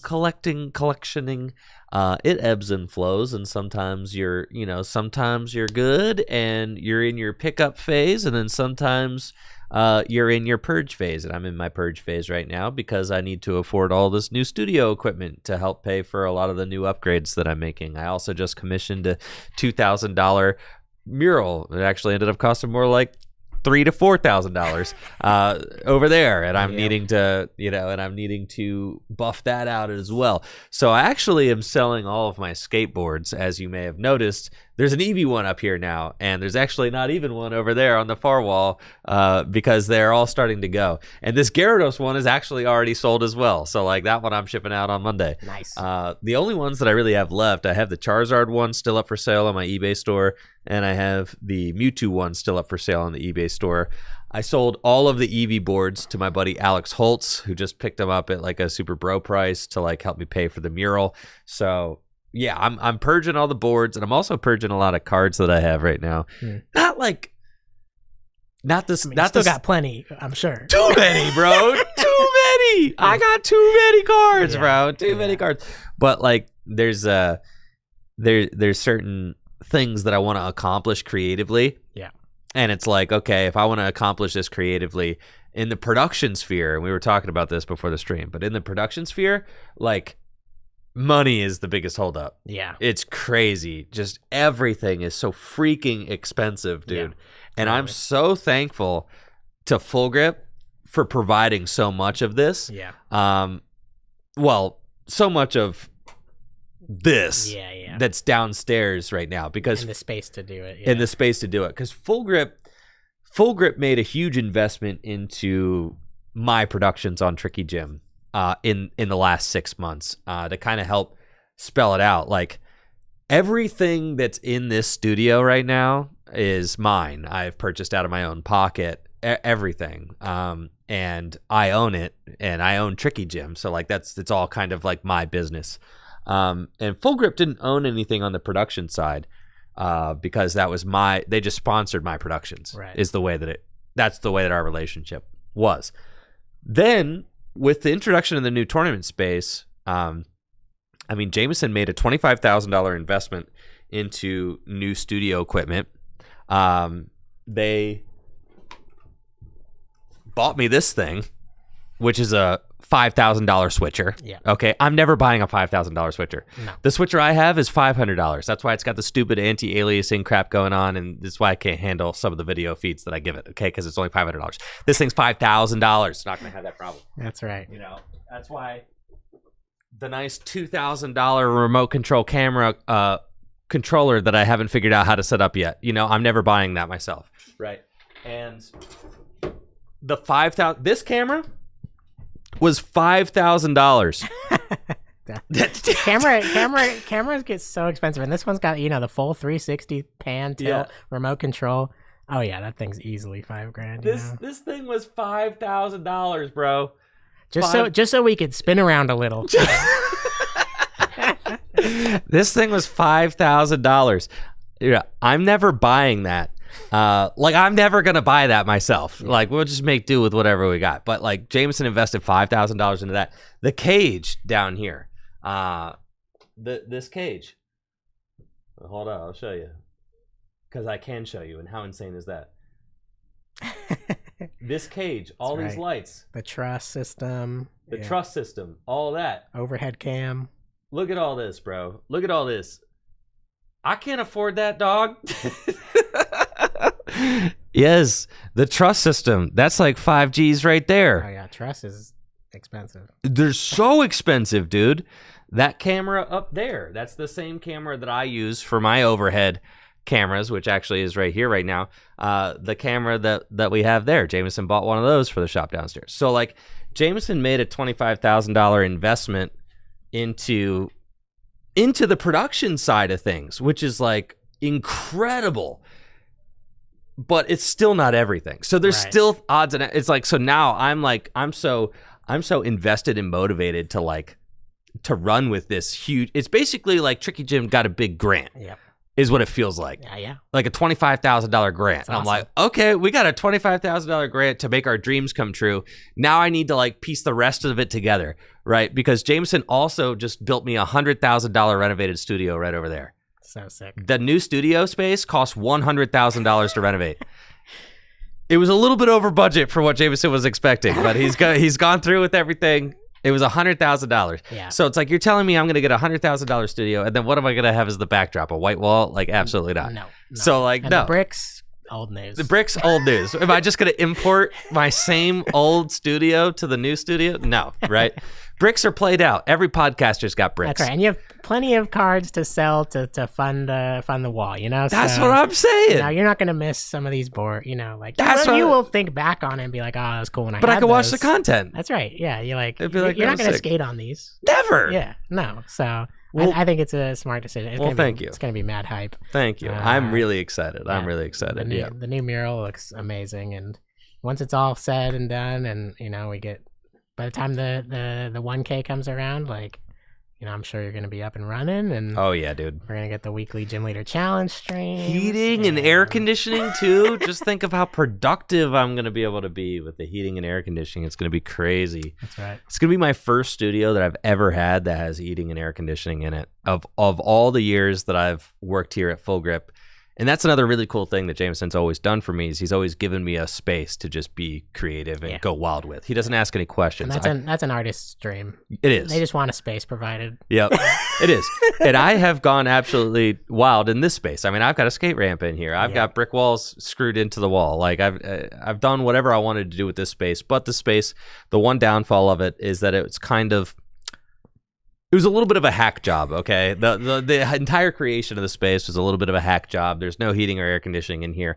It was basically just a vacant room that, like, we put a door on and just said, go nuts. Yeah.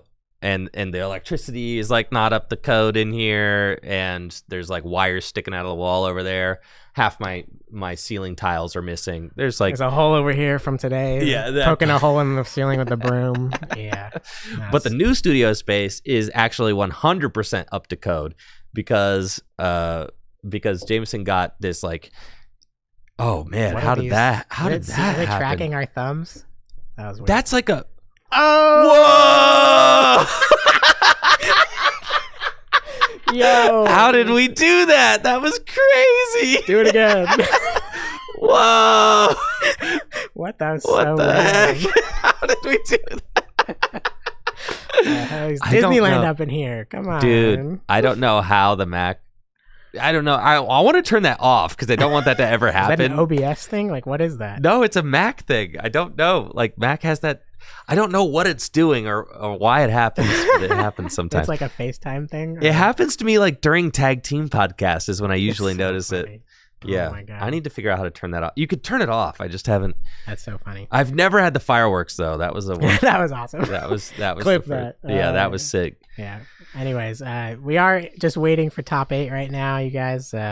Some final matches closing up down in the final round of Swiss. So we'll get those standings and talk about who's in top 8 and what decks made it in just a minute, I'm sure. That's right. That's right. I'm gonna go downstairs and talk to Natalie and some of the other folks, get an idea of the vibes down there, and see how everybody's feeling headed into top 8. One of the production dreams that I have is that we are going to have a floor mic. So I need to buy. What I need to do, it's $1,000. Which is why. That's why supporting the channel makes such a big difference, because I want a $1,000 microphone setup. So what I need is a wireless microphone setup, and I need a 100-foot XLR cable to run it up into my new studio space. So yeah, it's $700 for the mic, and it's $200 for the 100-foot XLR cable. That's of a high enough quality that it's not going to degrade overnight. Yeah. So yeah. Anyways, I want that, and what we're going to do is we're going to be able to run floor interviews from downstairs. So like between rounds, I can have somebody who's downstairs talk to players about how their tournament run is going, and I don't have to walk them up the fire escape to come chat with me in the studio. We're going to be able to do that right from the floor downstairs. So I think that that's going to be something that's like really, really cool, but is not part of the production quite yet. So this is really just bare bones today. Everything that I've got going on today is bare bones. Just kind of like feeling out the system, getting it up and running, all that. So thank you guys so much for being a part of our very first tournament stream in the new tournament hall here at Full Grip Games. And Natalie has just sent us Gwen made top 8. Top 8. Woo! So coming down the list, we have Ren Gleason at the number 1 seed. Ren is playing Miraidon. We saw them on stream, I think round 3. We've got Chase, 2nd seed with Dragapult. Ashton, we also saw on stream with Gardevoir. Sanjay playing Control. We've got Logan, who we saw on stream, playing Raging Bolt. We've got Evan playing Regidrago. So Regidrago did end up making top 8. We've got Gwen playing Gardevoir. And we have Shane Kelly playing Lugia. Wait, you know what all these players are playing? Yeah, Natalie sent the list. Dude, that's so sick. All right, great. So we've got 2 Gardevoirs. I'm going to whip up a graphic. Yeah. 2 Gardevoirs, Miraidon, Dragapult, Raging Bolt, Regidrago, Lugia, and Control. Very diverse top 8. And we'll see who gets matched up where. So the 4 matchups we have are Miraidon and Lugia. So unfortunate pairing there for the Lugia. But we did just see Lugia overcome a different Miraidon. So we'll see what goes on there. We've got a Dragapult versus a Gardevoir. We've got a Gardevoir versus a Regidrago. And we have Raging Bolt versus Control. And 2 players at 4 and 2 made top 8. Unfortunately, 4 players at 4 and 2 did bubble out of top 8. So Ramon, who we just saw beat Connor Devins in round 6, is one of those people who did not make top 8. No. Unfortunately for Ramon. But yeah, looking to be a great set of games. Yeah, I wonder what matchup we want to see on stream. What are you thinking? I don't know, man. I'm gonna be honest with you, Ben. I'm working on the production side of things, so my brain is blank right now. So here's what we're gonna do. We're gonna take a quick break, and then we're gonna be back with top 8. I'm gonna whip up a top 8 graphic, and I'm gonna be able to pop it onto the Be Right Back screen, and then we're gonna go from there. So thank you so much for being here. We'll be right back with our first top 8 match in just a moment. But until then, we will be right back. Make sure to check out FullGripGames.com for all the best Pokemon trading card game singles and sealed product, as well as DragonShield.com for all the best sleeves and accessories for your favorite tabletop games. Thanks for being here. We'll be right back.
Top 8 is upon us, viewers. Thank you so much for hanging out with us today at the Full Grip Games League Cup.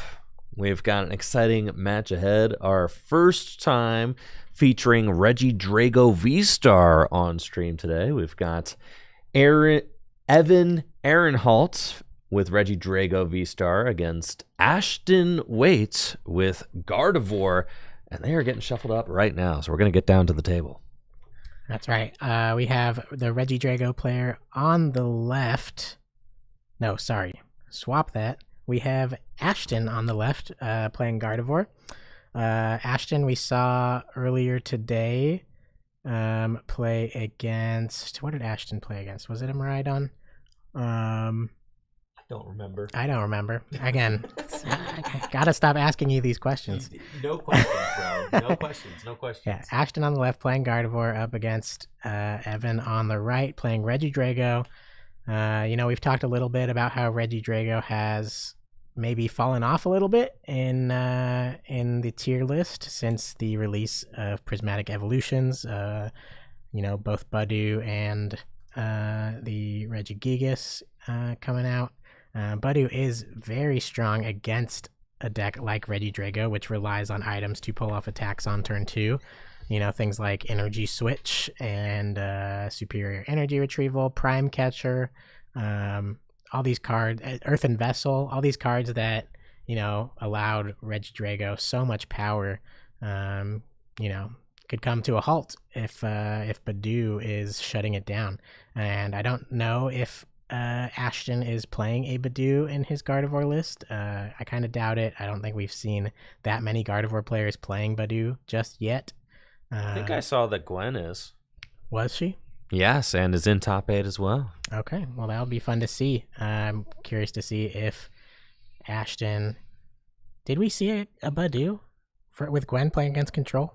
I thought... We saw I'm Greninja and we saw Manaphy. I'm tripping. I don't think we saw Badu. But this Drago is mulliganing quite a lot. We see Ashton already is going to be getting at least 2 more draws off the top thanks to these Regidrago mulligans. And I saw Putty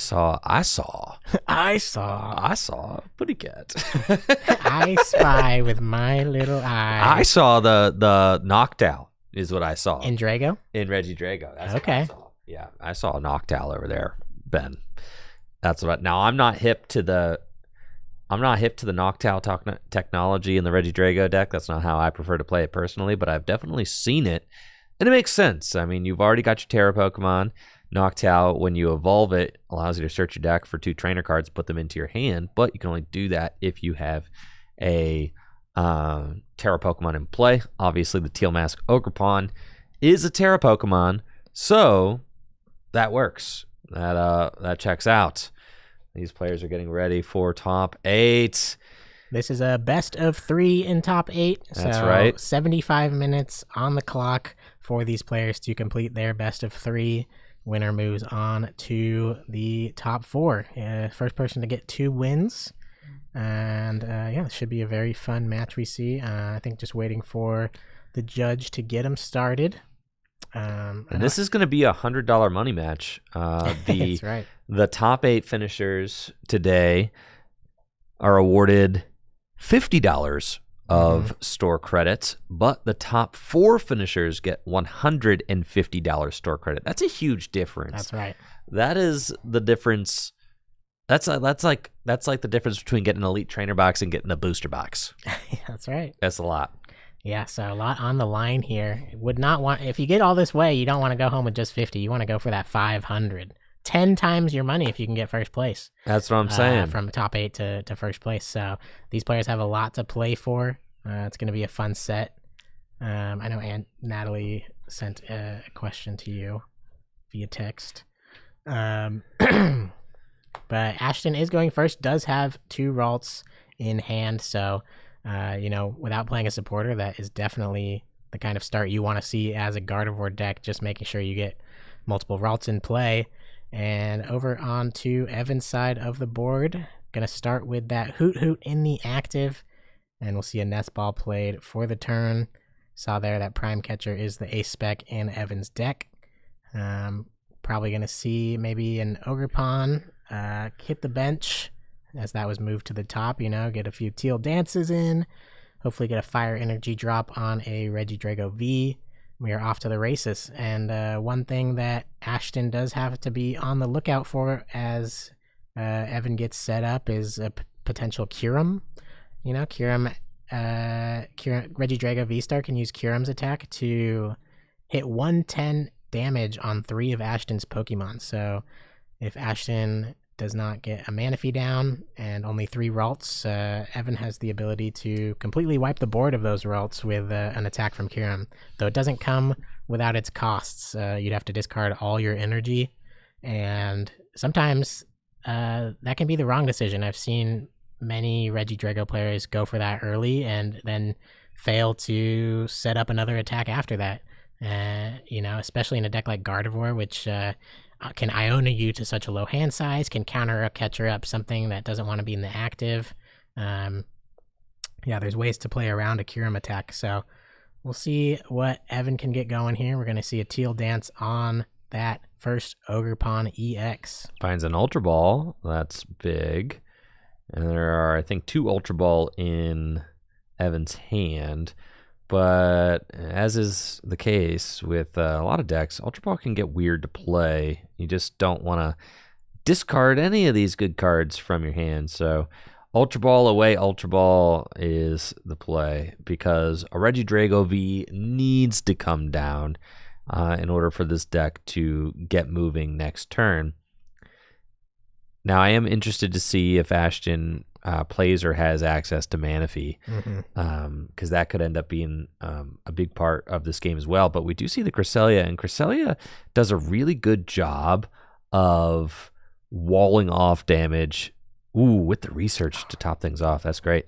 Cresselia does a really good job of negating the damage spread by Dragapult. Right. Because Dragapult is one of the main attackers from this Regidrago deck. And Dragapult's Phantom Dive attack does 200 damage and then places 6 damage counters on the opponent's bench Pokemon, however you'd like.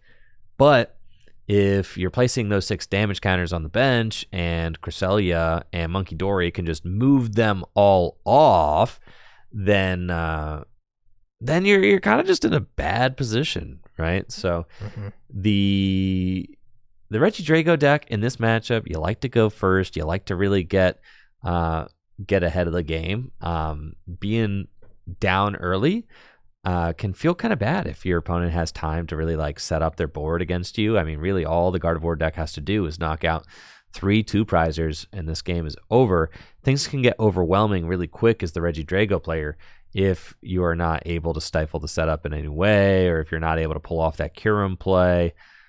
Things can get sketchy for sure. Yeah, but this is a pretty ideal start for Evan. Has both the Dragapult and the Kyurem in the discard pile already, and will be able to get a Fire Energy attachment onto this Regidrago V without much fear of Ashton knocking it out. Not yet. The fire, not yet. The fire, yes, because he energy switched off that grass, so he can still attach for turn. He attached the other grass. There's 2 grass there. Oh, is there 2 grass there? I only see the 1. That's right.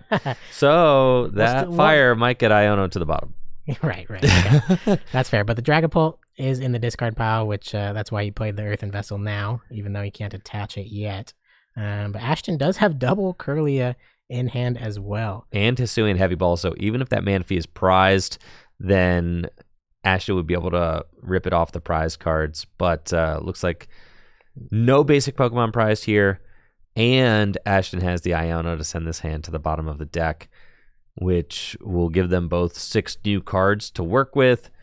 And this is a very solid turn 2 so far from Ashton. I mean, really, Ashton is just looking for another Ralts or 2 at this point, and then you're chilling, right? Yeah. And it would be nice to get the Manaphy, though. A lot of Regidrago decks do play the Cologne as well, so it's not out of the question that a Kyurem attack could still hit the board, even with the Manaphy. All you need is a Noctowl for Prime Catcher and canceling Cologne, and take out the whole Kirlia line. Yeah, and there's the Prime Catcher right there. And we see Manaphy in Ashton's hand too. And it looks like not a whole lot else. No other basic Pokemon. Artisan could hit the board. All right, now this is very strange to me. I feel like my bench Pokemon all need to be next to each other, bro. Do you ever just like leave a gulf like that? I never do. I never do split either. The gap, the parting of the Red Sea over here. Keep them separated, but no. Okay, there is a Badoo in Ashton's hand as well, so that could come into play maybe in the next set. Okay, gonna put it on the bench now. Okay, I like this. Ashton's going to utilize the Badoo now. I knew I'd seen a Badoo in one of these Guardy decks. I was not tripping, you bro. saw it in Ashton's I saw it in Ashton's deck. That's right. And this is pretty strong because now that Prime Catcher is not in play. Cancel and Cologne is also not in play. So actually, Badoo is fantastic in Gardevoir against Regidrago. Yes. It's not something I had really considered until I'm seeing it right now. That Manaphy... Well, that's why Regidrago has fallen off in this format. That Manaphy is guaranteed to protect these Kirlia. And as a Gardevoir deck, that's that's everything. Like when you play against Regidrago before, you're just like praying that they don't target down your Curlias. And now you can sleep well on your opponent's turn, knowing that you'll have a chance to evolve into Gardevoir EX on your following turn. So great decision from Ashton to go in with that Itchy Pollen. I'm thinking we're about to see a pass. Yup. And that's it. A pass from Evan over Fire to Ashton. pass. So now Ashton can target down the Regidrago. But now Ashton's board is bench locked. So you just keep item locking. You do just keep item locking, but yeah, you don't really have a good attacker to take out the Regidrago. It's true. So until you play your own Turo. So I wonder if Ashton maybe preemptively benched that Monkey Dory. Might have been smart to keep that bench slot open for something like a Screamtail. I agree. Because Screamtail with a Bravery Charm can knock out that Regidrago V if enough energy gets into the discard pile. And Budu has free retreat, so it'd be easy to swap into whatever Ashton would like. But yeah, I think until you can go in with a big attacker on a 2-prize knockout, you kind of want to just keep item locking probably. 100%. Yeah. This is the time to just, Itchy Pollen and chill. You saw your opponent revealed their entire hand to you, basically. Did not play any cards. No supporter, no Pokemon, nothing. So their hand is essentially worthless, and that the only chance that they have to draw out of it is to top deck. So at this point, Gardevoir could also take out the Regidrago if a Darkness Energy goes onto the Monkey Dory, because you could do the Monkey Dory for 30, move 3 damage counters with the Monkey Dory, and then do 190 with Gardevoir. Would take the knockout, but you'd have to find boss's orders, which is pretty tough. He does have it in hand. Whoa! Yeah, so I think Ashton has everything he needs. The real question is the Darkness Energy in hand. I think I see an Earthen Vessel in hand as well. Oh, yeah, dude. It's a wrap. Oh, yeah. Pack it up. Oh, yeah. Here we go. The boss in hand, 6 damage counters. Now, has to get rid of either... No, there is no monkey. Does he have the Earthen Vessel in hand? Is he saving? No, there's no Earthen Vessel in that hand. What was that third card? I think it's a Rod or something. Well, I saw Rod and Stamp. And I thought I saw... And the Regidrago V-Star top deck? You've got to be kidding me. It's an Arven. And Arven is the third card. Arven. So this actually gives Evan a path back into the game. Heck yeah, it does. So it probably... Yeah, I don't know. Like, it's good to get damage on the Regidrago, but... freeing up the item lock without taking a KO. Like, if you're not taking a KO, you got to keep item locking there. So, I think so. Evan did top deck the Regidrago V-Star, so I mean, he would have been in for a play. Sure. But probably not a good one though. No. But now I think the door's really open for him to do anything he wants this turn now. Yeah. And because Ashton doesn't know, that hand was probably full of items. Yeah. So now, Ultra Ball just for, a knockdown gets Evan everything he might want, Here's the V-Star power. We'll see what he gets. A lot of energies hitting the discard pile, as well as an energy switch and a super rod. Just needs one attachment of a fire to pull off an attack with this Regidrago. It's already got the fire on it. Okay. Yep, it's got the 2 grass. That was the one thing he found on the turn he got item locked, was he had the fire, so he just slapped that down. Gotcha. So yeah, he's got the attack guaranteed. But what attack is he using? If you use Dragapult, I mean, you could pick off the Badoo on the bench, take a prize that way. You got to figure that any other damage you place is probably not sticking for too long because of the Monkey Dory. Right. The Cresselia is also an option to heal things, so it just gets weird. Looks like Nest Ball and Energy Switch are the choices there, so Nest Ball, probably going to go get a second Regidrago V. Yep. Start getting that set up. And then as this game, starts to wind down, I mean, having that Having that Hoot on the bench is going to be a nice asset for Evan. If Evan's able to find Noctowl eventually and could find, game-winning pieces off of that. Right. Superior energy retrieval. That's huge. I couldn't tell what that gold card was. Yeah, so he'll be able to draw off of Teal Dance as well as get it drop onto the other Regidrago. Yep, and grabbed Energy Switch. So we'll be able to just move that all onto the Drago right now. Yep. Here we go. Drago getting loaded up. Flip the script. Can't be used this turn. No, not this turn, but just having it there in case of Iono is good. Now, I think I see... Is that a boss's orders in hand? Yes. Yeah, Evan hasn't played a supporter this turn. Has this whole setup without any supporters being played is going to target down the Monkey Dory. I think I like this. And you take a double knockout on the Badoo, and then you get to place a few more damage counters and maybe not necessarily worry about them immediately getting removed. Yeah. Yeah. And then also pinging 1 onto the Manaphy. I like that. And 2 onto the Kirlia. So you're putting both those targets in range of another Phantom Dive. Yeah, so unless he finds another Monkey Dory or evolves up into Gardevoir EX. Even so, if you find another Monkey Dory, which we've got right here, right? But you can only move damage counters off one of those, right? That's right. So one of them is going to be able to get knocked out from Phantom Dive. Cresselia play would be pretty good here. If you can take this knockout on the Regidrago with Cresselia, I feel like that's a key play. That's right. And does Fez stipulate that it has to be damage from an attack or any Pokemon that's knocked out? It's any Pokemon that's knocked out. Okay. During the turn, though, so poison doesn't do it. Right. But I was just curious, if the Cresselia damage... Yeah, Fez would proc because of that. It just has to be during the turn, so Fez doesn't proc because of poison happens between turns. Got it. But Ashton is probably going to be hitting Evan with the Unfair Stamp. That is a card Ashton has in hand right now. So there could be a cheeky play Ashton makes to off the Unfair Stamp to 2, counter catcher up a Fez and swing for 190. Don't KO the Fez, and you can pick it off with a Monkey Dory on the following turn. And then maybe since the V-Star power has already been used on Regidrago V-Star, it's possible that Evan could get stuck for a turn or two. Looks like Ashton really kind of taking stock of his resources and figuring out where he wants to go with this Arven play.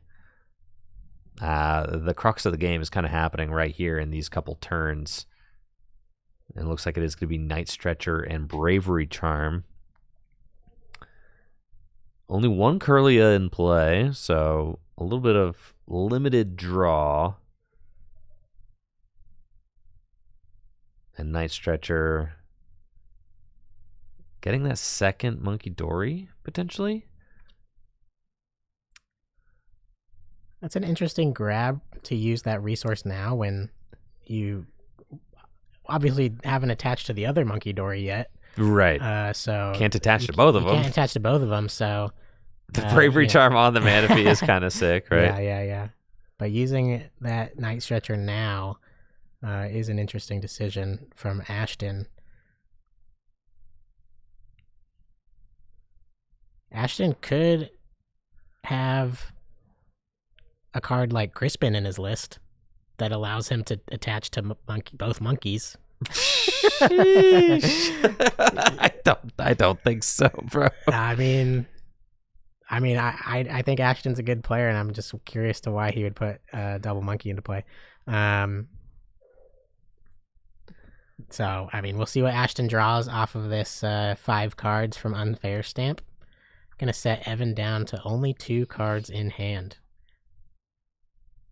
Ashton still will have a Refinement ability to use, and still hasn't used a Supporter for turn either.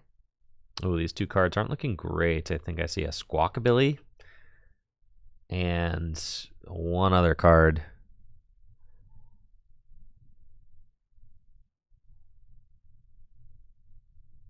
See a Turo in hand on Ashton's side, but it's just going to be a swing for 190. Take 2 prizes on that Regidrago. All right, the Teal Mask Ogerpon gets sent up, and thankfully for Evan, he does have the Flip the Script ability. He's going to be able to draw 3 cards off of that unfair stamp. Nestball could also grab Mew EX to draw another card or 2 with its restart ability. Right, and I bet Evan is hoping to find an out to Noctowl in some of these cards to, cherry pick the trainer cards he needs to get a V-Star into play and to get a 3rd energy onto it, as well as retreating this Ogerpon. So then I'm curious to see what the line is now. I mean, knocking out the Kirlia at this point, that's like devastation for Ashton because you're leaving the board with no draw power. Yeah. Even if you were to do something like Iono to 4, knock out Kirlia, that feels bad, right? Like, what do you do there? Yeah, that would be tough because Gardevoir kind of relies on the refinement abilities to obviously continue turning through the deck, getting those energies in the discard pile. We did see the Mew EX come down and another Regidrago V. I don't necessarily love the grab of the second Regidrago V here. From my time playing this deck, I could pretty much guarantee you Evan is not powering that thing up. No. In fact, that is a lose con in of itself. Right. It probably is better suited for something like the Radiant Charizard. Yep. Something that can do big damage after Ashton takes another 2-prize KO. Yep. Yeah, getting another Regidrago V powered up is just extremely an oversight. Unlikely. Yeah, it's almost not possible because of the amount of energy switch that Evan has down, and because of the fact that V-Star power has already been used. So we've got Iono, we've got Flip the Script. I mean, Evan desperately needs to find the Regidrago V-Star. I think, did I see it there at the end of the hand? Yeah, that's V-Star, right? Am I tripping? No, it's a Tina. Okay. A gold Tina. Earthen Vessel discards that Tina V-Star to get 2 energy from the deck. Teal Mask can still draw 1. Yeah, but I don't know if we've seen Noctowl either. I don't know if you can see it in the hand. I haven't seen Noctowl in the deck so far. It's possible Noctowl is prized if it's only a 1/1 line. Okay, here we go. Teal Dance. Draw 1. Ultra Ball. So, yeah, the V-Star can get grabbed. But like I said, at this point, that second Regidrago V-Star is a lose condition because there's only one Teal Mask Ogerpon in play, and Ashton could very easily go, Iono, Counter Catcher, and then here we go, I'm using Screamtail. Yeah. And that Regidrago star. Yeah, good luck switching. This guy. Right. Especially if he uses his Prime Catcher at all, but yeah, haven't seen the Prime Catcher be used just yet. That Ultra no, Ball, he's still got the Prime Catcher. Yeah. Ultra Ball is gonna get played to find that V-Star he needs, and not having to utilize Hoot Hoot is kind of nice for Evan because you can kind of rely on it as your Iono hands get lower and lower. And here comes a switch, so that is another out to moving the Regidrago V. Yeah, I wonder if it's better to retreat right there and save the switch for. But I see what he's doing. He wants to save the energy, and he still has Prime in deck, so I get it. Right? Okay, he's swinging with Tina V-Stars, lost Impact, gonna lost zone 2 of those energy. Yep, and he wanted to save he wanted to save the energy so that he could lost zone it. Right. So and that now, makes sense. if I was Ashton, I'd think, okay, since I see those 2 energy go down, I want to knock out this V-Star in 1 hit. Yes. Because it'll just leave him with 0 energy on board. Like literally, like how does Evan win the game if this V-Star goes down? Radiant. Like I don't know. Yeah. I don't know. It's not looking likely, right? No, because that second V-Star is not going to get powered up. It's not happening. Yeah. Yeah.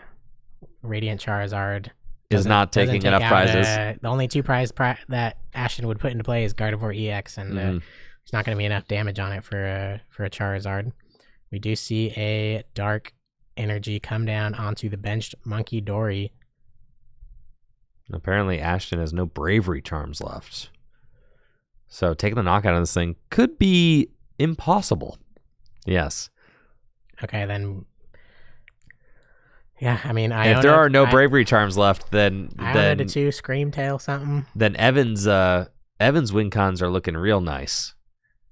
That's right, because that damage on the Curlia, which we can assume will become a Gardevoir EX this turn, needs to become a Gardevoir EX this turn. Yeah. Right. If there's no Bravery Charm, then Ashton is pretty much out of win cons, because I think what needs to happen is Ashton needs to go like Iono, Counter Catcher, the Fat Regidrago, and then like Screamtail, the Pheasantipity. He could also go Iono, Mind Bend for 60, Confuse the active. That's and that is very real. It sets it up for Gardevoir EX KO on the following turn. Mm-hmm. And also prevents Evan from drawing any cards with Pheasantipity. Yeah, that Prime Catcher still being in Evan's deck is a real issue, though. That's right. Yeah, and Noctowl is active. Haven't seen it yet, but it will probably hit the board at some point. Gonna attach that Technical Machine Evolution just to get it out of hand, out of the deck.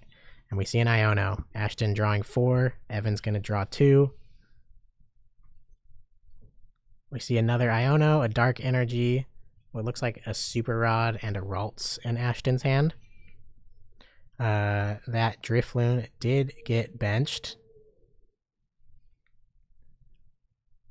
But as you said, there's no Bravery Charm on it, so isn't doing enough damage to KO. So I think in this position, Mind Bend is the best option. Or you could Cresselia KO. Well, no, taking 1 prize on Hoot Hoot isn't super relevant. No, and then it activates Pheasantipity too, which just feels kind of bad. That's right. So Ashton is putting 2 energy onto the Monkey Dory. It's probably going to go for the Mind Bend. We'll use Adrenabrain first to move some damage. We could put 3 onto Hoot Hoot and KO it over the course of 2 turns with Monkey Dory. It's true. But decides to put it onto the active to set it up, probably for a KO from the Gardevoir EX on the next turn. Yep, and then is going to Mind Bend it. So Confusion, that's 90 damage. The Regidrago V-Star is confused, so we'll need to get flipped upside down, Evan. Spin that thing. Thank you. Ashton's doing it. Yeah. Thank you. And Prime Catcher's still not found, and it wasn't in the hand before, or was it in the hand before? It was not. So it's in the next couple of cards of the deck, probably. But no energy in hand, I think, so no Teal Dance, no KOs. Burnable cards, because it's Nest Ball, Goodra, Squawk. Oh. So no draw possible. Draw possible. Pass? No way. Don't even go for it. No, you gotta go for the coin flip. You gotta go for it, There's no reason to not go for the coin flip. I think passing here is crazy. Yeah, the extra 30 damage is so irrelevant It's on yourself. so irrelevant. So I think you gotta flip. You have to flip that coin. Okay. Oh my goodness. So that's it. I mean, Ashton, it turned out exactly like he wanted, because now he can just retreat into Gardevoir EX, move 30 damage to the active, and take the KO. Then Evan's left with no energy on board at all, and 3. Oh, there's only 2 energy on the active. That's right. I forgot. Yeah. That was so literally has to pass. Okay. Yes. Sorry, I forgot. Yeah, I lost on the 2 energy for the turn before. There's no that's oh my goodness. Okay, yeah, Mind Bend. I mean, even without Mind Bend, the Drago was stuck off of those 3 cards. So, for sure. That's crazy, dude. Yeah, that's a huge whip. Oh, yeah. This game's over. Yeah, I think Evan put himself in a little bit of a hole. But, that's the power of Iono and in the Gardevoir deck, especially against a deck like Regidrago. And Ashton was able to get both these Monkey Dory suited up with Darkness Energies, and now is able to move 30 damage twice a turn, which is crazy. Mm-hmm. Yep, and taking out this, there's like nothing. I don't think that there's anything that can dig Evan out at this point. Yeah. We'll see how many energy switch are left in this deck. I see 1, which sounds about right. Yeah. And with 1 energy switch, you're not powering up that other Regidrago V-Star. Yeah, there's technically a way to power up a Ogerpon. With a Teal Dance attach and the last energy switch. And, Evan may play a cheeky Briar and a Boss's Orders or Prime Catcher and win the game. But a lot of pieces are needed but he does have Pheasantipity draw as well as a supporter. This is a scoop it up, go to game 2 situation. It's crazy. I was just thinking that Ashton was out of this, but that Iono was crazy. Yeah. I mean, the fact, like, no Noctowl, no nothing. Yeah, no burnable cards even. No burnable cards, able to draw no prime Mew, catcher, no grass. no supporters. No supporters. Yeah, nothing. Just Brick City. Mm-hmm.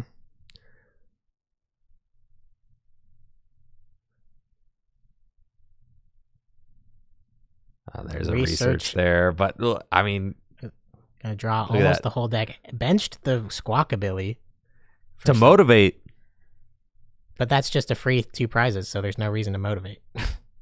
That Gardevoir just knocks it out. So there's literally no reason to bench Squawk maybe. There. Well, maybe the Manaphy gets stuck. Okay, I guess this is the route. This is the route. Yes. Hope Ashton doesn't have an energy card, but we see it in his hand. Yes, Ashton has Ashton it. Just show that. Show the energy. Retreat. Yeah, save yourselves a little time. Yeah, that's show it there. Yup, and boom. Ashton wins game 1 in the first match of top 8 best of 3 game. Gardevoir taking the dub with a strong showing of Iono to, lock the Regidrago out of the game. It's not over yet. Now the Evan will be able to choose whether he wants to go first or second, and try and make some adjustments and claw his way back into this game. We'll see what he can piece together here. Yeah, that was a tough one for Evan. Really, to see the game kind of like slip away from your grasps like that feels bad. That is kind of what happens with Regidrago V-Star. Sometimes you have to be very careful with all of your resources. You have to be very calculated with exactly which cards you use and when, and how you implement them to help route yourself to those 6 prize cards, because everything is just so tight in that deck. I mean, only having the 4 energy switch. I mean, down to when you use your V-Star power and which cards you recover off your V-Star power. It feels like you have just the right amount of cards to be able to win any given game, but you have to employ all of those cards correctly in order to come out on top. And it felt like Ashton was able to kind of stay cool and calm under pressure and find that route to victory without even any bravery charms left. Just saying like, okay, we're going to confuse, we're going to Iono, and we're going to say you don't have anything. And sure enough, Evan just had to pass off that Iono to 3. Yeah, I think the Badoo in the Gardevoir deck, I think, really swings this matchup in Gardevoir's favor. Oh yeah, because you can guarantee that your Manaphy stays in play, doesn't get canceling cologned, and that is, all you want against a Regidrago. You want just the time to evolve up into Gardevoir EX, because once you do, then it feels like you're almost unbeatable. Gardevoir's so hard for a Regidrago to knock out, without committing like some energy to Lost Zone with Lost Tina, and you can tank a hit with Gardevoir EX and then Turo it up. Like once you get Gardevoir EX in play, it just feels, and you're not like behind in prizes to Regidrago. It's a huge swing of the matchup. So Ashton is going first. Evan chose to go second.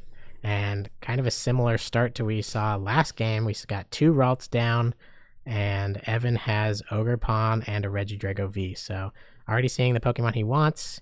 We've got the Dragapult EX in the discard pile off of the Earthen Vessel. And now he's going to check his resources and get 2 energy out of his deck. Yeah, and I'm thinking Grass Energy are going to be the grabs. We've got the Teal Mask Ogerpon in the active spot. Fire Energy already in hand. So this is a strong place for Evan to be. But of course, you got to look out for that potential Badoo. So, I mean, realistically, Evan wants to just put himself in a position where he's got as established of a board as possible and could potentially deal with a Badoo that comes into the active spot. But that Badoo just really does threaten so much, as it has the potential to buy Ashton much needed time while he sets up his board, and then there's almost a certain amount of inevitability that comes with a fully established Gardevoir board. Yeah. Once all the all the pieces are in play. Mm-hmm. Go Teal Dance, draw a card. It's an Ultra Ball. We haven't seen a supportive return. Ultra Ball could get Squawkabilly. Canceling Cologne is in hand. Nest Ball. Yeah, and I think you kind of just have to let it rip, right? Well, you could also, since you still have Ultra Ball for Squawk if you need it, you have so many grass in hand right now that you might as well just get another Ogre Pawn. You have a grass in hand. Yeah, so Squawk does come down off Nest. Ultra Ball is probably going to grab another Ogre. Yeah, and Evan's going to be able to discard the hand and see 6 more cards. Opting to grab the Kyurem off of the Ultra Ball to discard with the Squawk, so I also like that. That is fine. It's putting a lot of pressure on, saying you need to have an answer to the Kyurem next turn or else, but it does kind of, it kind of projects a lot and says, okay, all right, I've got my supporter for turn and all the items in my deck to prepare for an upcoming Kyurem play. I could just item lock you, and then you can't make that play next turn until I'm very ready. Right. So. And now with the threat of Badoo, do you want to preemptively play any Ultra Balls for evolutions while you can? Any energy switches in hand while you can? If you have energy switches, you probably just throw them down immediately. We'll see what Evan decides to play. I do see Ultra Ball and a Nest Ball, but it's going to opt to just pass. Oh, yeah. It's like, Evan chose to go second, but didn't take advantage of going second at all. Right. Didn't play a supporter, didn't attack. Yeah. Evan might as well have gone first. We could have even seen a Motivate. You could have attached to the Squawk with the second grass that was in your hand, retreat, and then you'd have a fire and a grass in your discard pile and attached to the Drago, and then you're kind of protected from item lock. You just need an attachment and an evolution to swing into your item lock. But now, item lock guarantees that Regidrago will not be attacking next turn because there's only 1 energy on it. It's true. Yeah, it's tough. That is tough. And then there's all these items in hand. None of them got played. Yeah. Yikes. Yeah, and Ashton has Buddy Buddy Poffin and TM Evo coming up off of this Arven.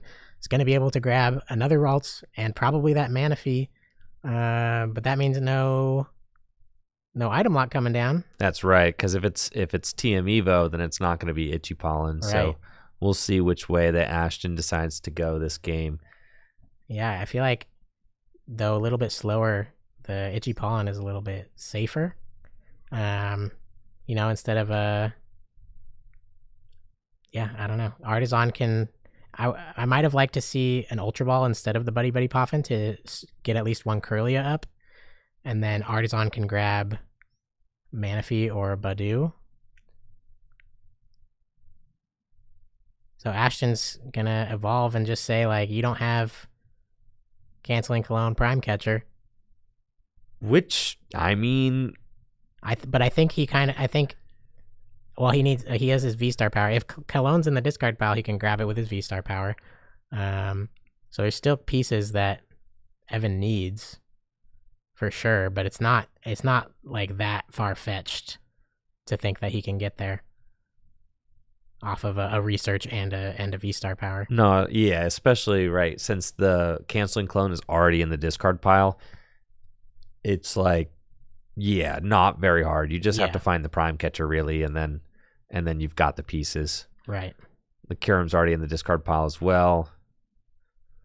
I wonder if Evan not playing his hand down kind of influenced Ashton. Maybe Ashton's thinking he doesn't have anything anyways, you didn't play any items, so why should I item lock you? Shoo, I suppose. You know, All right. if I was on Evan's side, I'd think like, oh, I gotta play these items because item lock's coming. But I'm pretty sure Evan's got like 3 Ultra Balls in the sand or something crazy. Yeah, and he's like about to pop off because item lock's not hitting. So the V-Star was already in hand. We see that get evolved up. Ultra Ball away, Cleffa, and another Ultra Ball. And it's probably going to be like Mew EX or something like that to just help see another couple cards. When you have so many burnable cards in your hand, like what Evan has right now, I think it's pretty much got to be Mew. I mean, that or another Teal Mask. Mm-hmm. To dig as much as possible because you still don't have a supporter in your hand. Like literally nothing, actually. So yeah, so you're going to have to rely on this V-Star power to kind of hit what you need. Yeah, I think it's got to be Mew. Because what? You find the Prime Catcher, you can go into Mew. Like, it's just a weird situation. You could play this Energy Switch preemptively. Okay, I like this too. Yeah. What was that? Ultra Ball for Athena, so that then you can play the final Ultra Ball for Mew. Got it. And now you can draw up with and Mew. now you can, yep. Because the Energy Switch is in hand too, and you want to save that to bop the energy off of the Teal Mask onto the Drago. And after all these items, Ashton's going like, oh, I should have item locked maybe. Right. But you don't expect all those in hand when you're not seeing it. But imagine how crazy that would have been. And he had the energy switch to go down to 0 cards. I know. Mew up to 3. And it's Iono as the supporter. So that's fine. That's pretty good. I mean, that's still pretty good. That's great. I mean, that's exactly what he wants. You see the next 6, and then you can see the next 7 off of Legacy Star. Yep. So he just needs a Grass Energy. 2 Grass Energies, 1 to Teal Dance, 1 to attach from hand would get him the attack. So a Vessel would guarantee the attack at this point. We've got a second Regidrago V, and I think he got a Teal Dance. I just Teal Dance once. All right, here we go. V-Star, that's fine. You don't want to have to get a Grass Energy off the discard pile, you know? Looks like the Prime Catcher was missed, though. Yeah, no Prime Catcher here, so that's not happening. So Ashton is going to be able to survive. No Kyurem attack coming in this turn, which might have been, I think that was Evan's best chance to kind of take control of this game. Yeah. Because now, now you're only knocking out this this Monkey Dory. Right. Now there's 2 Kirlia and a Ralts and a Manaphy in Not play. great. Ashton has the whole world at his fingertips following any attack coming in from this this Regidrago. Oh, we're getting a report now that Gwen was able to defeat Chase in top 8. Gwen will be moving on to top 4 with her Gardevoir deck. Congratulations to Gwen and GG's to Chase. Good run from Chase. Unfortunate to be cut short in top 4, but yeah, congrats to Gwen for getting that win. Yeah, and now, did you see why I'm a hater of the Noctowl, dude? That thing did not. It's not has not seen any play. No, it hasn't. We haven't seen it yet. Yeah, I feel like it unnecessarily clunks up the deck. We're gonna see a Teal Dance after the attachment to the Regidrago.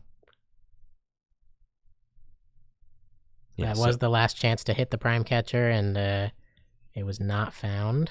No, and he didn't take the canceling clone. The canceling clone anyhow. Yeah, smart decision there. Yeah, I feel like, but that's huge for Ashton. Ashton already up game 1, seeing the canceling clone just like dead in the discard. It's got to feel good, right? You're thinking to yourself like, okay, yeah, there's all these great 2 prizers on my opponent's side of the board. Mm-hmm. We kind of survived the sketchy turn where my opponent could go and board wipe me. Yeah, and Evan's going to use Dragapult EX's Phantom Dive attack, 200 damage to the active Monkey Dory, and is going to spread the 6 damage counters across all of Ashton's Pokemon, which I do like that decision. All of those Pokemon are now set up for another Dragapult EX KO, and any Monkey Dory shenanigans on the bench won't be able to save all of them. So Ashton might need like a Bravery Charm as well as a couple evolutions to stay out of that. But Evans used a lot of resources and has no energy on his benched Regidrago. Yeah. The V-Star power has been used. Only one prize was taken. So if Ashton can find the KO now on this Regidrago, I think he's sitting pretty. Yeah, as far as the resource game goes, I mean, Ashton is got to be feeling great right now because Evan has extended quite a bit to get to this point.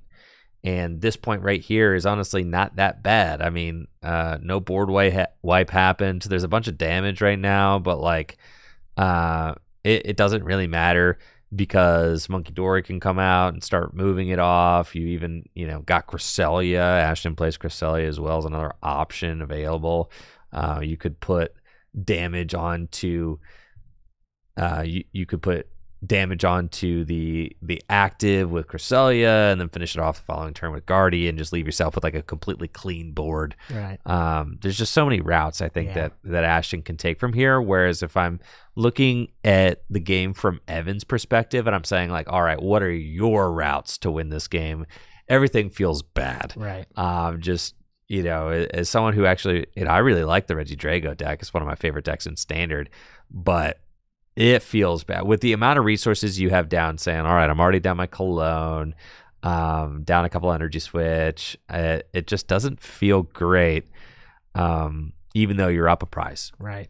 And Ashton has the Dark in hand to attach to this new Monkey Dory, as well as the Unfair Stamp as well. So Evan's going to be hit with a huge Unfair Stamp, as well as, Ashton will start healing off some of his own damage. Setting up attacks. So off of this Unfair Stamp, Ashton, I think, would love to find an Arven to find the Drifloon and Bravery Charm.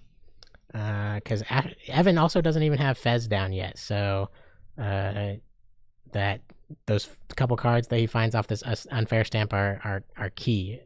And if Ashton can take the KO and Evan's limited to those 3 cards, that's sounds like a disaster waiting to happen.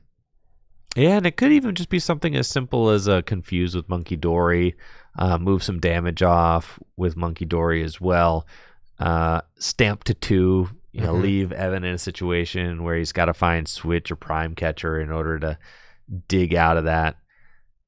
Right. And we do see Arven found. We do see Bravery Charm also found. So I think Ashton can choose to go any direction. And I'm thinking that he's going to extend and just take this KO. Yeah, I think getting the energy off the board, it feels so good to get three energy off of a Drago and take those 2 prizes. Oh, for sure. Leaving Evan with no energy on a Regidrago, you're saying, all right, in order to attack with Regidrago again, you have to double energy switch. Right. Off a stamp to 2 with no Fez in play. Right, and it might be correct to heal off this Manaphy with the Monkey Dory. Probably the Curlia, actually, if I had to say, to keep it from getting knocked out. If somehow Evan does manage to piece together another attack from the Dragapult EX. So we see a Psychic Embrace to the active, Ralts to retreat it. Also has another Curlia in hand. Popping off. Counter catcher. I mean, really not going to need the counter catcher, but Ashton has everything he could want. Right.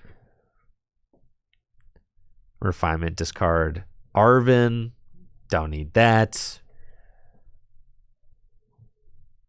And look at all those energy ready to go. Psychic Embrace. Load those all onto Drifloon. And Drifloon has an attack that does 30 damage times the amount of damage counters on it. Psychic Embrace places those damage counters onto the Drifloon when it accelerates those energy. So that's going to be 300 damage. But first, Ashton just needs to decide where to move this damage to with Monkey Dory's ability.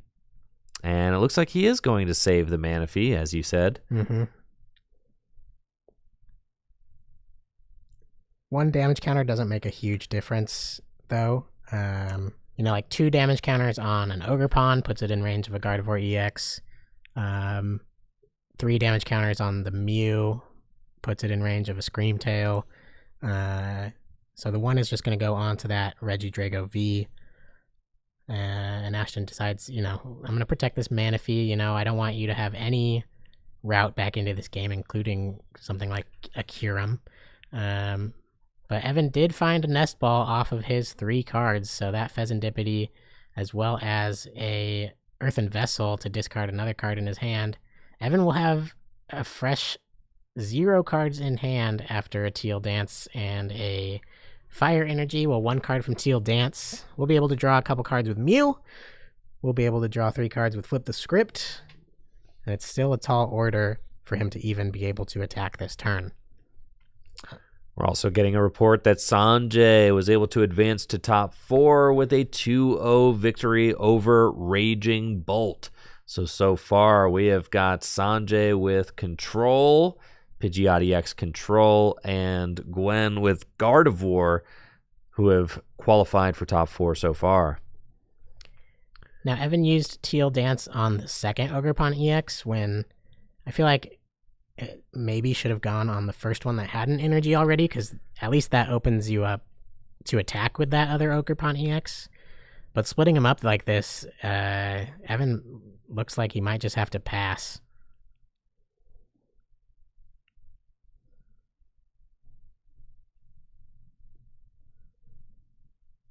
Yeah, it was going to be a tall order to attack this turn. Really, I mean, you could even attack with an Ogerpon, right? If you just had 1 energy switch. But he didn't even need energy switch. He just needed to Teal Dance to the other one. It's true. Instead of the second one. You're right. That's why I'm saying, he splitting it up like that, 1-on-1. All right, what about a Motivate, though? Motivate? Motivate does KO the Drifloon. So I think that is his best play. Yeah, Motivate would get there. Just barely. He is using his second Teal Dance now. Prime Catcher is found. I mean, this is what I'm saying, right? This is just such what a brutal spot to be in. Even motivating for 1 prize, Evan goes down to 4 prizes remaining now, and then you just Iono and swing with Gardevoir EX on your opponent's go down to 2 prizes. Okay, yeah, I like Motivate more than this. Oh, 100%. I don't think Evan clocked that Motivate was gonna be able to take that KO there, but yeah, going all in on this Ogerpon. Like I said, and that energy switch being used to that Ogerpon wouldn't have been necessary if he just. Well, actually, that's not true because he did a Teal Dance to this one as well. But didn't have the attach from hand to do it. So right, he did attach from hand to his benched Regidrago V. So there is an energy on his Regidrago now. But yeah, Motivate definitely would have been the play there. Yeah, because you're probably getting knocked out regardless. And it's like, okay, I'm either going to lose 1 energy in an EX, or I'm going to lose 3 energies in EX and not accelerate energy, right? So right. You kind of have to go for the Motivate there. You got the energy switch to attack anyway, so just energy switch to the Squawk and say, all right, I'm going to pump 2 energy onto my bench Regidrago and just hope that you don't do anything about it. Right. But this really, Ashton is just in an extremely commanding position right now. Boss's orders just saying, yeah, no Regidrago V-Star for you. Yeah. This Gardevoir EX is going to be able to take out the Regidrago V. Monkey Dory can move some damage counters to it to fix up the math, and then blammo, that thing is goner. And Ashton's going to go to just 2 prize cards remaining, and boy, with just a board full of tasty 2-prizers, it's got to be feeling pretty good for the Gardevoir fans in the chat right now. Yeah, Ashton will just need to find Screamtail to knock out the Squawkabilly. Yup. And another Gardevoir EX if Evan is able to knock this one out. But we'll see what Evan can do. And in response to this, Ashton's going to be going down to just 2 prize cards remaining. Evan's still at 4. No Regidrago left in play. Yeah, nope, that's not where you want to be if you're trying to win a game of Pokemon cards, Ben. Gonna be honest. Yeah. Jesse pointing out that if Ashton shuffle his hand into his deck off of an Iono, then Evan can win. That's Evan's win condition is a broken game state. Yeah, broken game states. TCG Live could still crash. So true. Yeah. Guess it's a tie because the client crashed. Right. The client could still crash, guys. Ashton just needs to play patiently and precisely and punch his ticket into top 4. He's going to bench that second Monkey Dory and has an Earthen Vessel in hand as well. I'm assuming he's got that second Dark Energy in his deck. And Monkey Dory just has so much power to move, so much damage onto your opponent's side of the board. Yeah, the Hoot Hoot was completely irrelevant this game. Noctowl never found. Hoot Hoot never benched this game. Yeah, unfortunate for Evan. But fortunate if you're a Guardy fan. Oh, yeah, I'm a huge Guardy fan. Oh, yeah, because this Guardy is about to eat. Here we go. Psychic Embrace. Monkey Dory. Moving the damage off.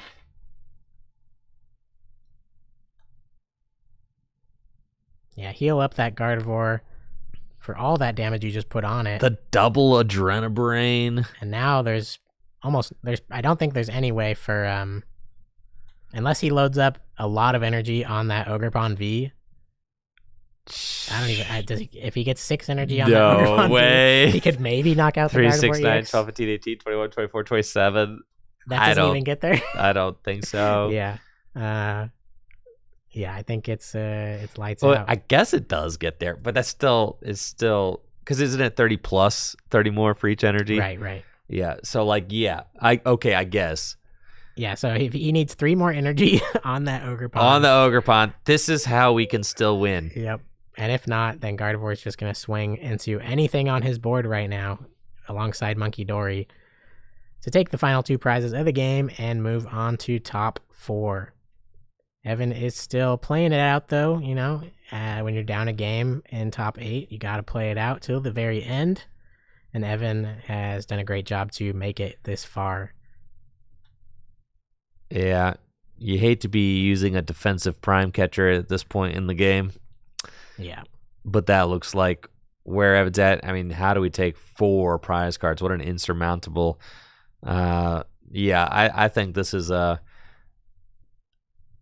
take your $50 store credit kind of situation. But maybe we're going to see a motivate on the Manaphy angle. Always end the game with a motivate. Yeah. And here we're going to try motivating the Manaphy one more time. Didn't see the motivate last turn. Yeah, and that is game. Ashton will be moving on to top 4 of the Full Grip Games League Cup. Congratulations to Ashton with a swift 2-0 victory. Also big congratulations to Evan on a job well done, earning a top 8 placement. That's good for some championship points as well as $50 store credits. But Ashton has put himself in top 4, guaranteeing himself at least $150 store credit and an opportunity to compete for that $500 store credit grand prize for taking it all home. We've got 2 Gardevoir decks and a control deck that are guaranteed for top 4 so far. So I'm interested to see how this one plays out. Right, we're just waiting on Miraidon and Lugia. They're in game 3 currently, according to our last report. And so we'll see. Is a Lugia gonna take out its weakness matchup of Miraidon yet again? Or will Miraidon move on? I wonder if I can see them. Yeah. Where are they at? I think they're behind the pole they're right there. They're behind the pole, dude. No, I'm getting...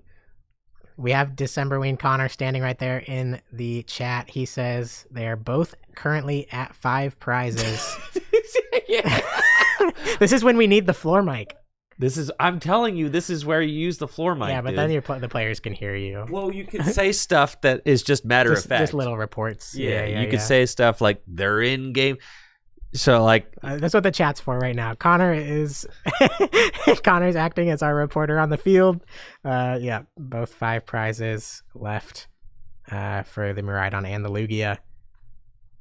So I've been thinking, yeah. So I need to get the wireless mic. So I've already done my own research and figured out the one that I want. Bro's doing his own research. I've done my own research. I figured out the one that I want, and you know, and I just finagled a little bit more space on my PayPal credit so that I can slam that thing on there. 6 months, no interest. Oh yeah, that's what we're talking about.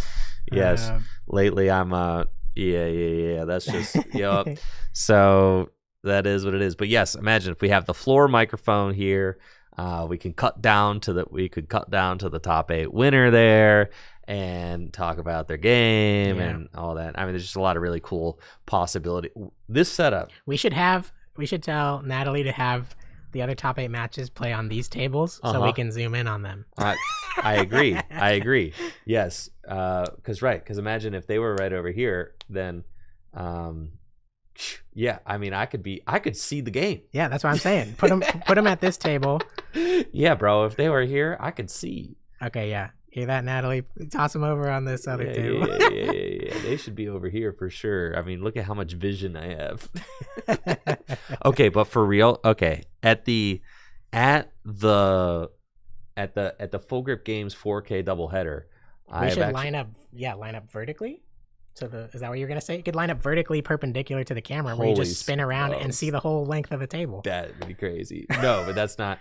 That's not what I have planned. Okay. So what I have planned is I'm gonna run one more SDI cable down there, and run one more of my cameras down here, and pop it up on a tripod right at the end of one of these, so that I have a table 2. Okay, yeah.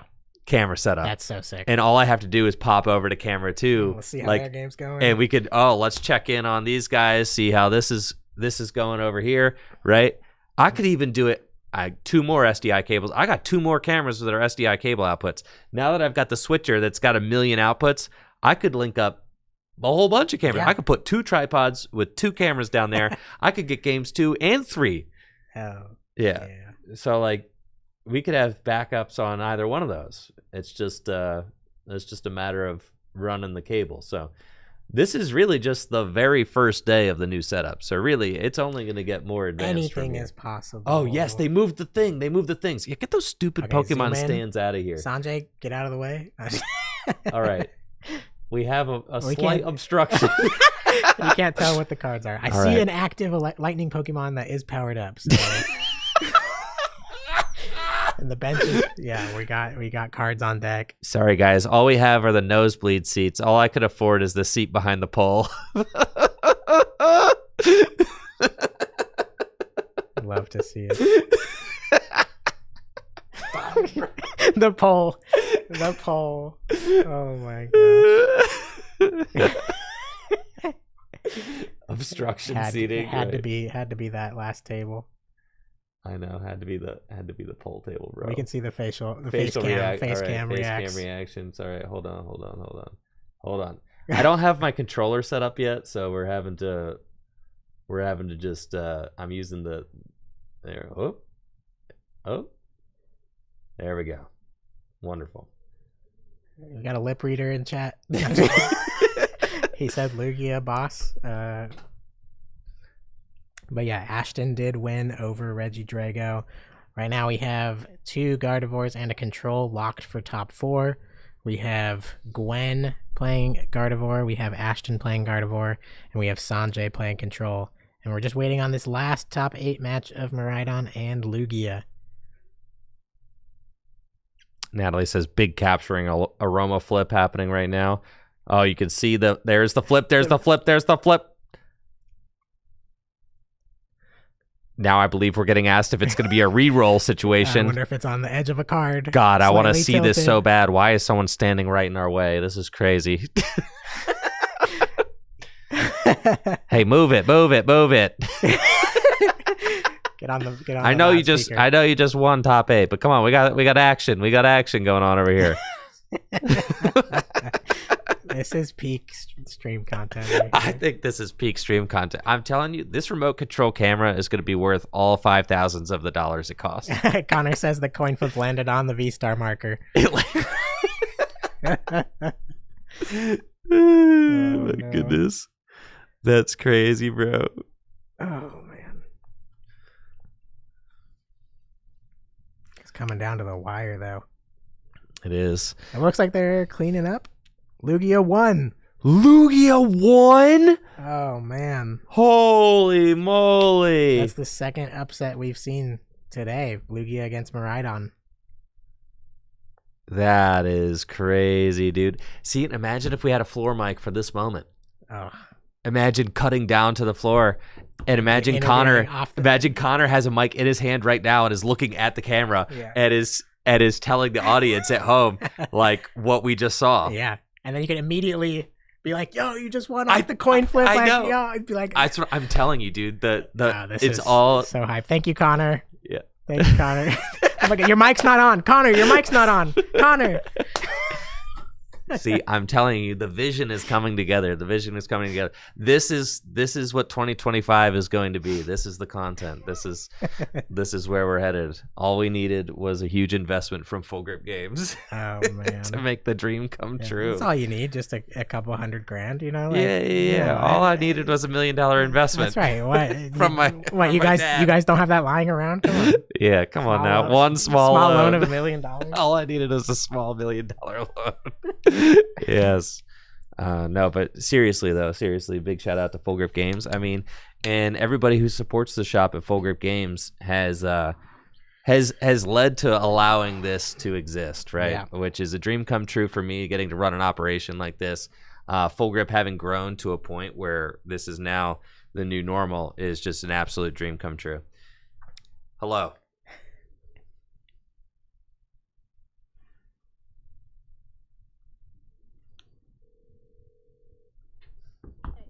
What's up? Lugia versus Control. That's cool. Get Sanjay on there. No, yeah, that's cool. That's cool. Plus, we haven't gotten that Lugia player on stream yet. I don't think, right? Yeah. Yeah. So let's do that. All right, sounds good. Bye. All right. You heard it. You heard it here, folks. We've got Lugia versus Control coming up on one side of the bracket, and I know Sanjay was probably not stoked to see Lugia pull off that dub because Jesse said that Sanjay did not respect Lugia with his Control deck. We'll have to wait and see. It could be an interesting game, or it could be over real quick. Who's to say? But Guardy versus Guardy on the other side of the bracket. Gwen versus Ashton. We're going to see our first match from Shane Kelly on stream, who is that Lugia player. And coming down to top 4. It's going to be a best of 3. Top 4 players are guaranteed $150 store credit. Hold on. I've got a visual for this. Wait, zoom in on the... Let's check out. What's the prize structure again? What's the prize payout? Okay. Hold on. Yeah. Hold on, too high. Yeah. Hold on, too low. Hey. There it is. Now the poll was the biggest op during the match, but now it's the MVP. It's the MVP in the post game to post the pricing breakdown there. But as you can see, we got first place. $500 store credit to the champion. These players in top 4 are guaranteed $150 store credit. And then if you win this round in top 4, you're guaranteed at least $300 store credit to the second place player. So lots of money on the line. This next match is for double your money. So it'll be a fun one to see what happens. Guaranteed to have a Gardevoir in the finals up against either Control or Lugia. That's right. And the prediction so far is going pretty well. I mean, we said that Gardevoir and Dragapult did make top 8, but did not convert into top 4. Fell to the Gardevoir. So Gardevoir is really, I think, the big story out of this League Cup. Gardevoir just continuing to show strong and and watching the players pilot that deck and maneuver around slow setups and be able to capitalize, especially the addition of Badoo really helping versus some matchups as well. Yeah. Gardevoir has proven to be as strong as ever. So if you're a Gardevoir fan, eat up, because you've only got a couple more months left of Kirlia, okay? Yeah. And then that Kirlia with the refinement ability is going to be rotating out of standard. Yeah. So you're going to have to find a new way to draw your cards. Yeah. And that is a difference between Ashton and Gwen's list. I don't think Gwen has Badoo, and Ashton does. Gwen has that Mawile. So Badoo could be a big factor in Ashton having the edge over Gwen, depending on if he can find it, at the right time. Maybe Ashton goes second and gets the turn 1 item lock against Gwen. That could be, he could run away with it from there. But that Mawile doesn't do nothing against a Gardevoir deck in return if that Badoo does hit the field. So that's true. It's going to be an interesting match. Yo, I mean, that we're not going to see. I know. Well, maybe if we get them sitting somewhere, I can. True. Yeah, in between games, we can spin over, see how it's going. But yeah, it's also putting the Badoo into play is asking for an easy prize for Monkey Dory, so it might not be something you even want to do against a Gardevoir, depending on the setup. That's true. Yo, huge thank you to all the subs, by the way, as well. And I haven't gotten to thank everybody, but I do appreciate you. I'm wearing a lot of hats here today, being a commentator and a producer. So huge thank you to Bippity Boppity Who for that Prime sub, Incroyable for the sub in the 7 months and the kind words, and thank you to House Hussy for the 3 gifted subs earlier in the stream. I really appreciate you as well. So thank you so much for all those subs over on Twitch, and huge thank you to everybody joining us on YouTube as well. I've started doing my dual streams on both Twitch and YouTube, and if you like this stream, we're going to be doing tournament streams every Wednesday and Thursday night in the upcoming weeks. Okay, this is our very first stream with the new setup, but Full Grip Games runs tournaments every Wednesday and Thursday nights, and I am going to really dig myself into figuring out and solving this setup so that it is as smooth and fun as possible, and we're going to be producing these tournaments all the time. So if you enjoy this and you're having fun, I know I am, then make sure to sub to the channels or whatever, give the channels a follow so that you can stay up to date on when we go live, because this is going to be the new normal for Tricky Gym in 2025. Yo, thank you Victor Natty with those 5 gifted subs. Appreciate you, Victor Natty. And I'm pretty sure Victor Natty is like at 500 total gifted subs or something on the channel, something ridiculous like that. Wild. Absolutely insane. Thank you so much, Victor Natty, for your continued support. And thank you, Ginger Bobby 24, for that Prime sub as well. We are on to top 4. Sorry about that. A slight misclick.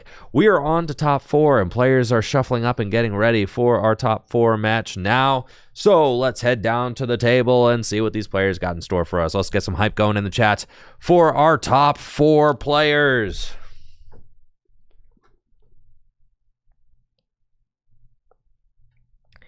Not Ashton, sorry. Sanjay is on the left in the Rose Poke jersey.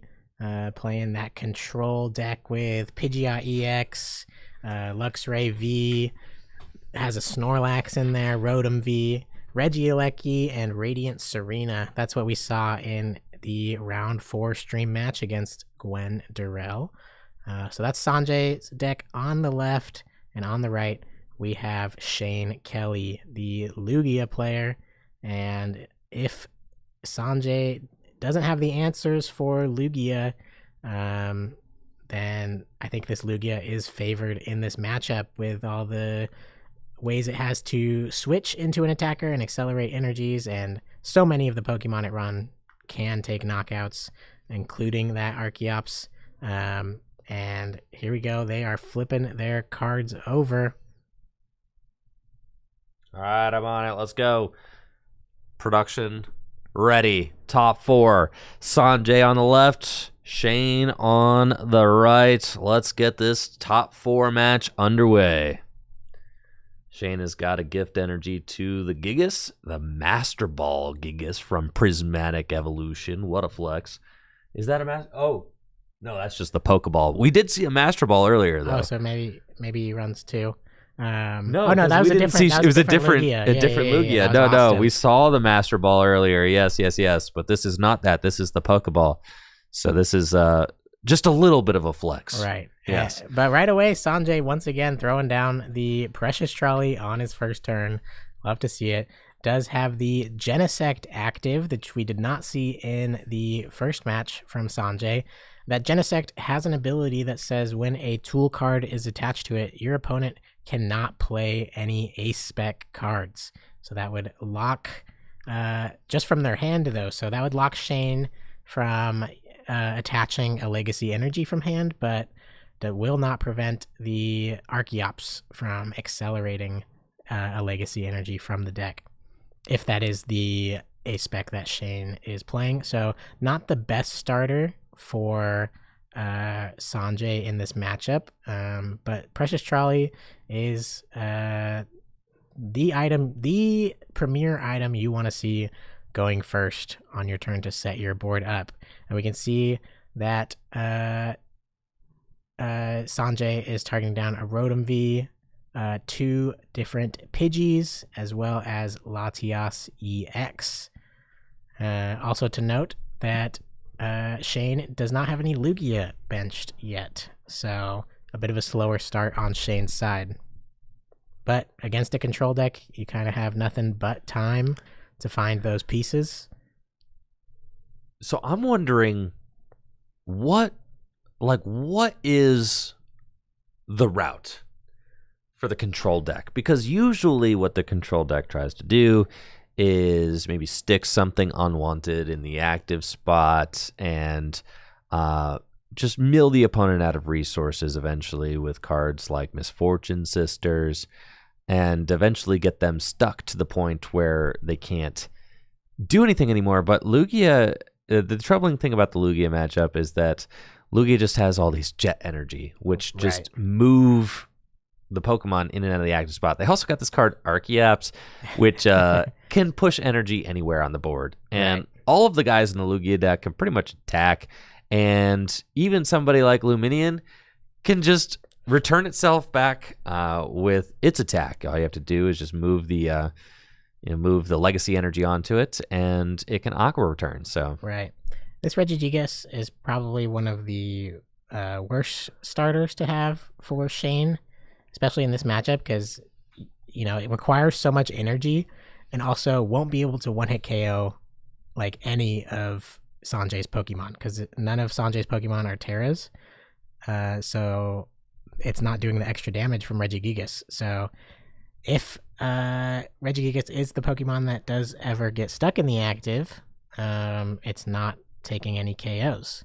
So there is that kind of route from Sanjay. Maybe if it can put a Block Lax up against the Regigigas and thank get God. around enough jet energies. Thank God we got Natalie here as the table judge, because Shane was about to play that Messagoza like it was a Capturing Aroma, and even though he flipped to tails, he was about to go dive in for a basic Pokemon. I know I've certainly made that mistake before, so it's an easy one to make. Right. And is that a Lugia V on the bench? I can't tell with That's a Lugia V Secret Art. Okay. Yes, it's the one with the fisherman and the harpoon. Gotcha.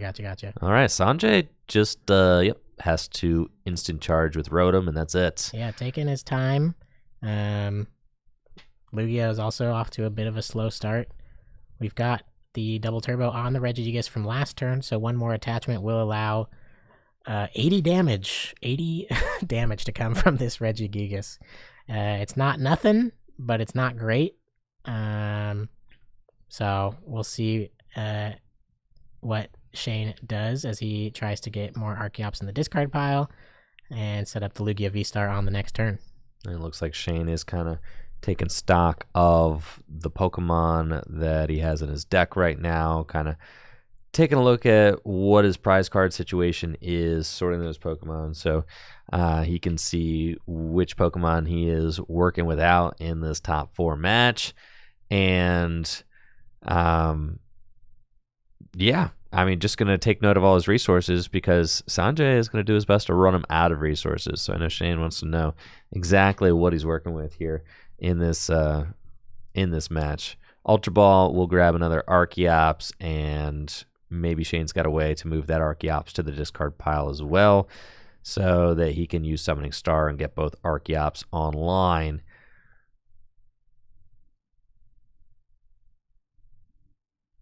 Big shuffle from Shane, and if the last card in the deck in the hands of Research, then that is exactly what he wants. Yep.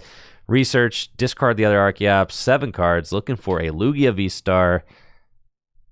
Can't evolve this turn. Oh, that's right. Just, no. Can it? Yeah, you put that down last turn, dude. Oh, that's right. Sanjay's turn. Sanjay just turn passed. is so fast. Yeah. And that's it's another Tails. Yep. But he's got a Capturing Aroma, looking for a Heads. That's a Tails. Does get to search, though. He does, yes. This time. We'll allow it.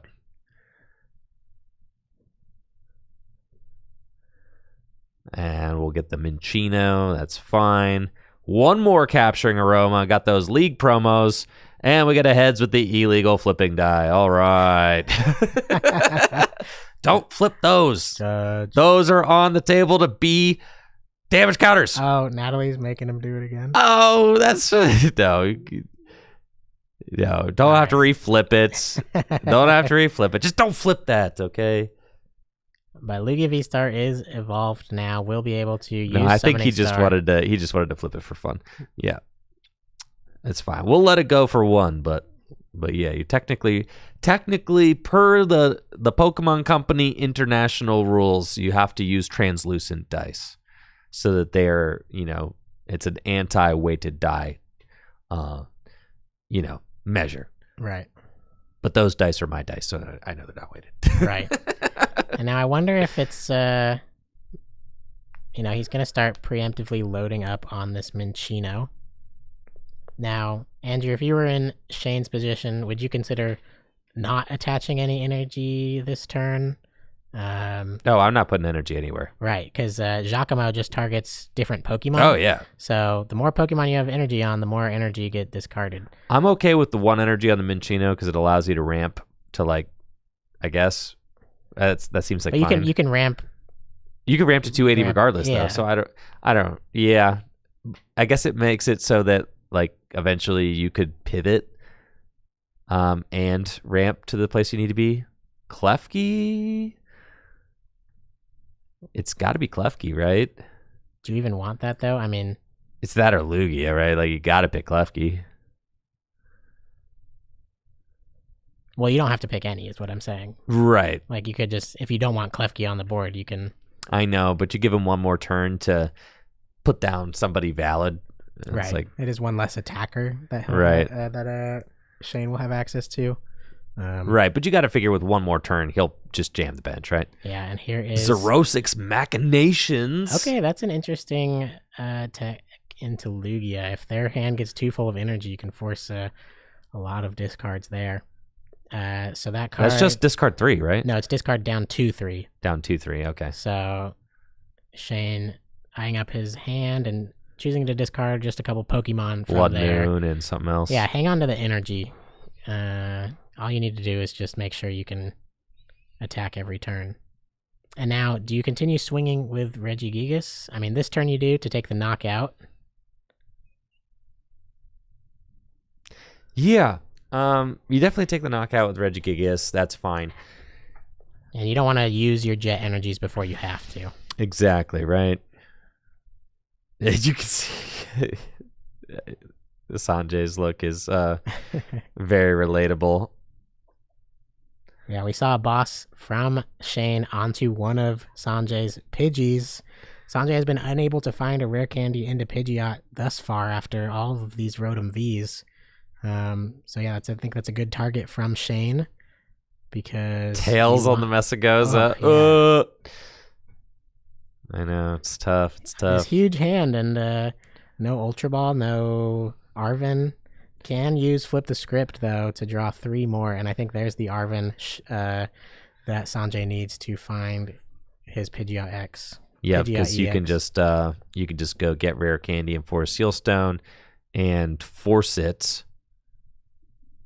Yeah. So it looks like that's probably what we're going to see this turn. And here's the Arven. Yes. Rare Candy, Forest Seal Stone can go get the Pidgeot EX into play, Forest Seal Stone, that V-Star power, or GX marker. Flip. Listen, guys, okay, I just couldn't find my second V-Star marker, so it's a GX marker today, and that's fine. You know, it brings me some life to see a GX marker on the table again. So there we go. You know what it does. You know what it is. Rare Candy, Pidgeot, and it actually looks like Sanjay did not have to V-Star for that Pidgeot. The Pidgeot was already in hand. However, there's just a huge hand. So, and then with the Mawile, maybe it's going to be a Mawile, attempted lock kind of situation. Mm-hmm. Counter catcher up the Klefki and just say, please stay right there. Well, you can just attack into this Regigigas. Okay, well there. He's going to target the Klefki. Yep. Because... yeah, the Regigigas wouldn't have taken a knockout on to the Mawile, but yeah, Klefki's doing even less. So now forcing Shane to find those jet energies, and this is Sanjay's route, is to, bring up Klefki enough times and lock it, more than Shane has switch outs. Exactly. And that is a potentially valid. There's 4 jets. Yeah. One could be prized. Yeah, and it has to be Mawile because Klefki shuts off Snorlax's ability. That's right. And with the double turbo energy, Mawile is actually dealing... does Mawile deal damage? No, its first attack does not. It just says... does not. It just traps. It says on your next turn, the Pokemon takes 90 more. Oh, okay. So it can be relevant. But yeah, it doesn't do any damage itself. Yep. So with that, Tempting Trap...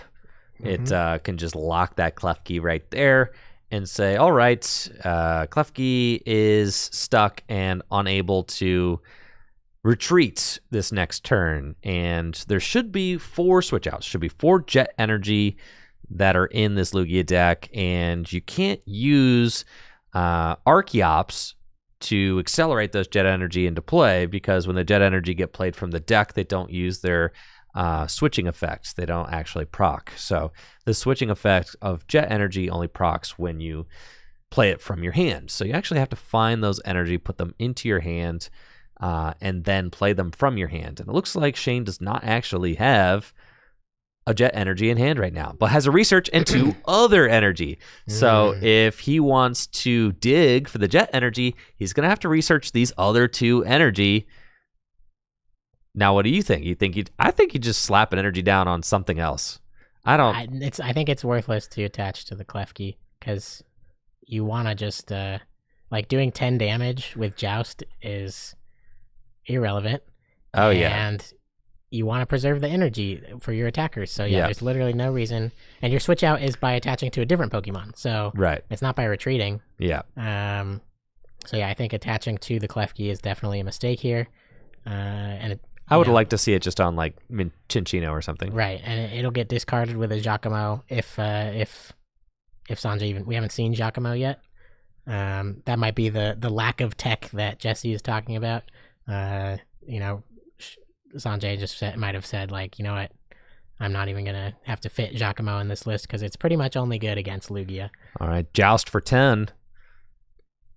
But yeah, Shane decided not to research. Dude, this Messagoza is super cursed. But yeah, at this point, you just wait and draw your jet energies. Hope your hand doesn't get too big to get hit by another Zerosic. So on off turns like this, we'll see what Sanjay has cooked up. Sanjay could start discarding cards with Misfortune Sisters.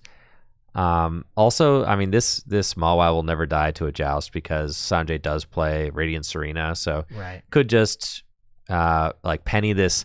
Getting this Genesect. The Genesect out of the way is nice, right? Because that card is totally pointless in this matchup. So That would feel pretty good. Yeah, you could get rid of Rotom as a target on your bench. You know, it has the lowest HP and is a multi-prize Pokemon.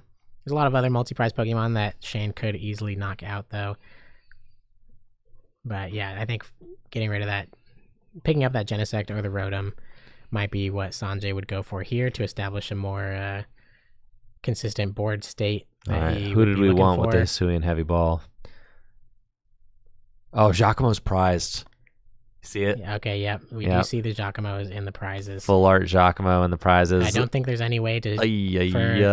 unless Sanjay's playing the new exchange ticket, which I don't think anybody plays. Oh, the Giacomo prize. I don't think there's any access to the prize cards. No, Peonia is no longer legal. Yeah. Airy, Go Fish. Gonna take a look at what is in Shane's hand, though, to make a decision for the next turn. Man, that Giacomo being prized really makes this matchup a lot more difficult for Sanjay. Yeah. And if you're Sanjay, like, do you just wait to eventually lose? You know, like, how do you have to win, right? You have to at least win one game. You know, and the question is, will Shane deck out before he's able to use 4 jet energies for KOs?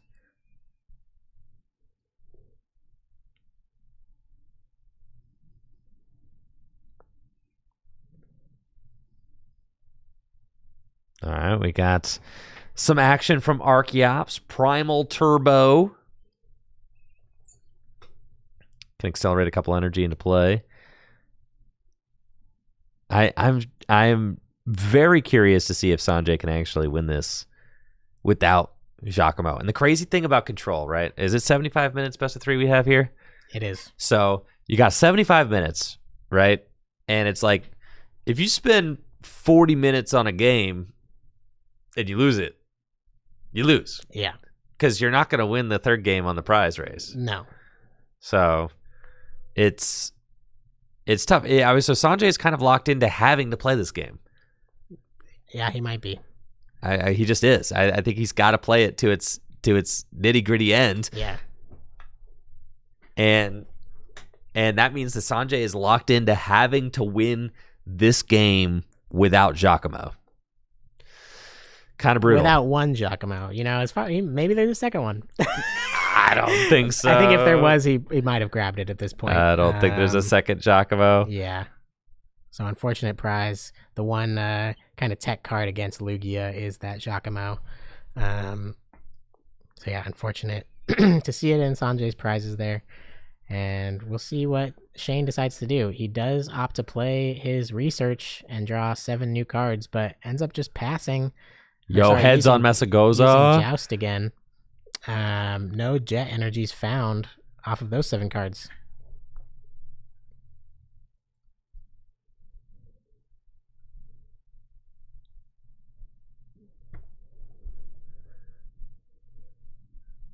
All right, now what if Shane put a mist energy onto the Klefki? Oh, that just solves everything, right? Doesn't that? I mean, yeah, you have to retreat it. So, like, you know. And it has to be, like, it doesn't negate the effect from the previous turn. So you have to have it on there and receive another attack, basically. Right. And pass. Right. But yeah, I hadn't thought of that. You know, I'm not a Lugia player. But yeah, that is a good point. The mist energy does shut off that Mawil's attack. For sure, the locking effect. And it looks like we've got the Genesect out of here now, and Regieleki taking its place. The Regieleki will be able to get some cards back from the discard pile, which is nice. It would allow Sanjay to start looping some things.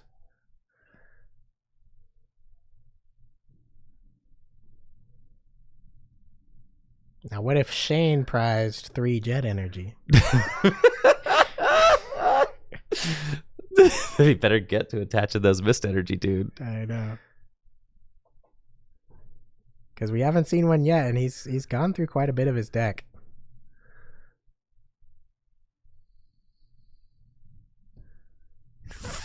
Oh, I know Sanjay is just like, oh, you gotta be kidding me. That's kind of a nail in the coffin right there, because yeah, all that It's locking. gonna be for Lugia V, right? Thornton. Pheasantipity. Pheasantipity. Can snipe. Can do what? 100 snipe is what? 100 snipe is what it does. Okay. So it does knock out the Mawile. It's still not an amazing attacker to have. No, especially with the double turbo Like, energy on it. I feel like it's probably better to just have Lugia V there. Yeah, you know? I thought Lugia V would have been the choice if there's a Lugia V in the discard pile. But the Pheasantipiter is now the selection. That's a heads on Mesagoza.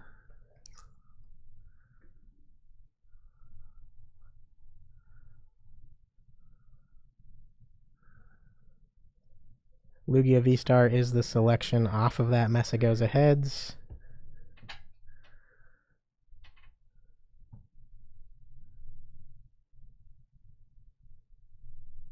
I feel like with Giacomo, like Sanjay's got a real shot here.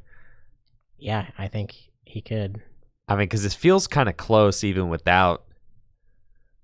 Don't flip my damage counter, Sanjay. Stop it. Wrong. Wrong. It is a heads, though, on the white die. Does get to find that Pidgeot EX out of the deck. And quick search. Go get one more card. Grabbed it so fast, couldn't tell what it was. No idea. But I'm sure we'll have it revealed in due time. But now, I mean, this is the problem with Fez with the double turbo. It's only doing 8. Now you have 80 two damage. Now you have 2 Pokemon. Oh, up. yeah, dude. Counter gain, double turbo.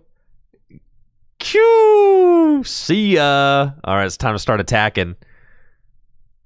Now you have 2 Pokemon powered up that can only do 80 damage. Like, this is not...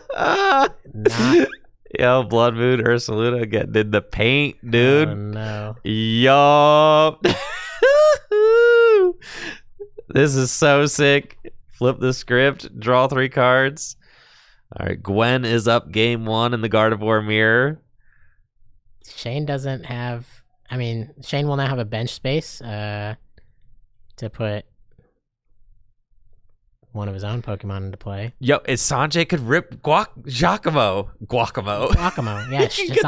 This is how Sanjay has to take multiple prizes. Oh, yeah. Shane has a lot of weak attackers in play. Oh, yeah. And energy yeah. put in places that it doesn't want to be. Right. 4 energy allocated onto Regigigas, 3 energy allocated onto Pheasantipity. Right. There's a couple discarded off that research. Yeah. A couple discarded off of this Cinchino that did not need to have any on it. I'm saying.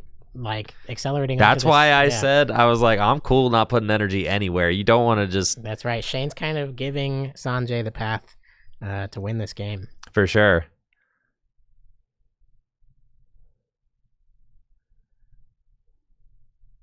It looks like, what do we got going on here? The Blood Moon Ursaluna is so sick with the counter gain and the double turbo energy. That's so sick. I think an Arvin Lost is Vacuum. being played. Yeah. Yeah. And the Defiance Vest. Defiance Vest. I wanted to say Assault Vest. Dude, Assault Vest is such an old card. Oh, yeah. I forgot about Assault Vest. Defiance Vest, sorry. Vacuum can get rid of, I think, just the Stadium. Most likely just staying it out of the deck for now.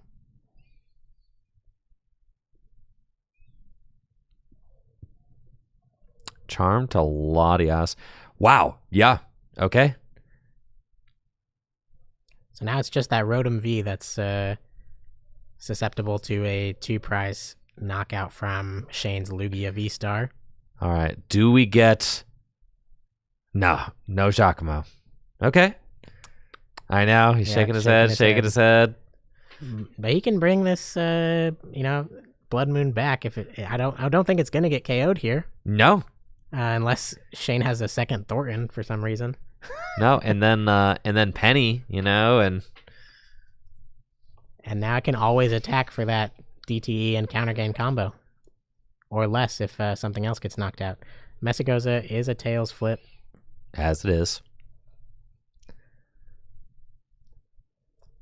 Fez is promoted. Interesting. Yeah. Enough. Right. Like, you don't want to retreat energy off. There's no reason to retreat energy off if you... Yeah. Maybe he thinks he's going to be able to attack with something else. There's not another Thornton, is there? No. There's got to only be one Thornton. So heads off of the Capturing Aroma can search out an evolution Pokemon. The deck is looking pretty small. Did I see another Thornton in there? I can't. No, you see a Fuller Boss. Okay. Yeah. So I think Lugia is the best. But there's just not a lot of juice in that deck, dude. Right. Lugia is the best attacker because it doesn't die to a Blood Moon attack. If you attack with this Fez, it just gets knocked out by Ursaluna. Does Ursaluna say you can't attack twice in a row, though? Uh-huh. Okay. Well, I mean, Sanjay can easily penny it up and retreat into it again. So that stipulation doesn't even matter. You know, you want to attack with this Lugia V-Star, I'm sure. So, yeah. Oh, no, he's going to attack with the Fez. This is wild, dude. Now, all right, Sanjay will be able to take another 2 prizes, probably hit Giacomo. And then he can just win the game with... He can out prize trade this oh yeah. This Ursaluna. 100%. This is how control players win games. I mean, it's just by like lack of knowledge from your opponent on what is in your deck. You know, I bet Shane was not ready to see this Ursaluna hit the board. Was kind of preparing for one mode of attack, right? And then just Loki got smacked by another mode of attack. Right. Like, okay, oops. And now he's accelerating all this energy onto Lugia. Is going to have to retreat something off of the Pheasantipity to put this Lugia active.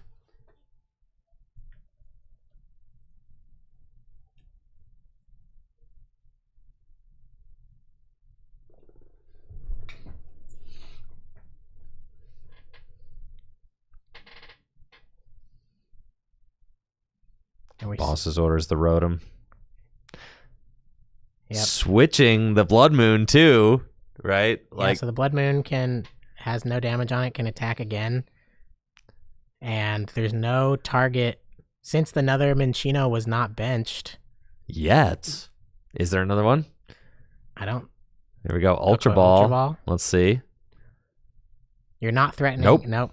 There's no other Minccino. 2 Jets in the discard pile as well. After this Rotom V, there's no easy 2 prize KO. No, right. Except for like an Iron Hands onto Regieleki. They could have gotten some resources off the prizes. We haven't seen Iron Hands or Legacy Energy. No. Legacy Energy still alive for sure. But so many energy down.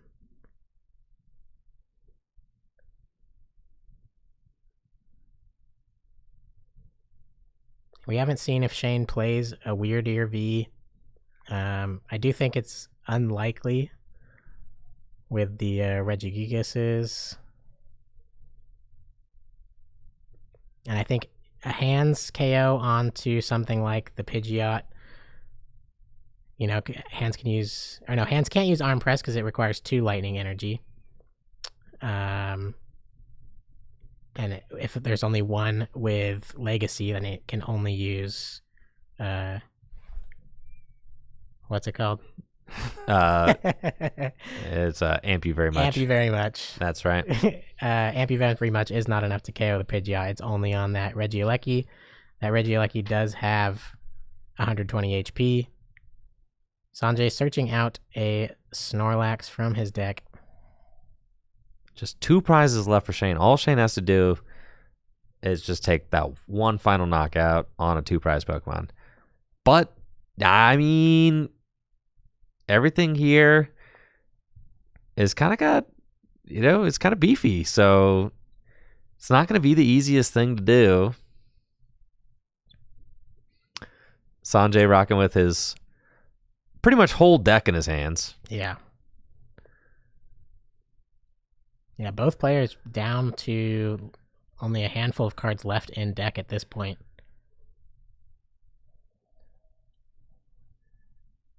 Yeah, I'm definitely concerned about the amount of resources left for Shane. Yeah.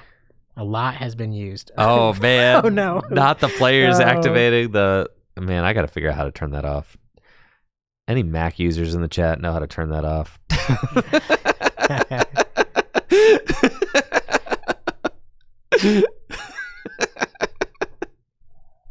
That was kind of hype, though, not going to lie.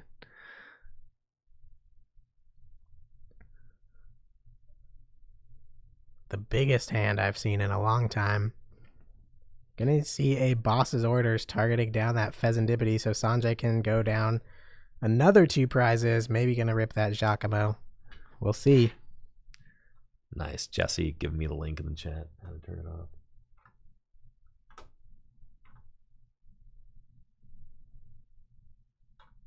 Over to Shane's side. I think that Iron Hands is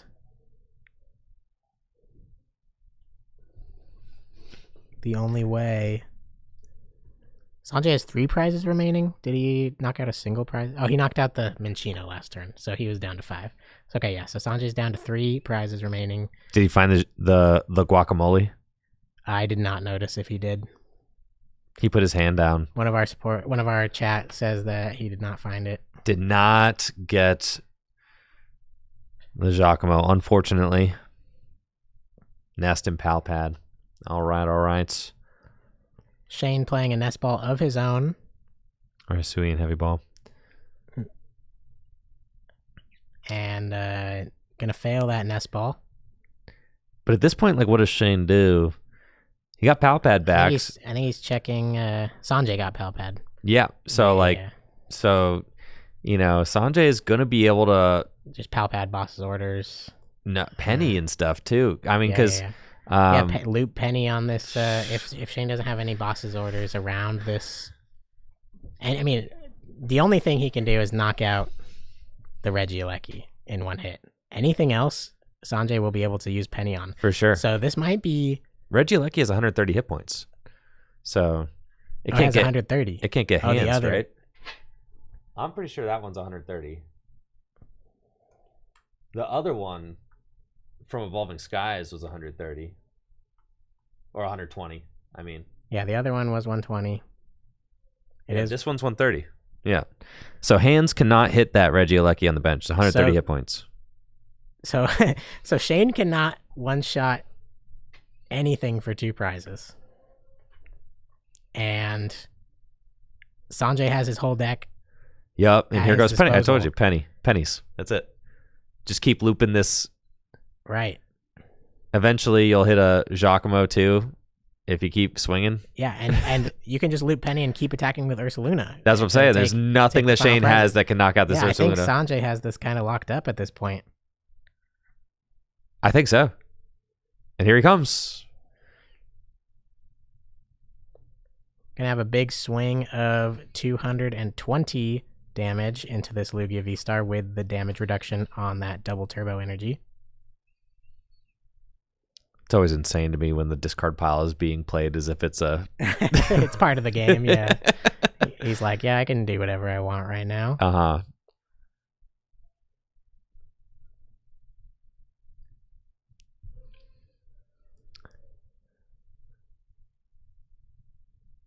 People in the chat are saying that double gust the Pidgeotto play. Sanjay's got collapsed in hand.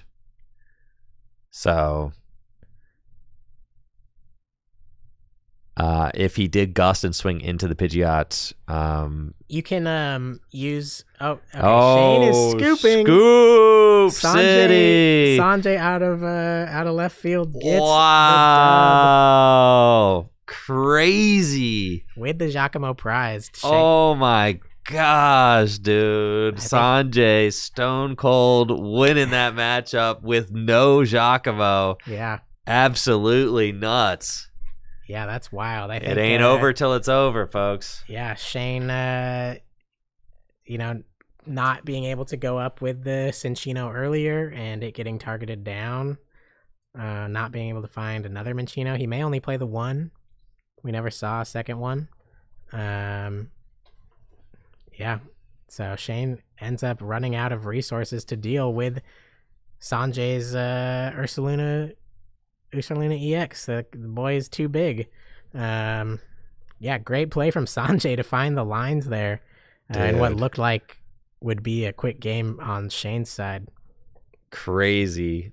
That is a crazy match. Yeah, Sanjay really finessed his way into that win. I mean, that is the control player special, right?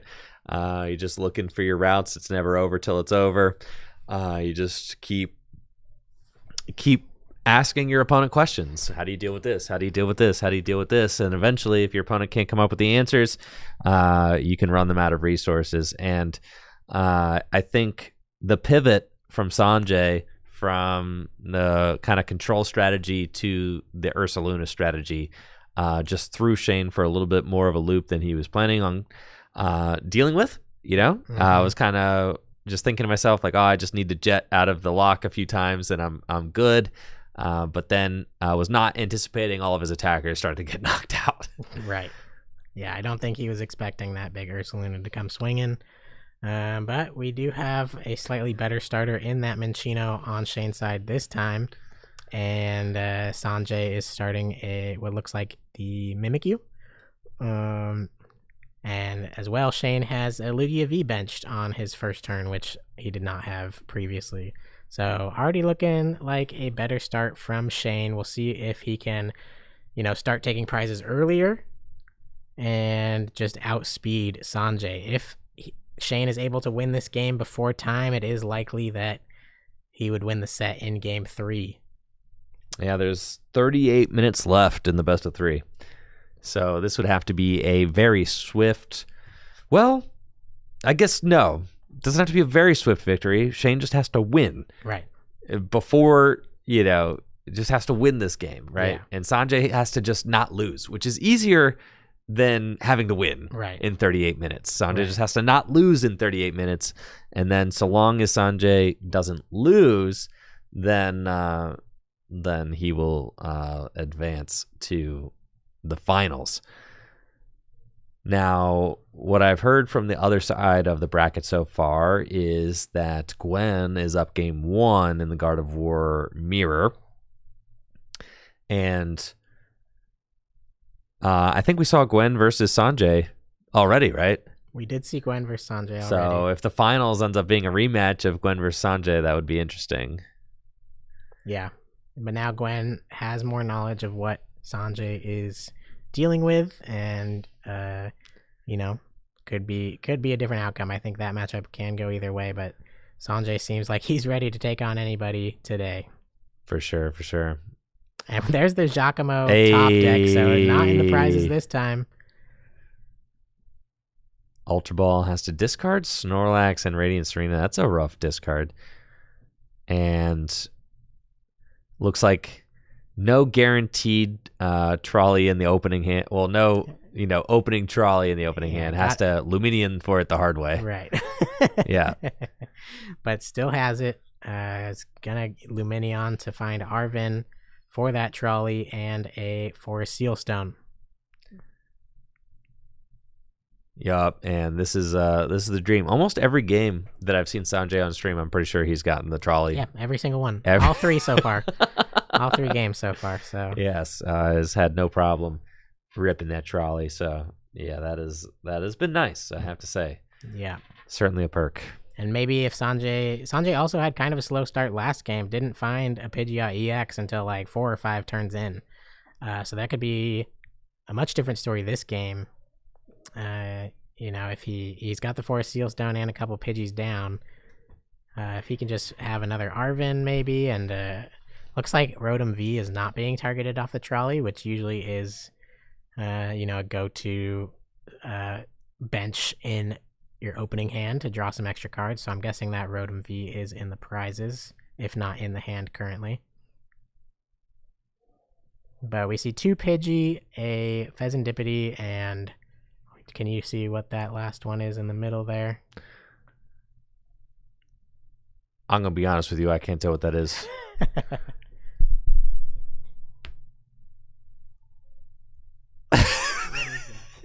Ben's got his nose up to the monitor right now. Trying to look. Is that the Rotom V? Oh, that is the Rotom V. That's the full art. That's a full art Rotom V. I was gonna say it's a full art, but I just am not familiar with his game. Right. All right, it's the Rotom V full art. There we go. And I know I've gotten I know that the lighting needs a little bit tweaked. I have 2 lights on the side right now, and the thing is, here was my major pitfall. Okay, here's my major pitfall: is I did the lighting without the players at the table. All right, because I rigged it up all like very quickly, so. The lighting was super cool without players at the table, but with the players at the table, they cast a huge shadow over the middle of the table. Yeah, and this is the tweaks we're working out. So for future tournaments, the lighting will be perfect. Okay, this is just think of this as like the beta testing for the new setup. This is the beta testing, guys. That's right. So I'm hearing all the feedback, and it's going to be perfect. I've got all the materials to make it perfect. Trust. That's right. It looks like Jacques was the supportive return from Shane and has a Cinccino and a second attach, even without Archeops, to take the first prize of the game, knocking out Sanjay's Mimikyu. Yeah, and this is looking real smooth from Shane. I mean, everything here is going just fine. Shane's playing quickly and is just able to load up some energy on this Cinccino, isn't overextending anything, right? And is just kind of cooking, doing fine. That's right. No Archeops in the discard pile yet, though. Does have one in hand from that Jacques. But that'll be his over the course of the next few turns. Shane will just be looking to find those Archeops in the discard pile. If Sanjay is playing Arven here, so not the Giacomo. So Shane can even continue to pump this Cinccino's damage output to 210 damage with another attachment, which is a pretty big threat. I wonder if Sanjay will go for something like a counter catcher here to force Shane to maybe have a double turbo attachment retreat to even do an attack or to buy a turn. But Sanjay is going to be able to get a Pidgeot EX on his second turn with that Forest Sealstone on the Luminion V. Now let's see where he goes from here. He's still got that quick search ability, so he can just tutor whatever he wants out of the deck to help solve this situation that he's finding himself in. And it looks like Mist Energy is the grab. I wonder if you might start powering up your own Pidgeot to knock out the Cinccino. And you could, right? With 2 single energy attachments, you could neutralize this threat before it gets unwieldy. That's right. Unless Shane is able to find Archeops on his next turn, that Cinccino would not be able to knock out Pidgeot EX in the active. Ooh, I like this. Yep. Okay, we're going to start powering up the Ursaluna. And it's like, okay, you can retreat into Pidgey and say, go ahead, take a knockout. See what happens. Right, yeah, let me power up my Ursaluna. Yep. Oh, my bad. Yeah, I kind of like this.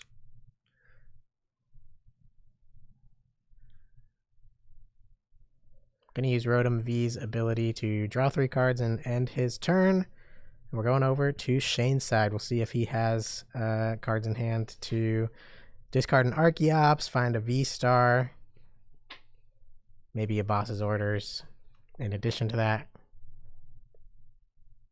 not a lot has been done, but we're just going to see a research. Ooh, double chops off the research. Double chops, yep. Triple are going down. Triple chops, dude. Triple chops.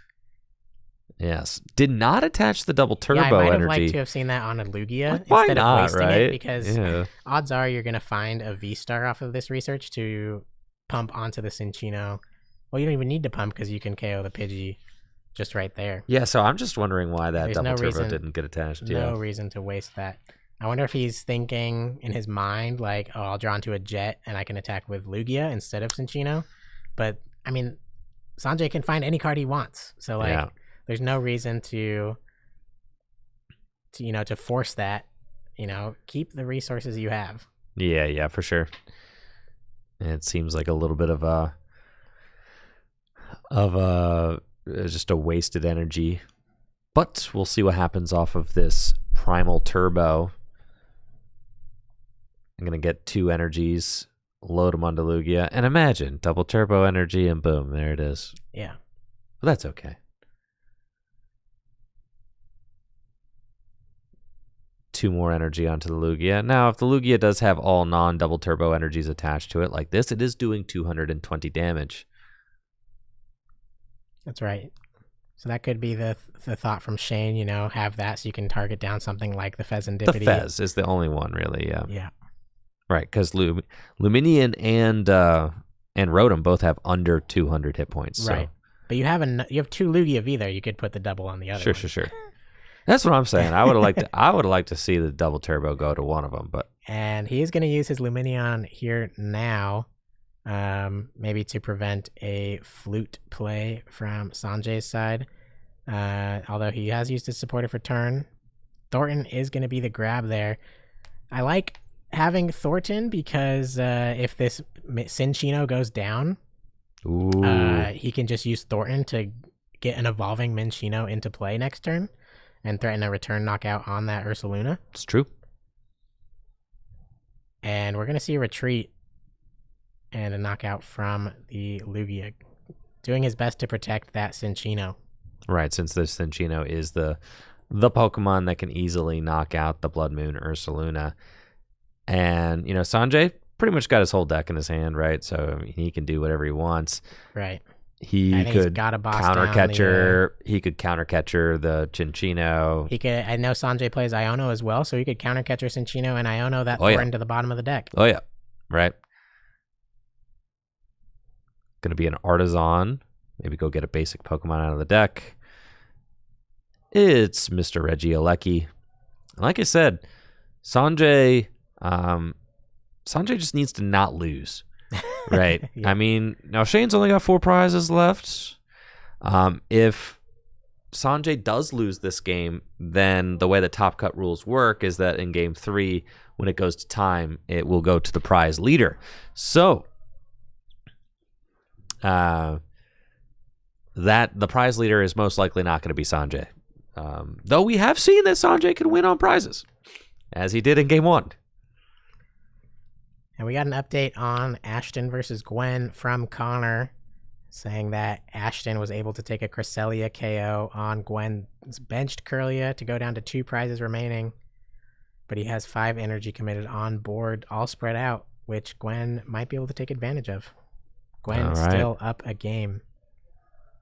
Flip the script for a draw of 3 from Sanjay. And the Giacomo.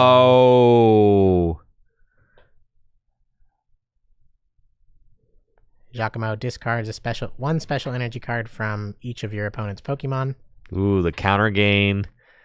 This is fun. The boss on the Lugia V. Yup. And we're just trapping now. Counter gain to the Regieleki. That's going to mean that it can use electromagnetic sonar for free. And it's probably going to put that Giacomo right back into hand. And now Sanjay's strategy here in the earlier half of the game is going to be to try and run Shane out of energy. Yeah, and I like that. We see in the charm. It's interesting because he's got to think like, okay, am I going charm to the Blood Moon? Oh my God, this thing is so huge. Doesn't he have like 310 hit points now? Yeah, 260 up to 310 with the Bravery Charm. Oh my God, it's so big, dude. Blood Moon Ursaluna is such an unreasonable card. It's crazy. Yeah, great. One of the best cards printed in the Scarlet and Violet block for sure. By a lot. Yeah, that card's crazy. Yep, but there's the electromagnetic sonar, putting that Giacomo right back into hand. Yep. And we'll see what Shane is going to go for here, starting off with a Primal Turbo.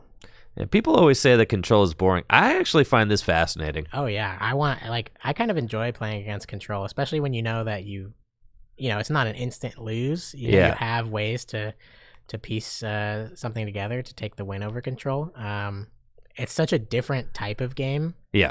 That, it's kind of like a fun exercise for your mind. I find this a lot more fun than just Snorlax stall. Oh, Snorlax is, that's boring to watch. But watching Sanjay pilot this control deck You can tell he has such a strong knowledge of what his lines are, and you have to think so many steps ahead. So I really like seeing Sanjay play this one out. You know, we all thought when the game started last game, Shane would run away with this, and Sanjay proved us wrong, but Shane does have a pretty strong response there with a boss's orders onto the Pidgeot EX. And now Sanjay has to deal with that. Shane only has 2 prize cards remaining, a fully powered up Cinccino in the active slot. No Pidgeot EX. His hand is huge, so has access to nearly anything he wants currently. For sure. But losing that Pidgeot is... I'm thinking Sanjay is kind of cool. I think he's fine. You knock out this... The Cinccino's got to go. Cinccino's got to go. That thing has got to go. I would like to, right now, bro. I think I could see a Blood Moon KO plus an Iono. That's what I'm saying. Yeah, Blood Moon KO plus Iono. Yeah, but Iono is a little more risky for yourself now since you don't have your own Pidgeot. Yeah. Right. You don't have your own Pidgeot. So you got Bench Pidgey. Bench Pidgey. Iono. Yeah, Sanjay still has 6 prizes, so Iono is still... Sanjay also has a Thornton in there. You could Thornton into a Pidgey. Just flip the script, I think. Is that... Or what is this? Artisan. Okay, it's Artisan. Yeah, fails the Artisan.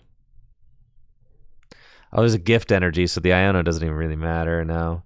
Yeah, but it's to get the Thornton is in the hand. Yeah, the Thornton is the problem. Out of Shane's hand because yeah, exactly. The threat of Thornton allows Cinccino to come back, faster than right away, as opposed to knowing that you're going to survive the turn in the face of Lugia. All right, I'm excited to see where this goes. Sanjay always seems to be kind of like one step ahead of me for sure, so I'm excited to see where he's taking us.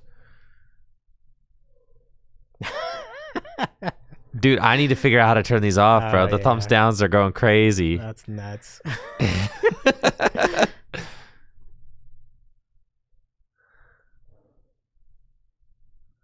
Still has Giacomo. It's going to decide to use Giacomo this turn. Whew. Maybe he's doing some energy counting and saying... You got to commit so much to this Cinccino. The Cinccino's going down. The Giacomo. Oh, yeah, this Blood Moon's taking it out.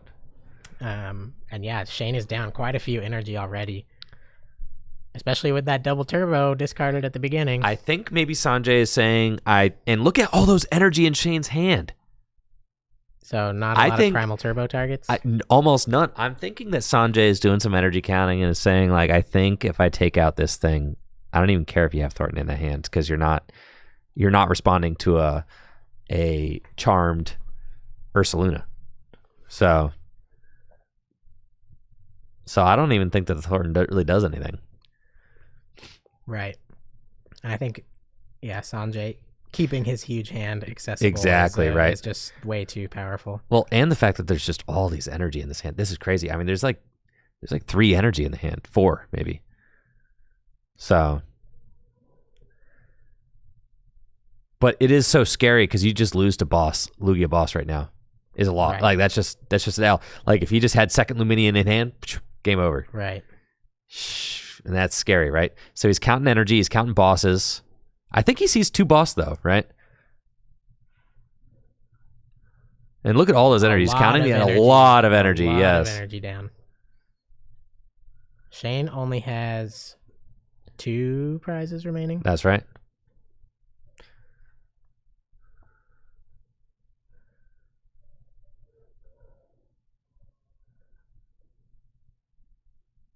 Oh, it does have a Fez. It's not Luminion for boss, but can we see Fez draw into what Shane needs?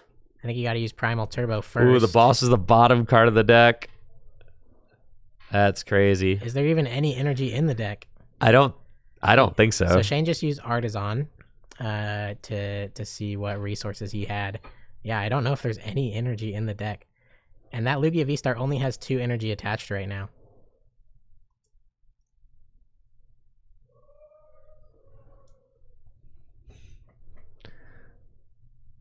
Luminion, but doesn't have the bench spot for it. Yeah. Great Ball. I wonder if he's digging for a Cinchino because he can still. But he can't ramp any energy. I'm pretty sure that deck has like no energy in it. So Primal Turbo's not hitting anything. Oh man. Even if he had boss, double turbo might be the only way he can even attack, and that wouldn't knock out a Fez. No, but it would knock out Rotom. Lumineon or Rotom, yep. And Iono. Put all those energy back into the deck. No Pidgeot either. And yeah, Sanjay's going to lose all those cards to the bottom of his deck. Only grabbing 2 cards from that Iono. Ashton and Gwen going to game 3.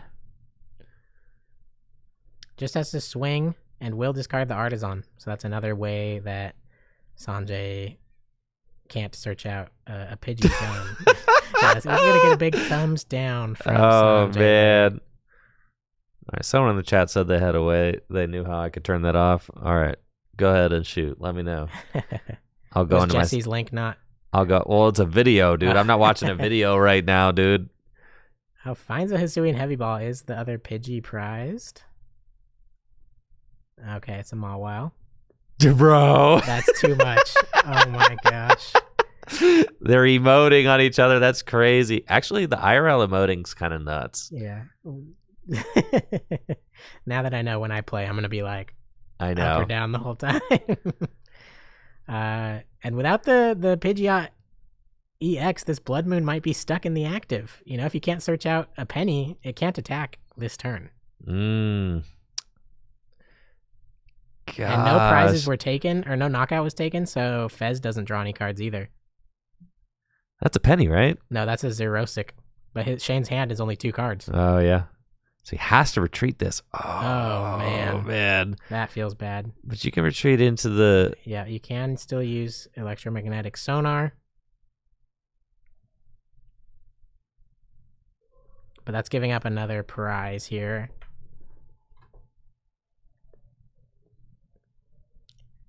Yeah, that Iono was very strong from Shane, being able to target down that Pidgeot. Sanjay's going to take Counter Catcher off of the electromagnetic sonar and say, okay, my route now is to just try and lock something. You know, I can't search out Penny. I need to buy some turns.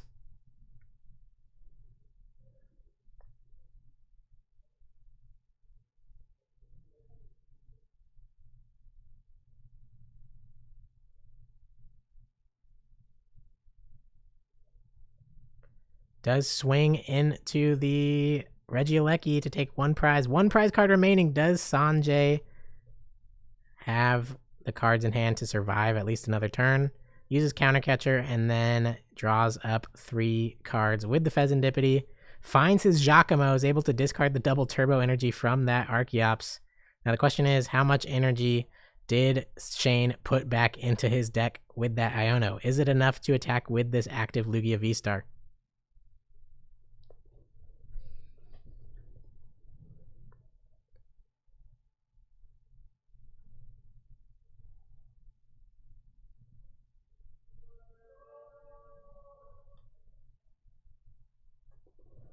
All right, I was trying to look how to turn off the video racks. I'm having a bad time. It seems way more complicated than it should be. There's no way anybody actually likes those things. And Sanjay's just going to leave his active Fez with as much HP as he can and hope Shane doesn't have 4 energies without double turbo to deal with it. Sure, this is crazy. I mean, if Sanjay loses this game... If he has a double turbo and 2 other energy, he can attach the double turbo to the active and retreat to the other Lugia V-Star to take the final KO.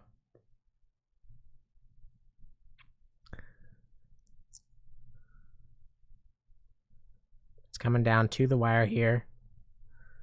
That Giacomo, was it enough to save Sanjay? Now, Shane's really grinding through... He's not immediately slamming down energy, so it kind of looks like he doesn't have the double turbo enough left to close this out. I'm guessing there's 3 energy left in deck. Yeah. Or maybe it's 2. It might just be 2. If it's just 2, then this is He it. doesn't pull anything. Is that initial research of that double 'Cause if turbo there's gonna be the game losing? Because there needs to be a jet. Like, if there's a jet in there, and I think there's one. No, there isn't. There's a legacy. It's gift and it's legacy. And maybe one That's jet. it.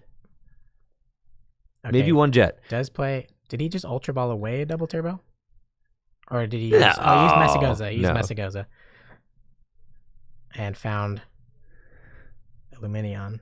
There's one jet. So there's 3 energies. It's a legacy, a gift, and a jet. So he needs to draw into the jet naturally so that he can move. Okay. That's his out. Right? Must be. And then he moves the Lugia V-Star into the active and wins. Right? But he cannot afford to get discard... any more Giacomos to be played. If Giacomo gets played, he can still win, but he needs to draw, because there's 3 energy in deck. If 2 Giacomo gets played, he cannot win, I think. Right, but now Giacomo is in the discard pile, and Sanjay, I don't think, currently has a way to search it out if it's put back. The electromagnetic sonar Regieleki has been knocked out. So yeah, Shane is just... he needs to draw into the jet. That's it. Shane's just thinning out his deck and waiting for the draw.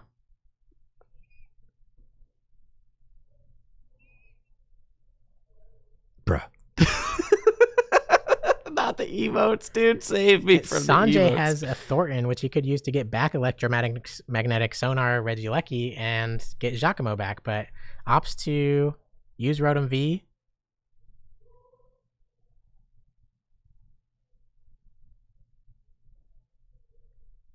Messagoza heads. Just thinning the deck more, right? Thin out the deck. Yeah, Sanjay is probably thinking it's too risky to put the Regieleki active again.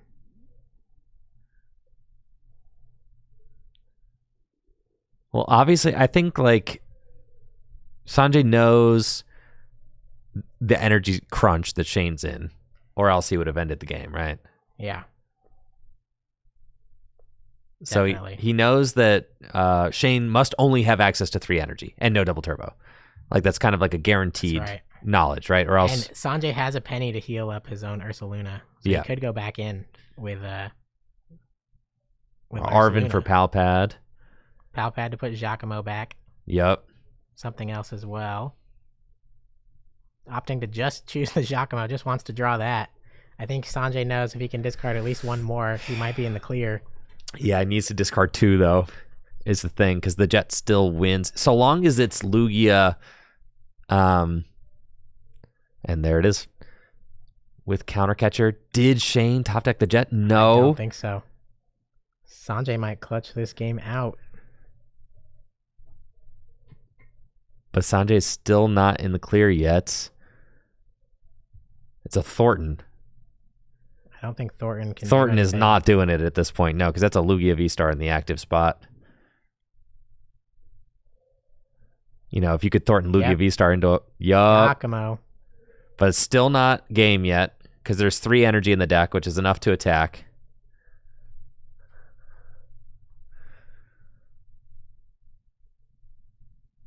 This is really coming down to the wire. Sanjay not even going to use Rotom V because his deck is so small at this point. Ultra Ball, still not it. Oh, man. Yeah, I think Shane should have never evolved the second Lugia to the V-Star, because then it was always a Thornton target, right?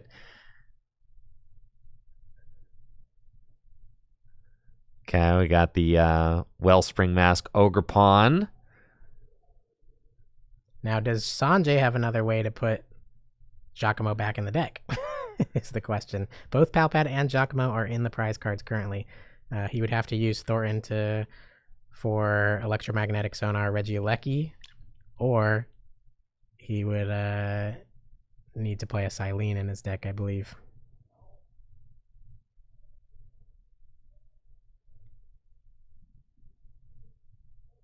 It's a pass over to Sanjay.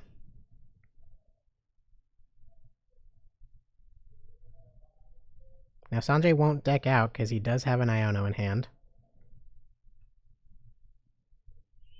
Still a lot of cards left in Shane's deck. That has a lot of cards, yes. But all Sanjay needs to do is not lose.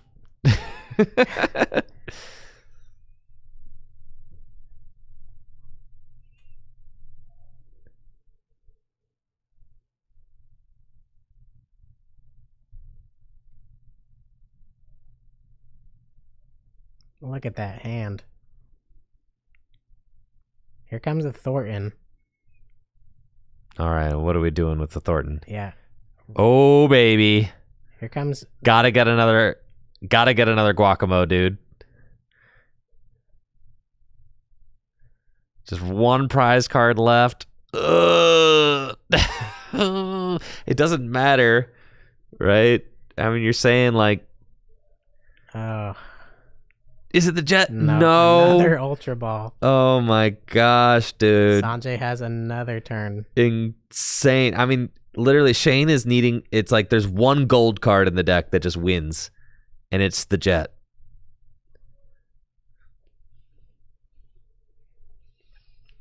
He's thinned out nearly every Pokemon he can. You can't use Thornton on the active because Thornton only applies to basic Pokemon. That's right.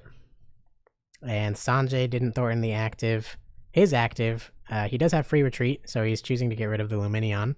But he's not retreating into the Regieleki because maybe he's afraid of it being an easy one price target if Shane top decks what he needs.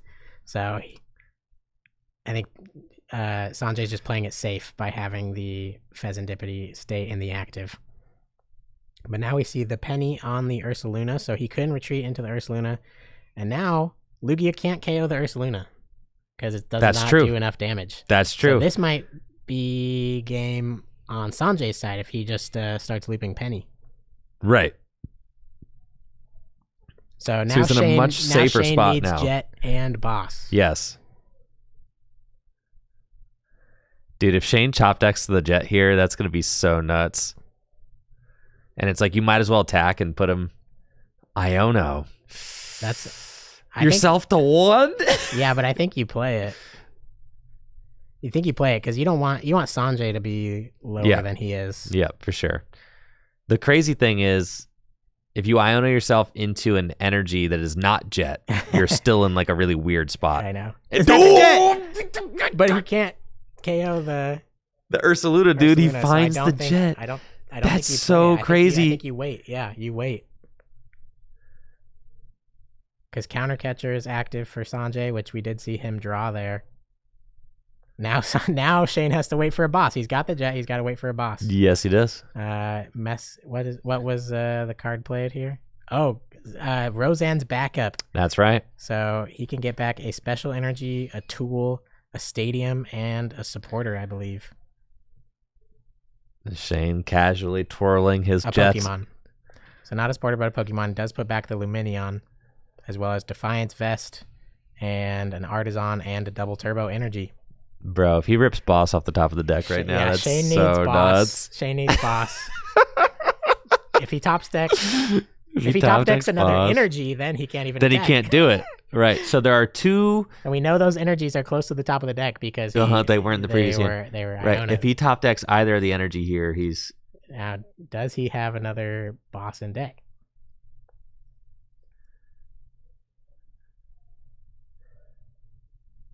What is it, an Arvin? It's a research. Oh my gosh.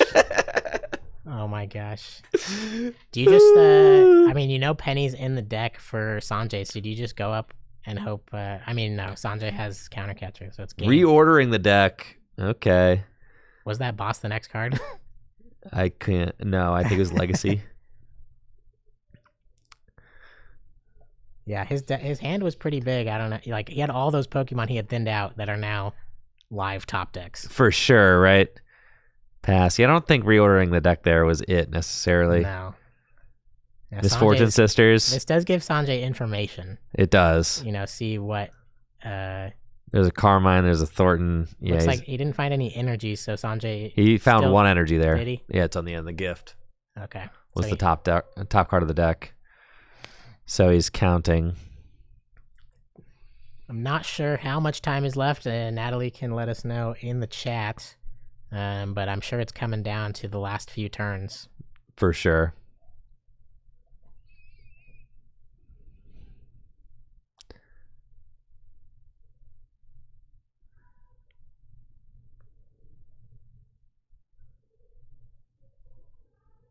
About 4 minutes left.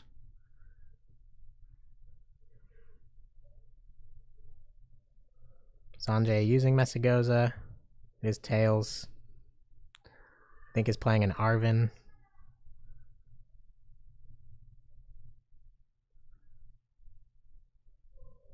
Maybe not. I can't tell what. I can't tell. Yeah, the pile is too far over. Yeah. Listen, I put up some tape guidelines that they were not supposed to pass. Sanjay has passed them. I think if it wasn't Arvin, you grab the Defiance Vest that's in the deck. So I don't know if that was the case here. Sanjay could start sniping with Pheasantipity. That's crazy. Start doing damage. What is it? It's boss, dude. No way. It's it. Shane top deck boss? Yes, he did, dude. This is it. Oh my god, dude. Oh my god, dude. Oh no. Oh my god, dude. Oh my god, that worked so dude. close on Sanjay's side. Oh my god, his deck was dude. big. His deck was big. Oh my god. I just No Oh way. my god, you've got to be kidding me, bro. Of all the cards left in No way, dude. No way. Now going into it's literally going to be first prize wins here because time is about to get called. That's so crazy, man. Oh my gosh. That's so crazy. Sanjay just knowing. Dude, What can you do? what a clutch top deck. That was the only card. It's the Shane only could, card. You know, like He needed to have both those cards in the hand at the same time. and none of the energy. Could not top deck any of the 2 energy that were in his deck. He needed to top deck boss. It could not have been those 2 energy. Oh man. Man. What a crazy game. I think Sanjay played that really well. Yeah, he did. You know, I think he definitely had time to do some electromagnetic sonars in there. Yeah. Which would have won him the game had he done that, but it is so risky. All right, Sanjay up first. Sanjay knows what it is. He's got to go turbo hands here. Yeah, Sanjay's got to be prepared to respond to a KO with like Ursaluna if something gets KO'd. Iron Hands is the active for Shane, and Klefki is found off of the flute. So it can be stalled with Sob from the Wellspring Mask Ogre Pawn.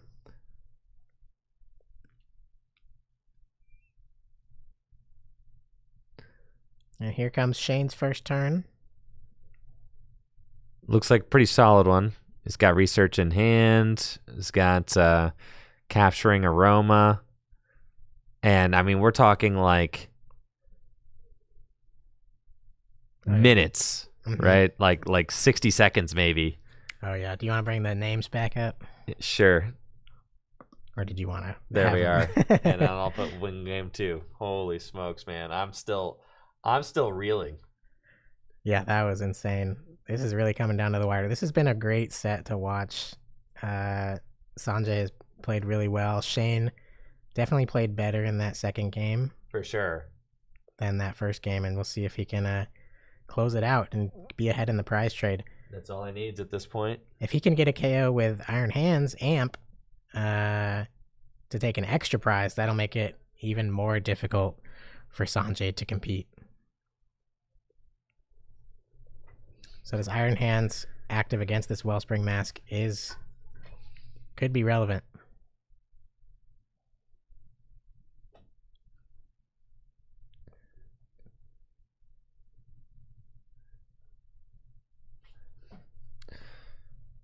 So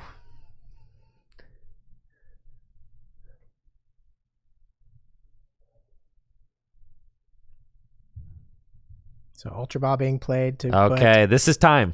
Okay. Shane has turned 0. I know, and look at that. Sanjay. Sanjay. Let's get a thumbs up on the screen, Sanjay. Yeah. Thumbs down, I mean. No, dude. Sanjay saying, "Oh my God, that's turn 0. Oh my God, dude." So Sanjay gets 2 more turns. That's And well, it's Shane, it's golden prize. Yeah. It's just it doesn't matter the turns. It's first prize wins basically. Well, it's still 3 turns, right? Well, yeah, but if 0 prizes have been taken, Then it's first prize. Yeah, Uh-huh. yeah. And no prizes are taken this turn. No prizes are going to be taken on this turn for Sanjay. So yeah, Shane. Yeah, I think if Shane doesn't take a KO, I don't think there's a way for Sanjay to take a KO because unless he starts powering up like a Pheasantipity.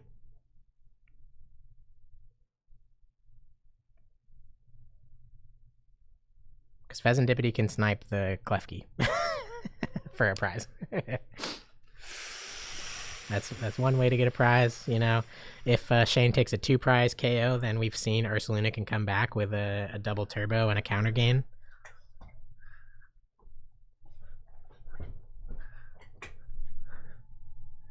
And we can see, yeah, Sanjay eyeing up the resources there. And here it is again, turn 1, Precious Trolley from Sanjay. that's right. Every game so far. All right, so we're thinking, you know, Sanjay's thinking like, okay, so Sanjay's turn 1, Shane will be turn 2.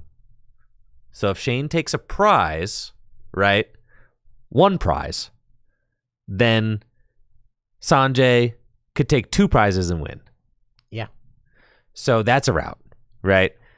But then if Shane takes 0 prizes on turn 2 of time, and then Sanjay takes 0 prizes on turn 3 of time, then Shane could take a single prize on turn 4 of time and win. Right. So that is how this is. That is how this is unwinding here. Right. Yes. I think Sanjay has to attach to a Pheasantipity on this turn to threaten at least a KO. That's interesting. Yeah, that is interesting. Because Shane could Pass. if Shane doesn't take a KO at all, then it's impossible for Sanjay Right. to KO anything because counter gain isn't active and 2 energy doesn't cut it. So we're gonna see a Mawile. I think he's just kind of looking for a single. I'm not sure.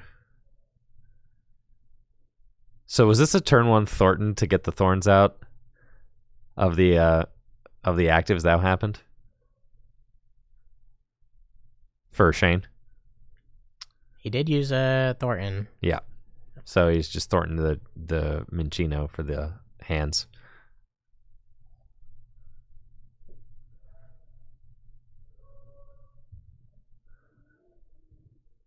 Okay, so do we have an energy drop? Oh, oh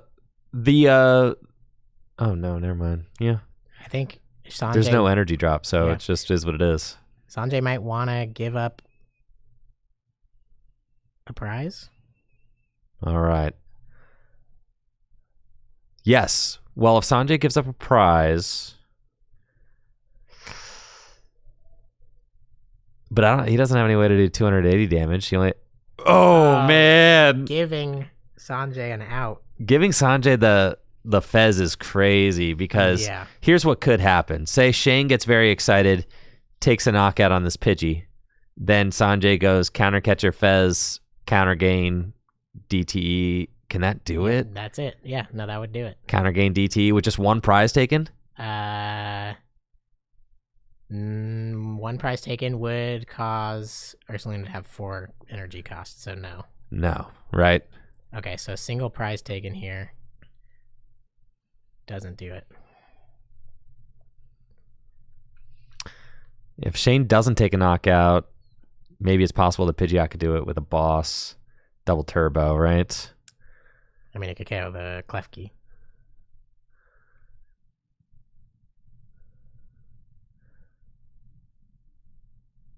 Okay. Okay, so here's Chinchino.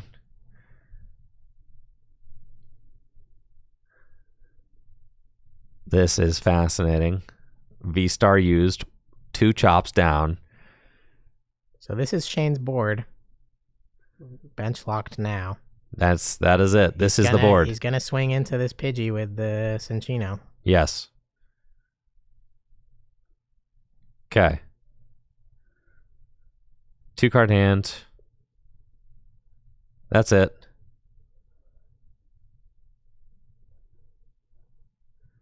Two energy on the Lugia. Ay, ay, ay. Does Sanjay have an out? I don't think that Sanjay has an out.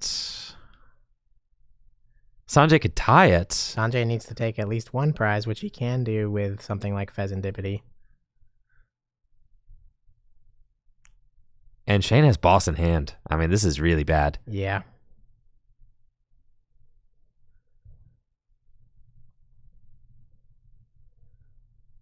He can go Pidgeot V-Star counter gain and single attach, knock out the Cinccino. Shane has boss in hand still. Boss. Yeah.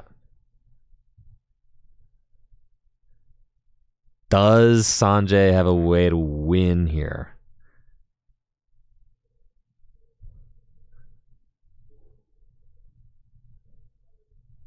Wait, I don't think, no, Sanjay can't attack with the Ursaluna. Or the Ogre Pond, too. He doesn't have any rainbows. Yeah.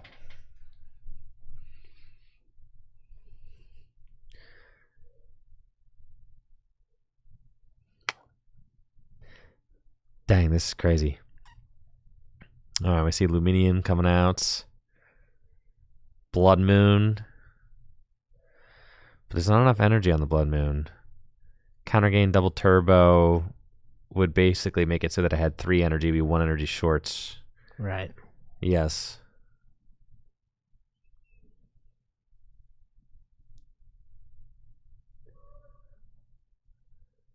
And Fez hasn't seen the board yet, and I think that's the only attacker that can, outside of Pidgeot EX. Right. He's got to attack with Pidgeot EX, I think, and hope that Shane doesn't have the boss in the 2-card hand, yes.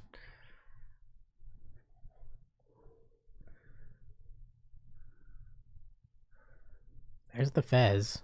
Okay.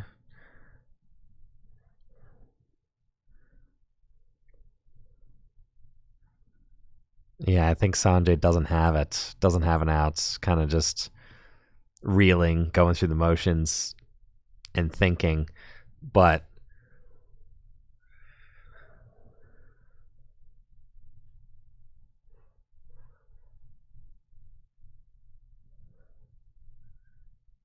okay, we got a quick search and we got a Force Seal Stone. So really, this is turn 3 of time.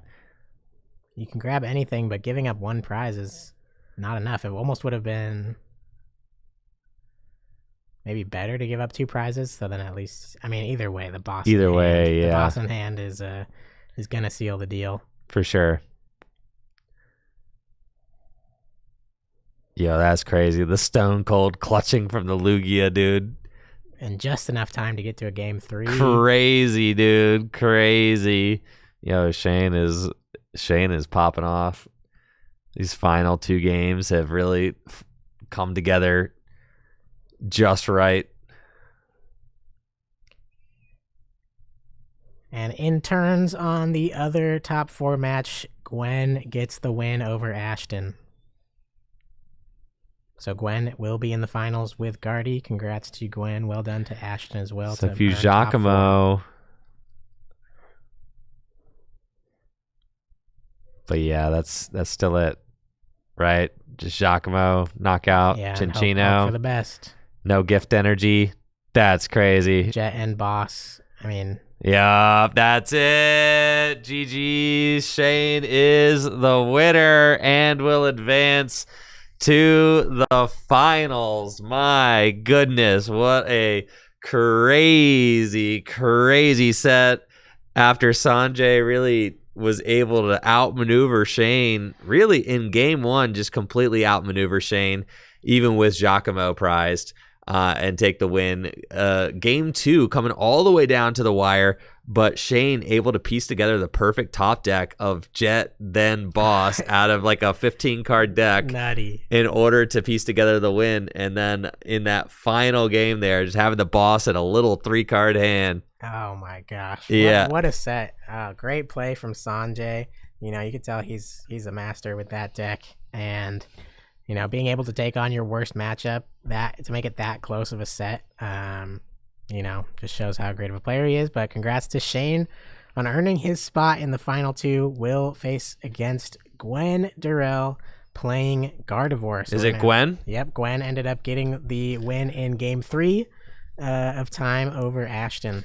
Shoo. All right. So we've got Guardy versus Lugia finals, chatters. All right. Guardy versus Lugia. That was a phenomenal set that we just watched. Really, I mean, crazy. I mean, I was on my seat, on the edge of my seat the whole time. Yeah. Like, dude, just had no idea how that one was going to go down. It seemed like Sanjay was going to do the impossible and upset the bad matchup. Right. The matchup that he doesn't really want to see as a control player.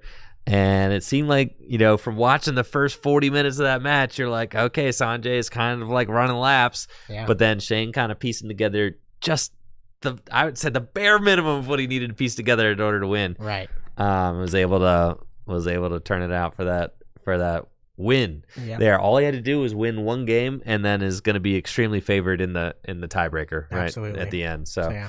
that you can see how bad of a matchup that is for control, because all Lugia had to do was win one game, and then is going to win on time, right? Right, So right. like, to force Sanjay in 75 minutes to 2-0 you is like really tough. Yeah. Especially after that game 1, where it's like, okay, now you get to basically learn how to play the matchup while I run around you game 1. Yeah. Yeah. But yeah, well done to Shane to find that path out of there. And yeah, now we're gonna see the Guardy Lugia finals. For sure. Guardy versus Lugia.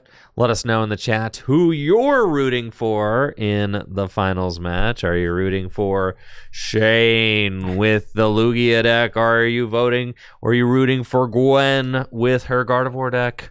Let us know who you want to win the $500 full grip game store credit, and who you think should take home that champion playmat after everything is said and done. I think these players are going to be getting ready for their finals here momentarily.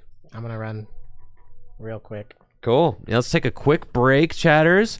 We'll be back with the finals after this. Don't go anywhere. Make sure to check out fullgripgames.com for all the best Pokemon trading card game singles and sealed product, as well as dragonshield.com for all the best sleeves and accessories. We're getting started here momentarily. Hang tight.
All right, gamers, the time is finally here. The finals of the Full Grip Games League Cup. We have got Gwen versus Shane, Guardy versus Lugia. Let's get some hype going as these players compete for $500 store credits. Let's go. Boom.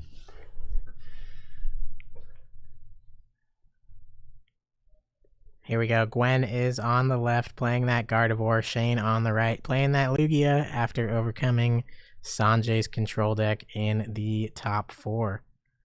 Second place goes home with $300 store credit. First place goes home with $500. So a lot on the line here, but either way, both players going home with a pretty sizable chunk of cash. And we're going to see a best of 3 75-minute finals here at Full Grip Games. The players are set up.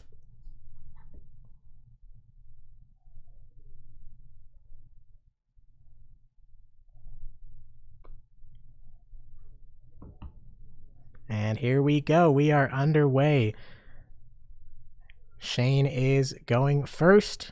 On the right does have the Minccino start. Gwen on the left has the Fluttermane active.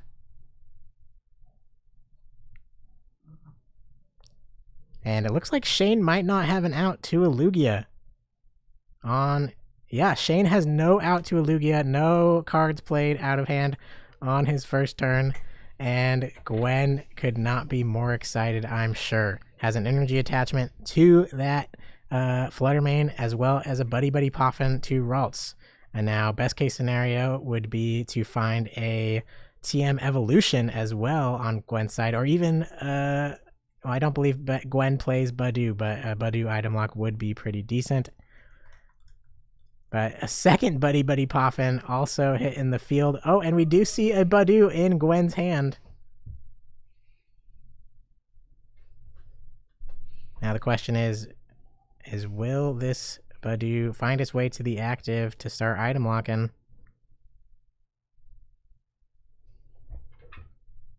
Opting not to bench a third Ralts, leaving that bench slot open.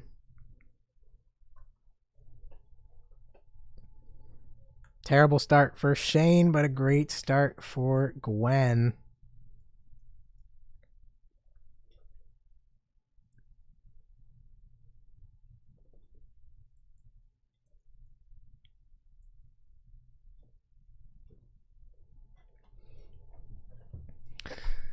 And there we see it, the item lock turn 1 from Gwen in the finals.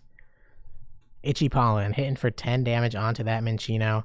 And now Shane has to be able to find a Lugia. Couldn't on the first turn, and now has no items to help on the second turn. Yeah, this is going swimmingly for Gwen. I mean, great setup, turn 1 item lock. This is the dream.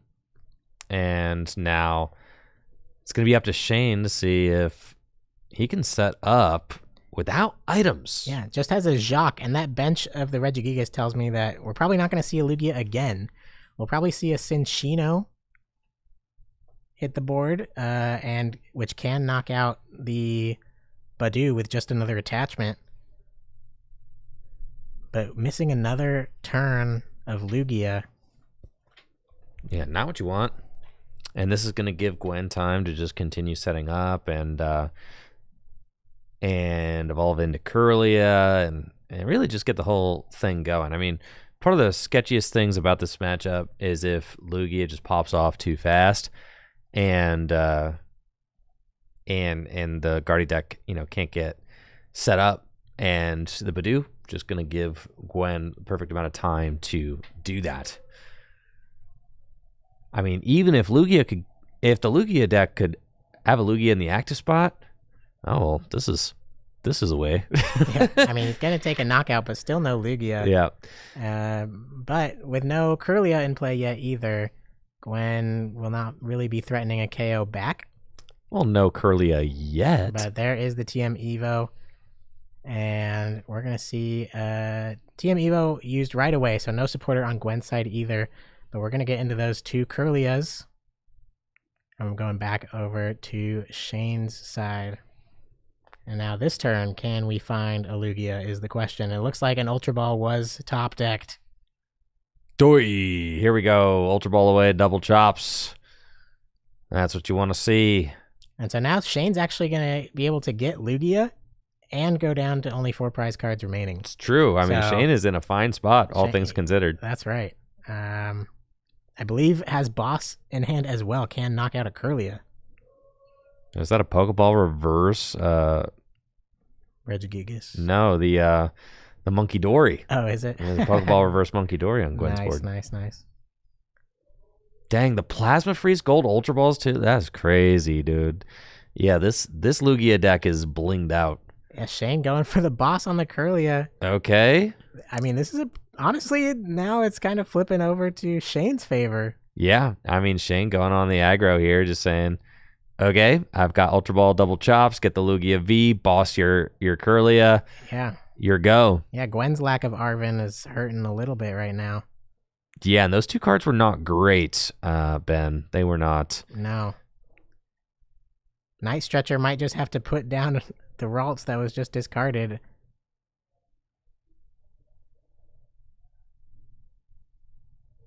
I would maybe start attaching to Monkey Dory to threaten maybe a confusion attack if necessary.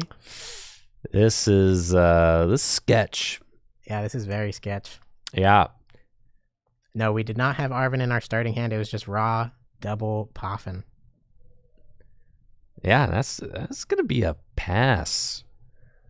So we did get the attachment onto the Monkey Dory, but opting to preserve the Fluttermane over and here's Lugia. Oh, Shane is cooking. And if Shane has another boss, and he does, this game is over. And Gwen is scooping instantly. Oh yeah, pack it up, pack it in. Let me begin. Yup, that is it, dude. Game 1 in the books. Shane is 1 more game away from $500 store credits and one of those fancy champion playmats. That is a swift game 1 for Shane.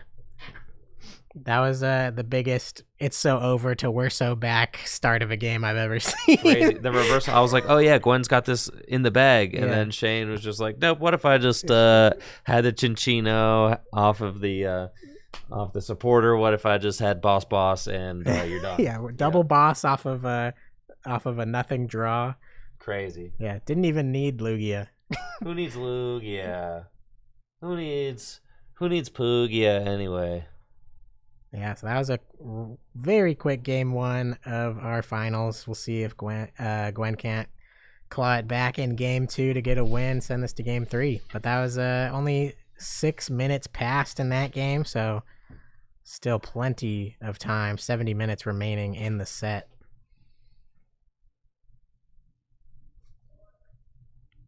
I got 2 table judges now. Wow. These players are getting ready for game number 2. Let's see if Gwen can make this a set.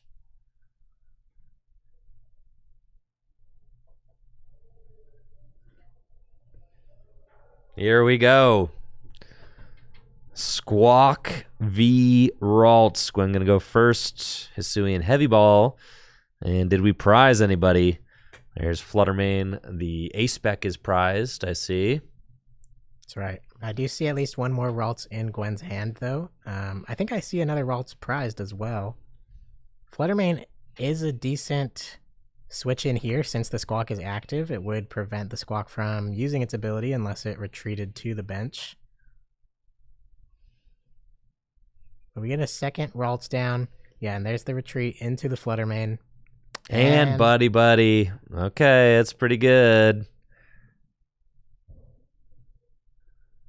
That is pretty good. Now, I mean, Shane could still get the Squawkatsies, but is going to have to retreat the Squawk ability into something else in order to do it. I see Iono in Shane's hand and some energy, as well as capturing Aroma. So, certainly a possibility. Yeah, it won't be too difficult, assuming Shane has another basic or ability to get a basic to retreat this Squawk.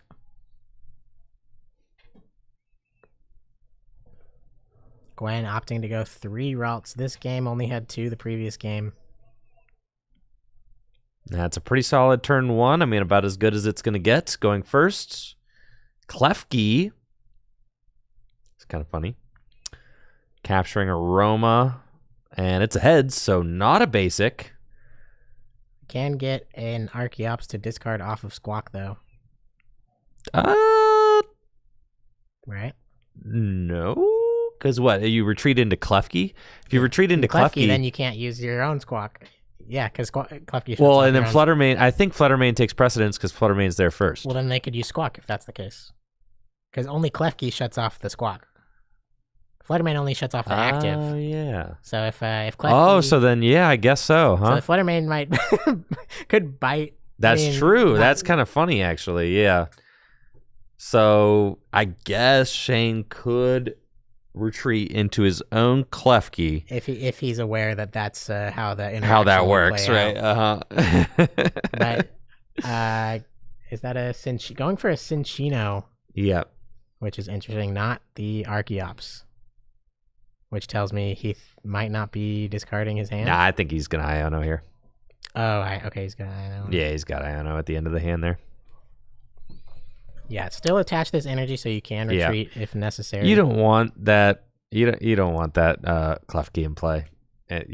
Really. Yeah. So this is fine. Yeah, that giving up that bench slot on Lugia is super relevant for sure. All right, 6 apiece. Let's see what it is. Nest Ball, and that is going to allow the Squawk and Seize. If Shane wants it, he can retreat into Lugia. But retreating into Lugia, also weird versus Fluttermane, because then you're like not able to use Summoning Star with Lugia in the active spot. So kind of weird, right? Yeah.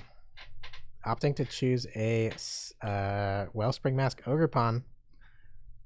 Yes, and Lugia, and then that way you could go for the turn 2 Wellspring Mask attack. Right. So, really start putting pressure on this Guardy. Right. Gwen would need to find her Manaphy, if that is, facing her down right there.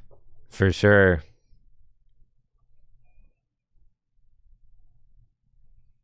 Yeah, this is certainly looking very intimidating from Shane. It's a very strong setup. But does he even want to Squawk and Seize? I think there's Lugia V-Star and like a couple energy and a boss in this hand. I think you still do. You send it because there's no chops in the discard pile yet, right? So you still got to figure that out. Yeah, you got to find those pieces, and there's no supporter that's going to get you there next turn. So true. So you gotta keep churning. Yep. That's Klefki and 1 Capturing Aroma. So like not actually a lot of great stuff to get chops into the discard pile here. 1 Capturing Aroma, 1 Legacy Energy. That's what we got. And another boss.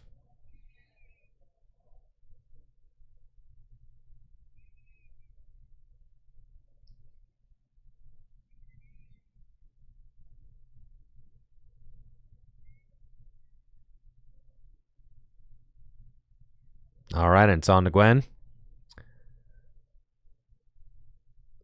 I know Gwen has an Arven in hand, so TM Evolution is a play.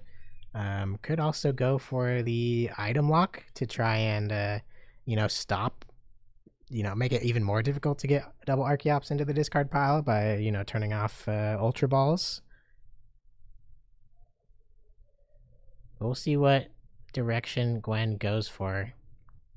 Ideally looking for some Curlios. But going for the TM Evo and the Buddy Buddy Poffin. Probably using Buddy Buddy Poffin to get that Manaphy. Yep. Yeah, and unfortunately not item locked. So just favoring the TM Evo instead. I think that makes sense. There's no chops in the discard pile, so yeah, it's still got to make your opponent have it. But having no Curlia in hand to be able to evolve and item lock. Yeah, That would have been the ideal combo for Gwen there, but for sure. you have to start evolving, so. Going over to Shane's side, I think I see a Jacques in the hand. So it's a way to find those Archeops. And is there a research in hand as well? It's a Tails. Is it? No, I don't. There's not a research in that hand. I don't believe. Tails off of the Capturing Aroma can get a basic. So, I mean, Shane would be able to get a Luminion if that's what he wants. I think I see a Minchino there on the end. I think I saw a Lugia V-Star. Like, is that a Rainbow Lugia V-Star? This deck is blinged out, dude. Benching a Luminion is not ideal for Shane's board because that only leaves 2 spots open for Archeops. Then your board is Squawk, Luminion. Oh, for sure. Ogerpon, all the goons. Lugia, you know, like tons of 2-prizers for Gardevoir to feast on. Right. But Shane does play the Thornton that we've seen, so that's a way to maneuver out these multi-prize Pokemon, like that Squawk ability that's not going to see any more use. That's right. Yeah, this Shane's hand is not looking great. This is like a very Lugia looking hand.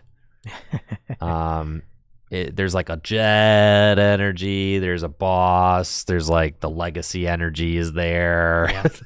Yeah. This is a hand you want to Iono to the bottom of the deck and never think about again. It's literally like the only thing you can do. Yes. And Luminion is the grab there. Yeah. If you have an Iono, you want to send it. But I don't even know that oh, there's one. Yep. The Secret Art. Mm-hmm. What's it called? Mukbanging? Yeah, like the mukbang. Like when you eat a lot? No, the mukbang. it's a streamer thing. That's like when you eat a lot. When you eat for like the sound, right? That's ASMR, right? I'm pretty sure mukbanging is like mukbang for the sound. I thought it was eating just a lot, eating as but much also as you for can. the sound. I don't know. Anyways, I'm Any pretty sure that's what mukbang Iono fans out is. there? I'm pretty sure that's what Iono is doing in the Secret Art. Oh right? My gosh. Yeah, it's just when you eat a lot. Is it just like an eating stream? Is that what it is? Well, it's like one of those pro eaters. They're like eating 60 hot dogs, like the mukbang. But I'm pretty sure that's what Iono is doing in that Secret Art, though. Is she not just surrounded by sweets? And she's like a streamer, right? Shane actually promoted the Lugia into the Fluttermane, so and it's just going to read the wind. Yeah, an evolution to the V-Star will not allow the V-Star attack to be used. But yeah, read the wind is the only way to get the Archeops into the discard, so that's what you got to do. All right, thank you to Brandon Weaver on the YouTube side over here who said mukbang is a type of online broadcast where a person eats a large amount of food while interacting with an audience. Okay, thank you. I guess that had nothing to do with it. I don't know. Some people are into the ASMR of eating, though, so I don't know. Anyways, moving on. We'll see what Gwen can piece together here. It does have the double Curlia. One Gardevoir did hit the discard pile, but another one is in hand. I don't believe there's that many energy in the discard pile yet, though. And there's not really any space on Gwen's board for any other attackers, but attacking with the Fluttermane can be decent here.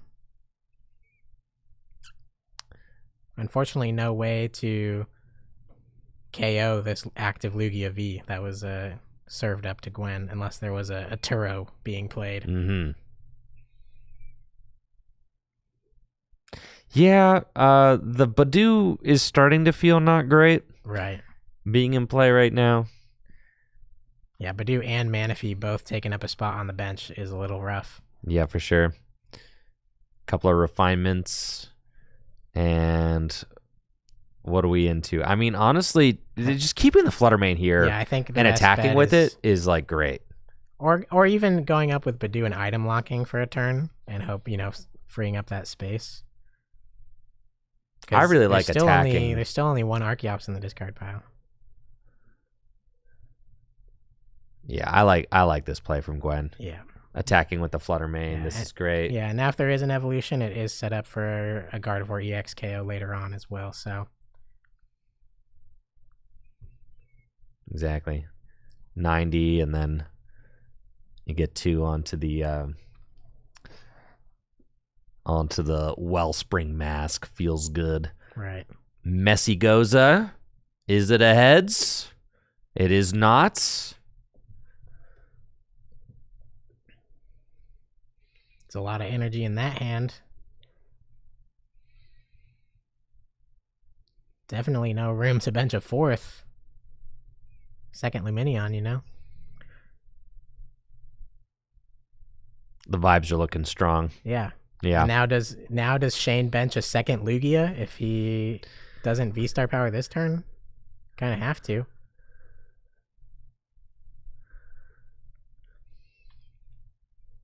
Okay, is that another jet? Yep. We sobbing?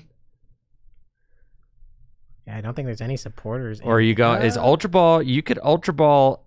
There's no way you play a one chops game. Yeah, because immediately Screamtail takes over. it out. Yeah, that chops is getting annihilated. Yeah. And especially if you attack with the Wellspring Mask that shuffles the energy back into deck, you're asking for no more energies to be played if Archeops is put into play here. For sure.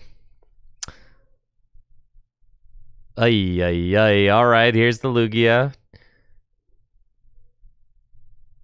Is it just to give him more HP? I don't really see another play for Shane. What else Shane do? Maybe just saw block and, hope you have to get swung into with the Fluttermane again. Oop. There it is. There we go. Summoning Star for one Archeops. One lonely chops. And I think, if this goes on to the Wellspring Mask, I think, yeah, and he's eyeing up the Legacy, so I think... No way, right? This goes on, yeah, this is asking for trouble. Because you have to put that on something that's going to hold it. But, I mean, there's nothing that will hold it because the Lugia has damage on it. And that energy goes back to the deck. Yes. And Manaphy's in play, so it's only KOing the... Oh, yeah, dude. Yeah. Oh, yeah. Well, you're up game one. That's right. So, yeah. YOLO, right? One Archeops, say goodbye to all that energy. Manaphy doesn't take it out. I liked Gwen's little animation there. Yeah. That was great. Like, pick something. And pick something. Then it does nothing. And it did nothing. Yes, okay, thank you for the emotes there, Gwen. That helped us a lot. Right. Yes. Yeah, but definitely the play here is to find that Screamtail and take out that Archeops, or even Boss's Orders with Gardevoir EX, and then there will be no response from Shane. Yeah, literally just go get the Screamtail. Show us the Screamtail. What are y'all laughing about over there?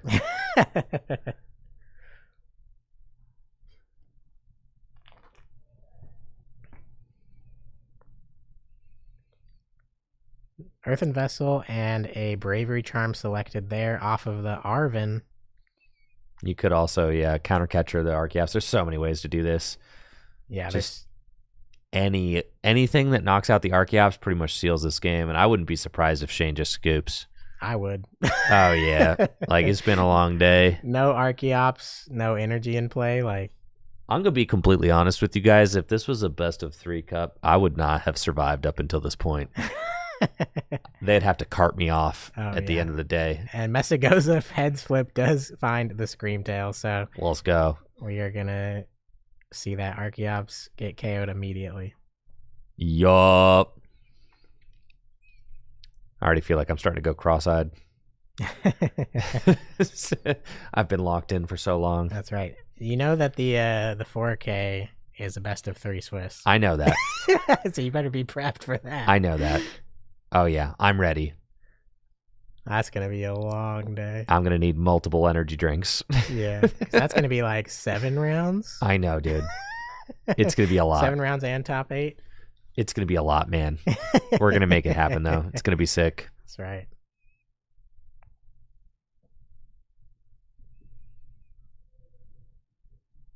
Yeah, you got a lot of, you could sub out some commentators if you can take a break for a round. Oh, a break?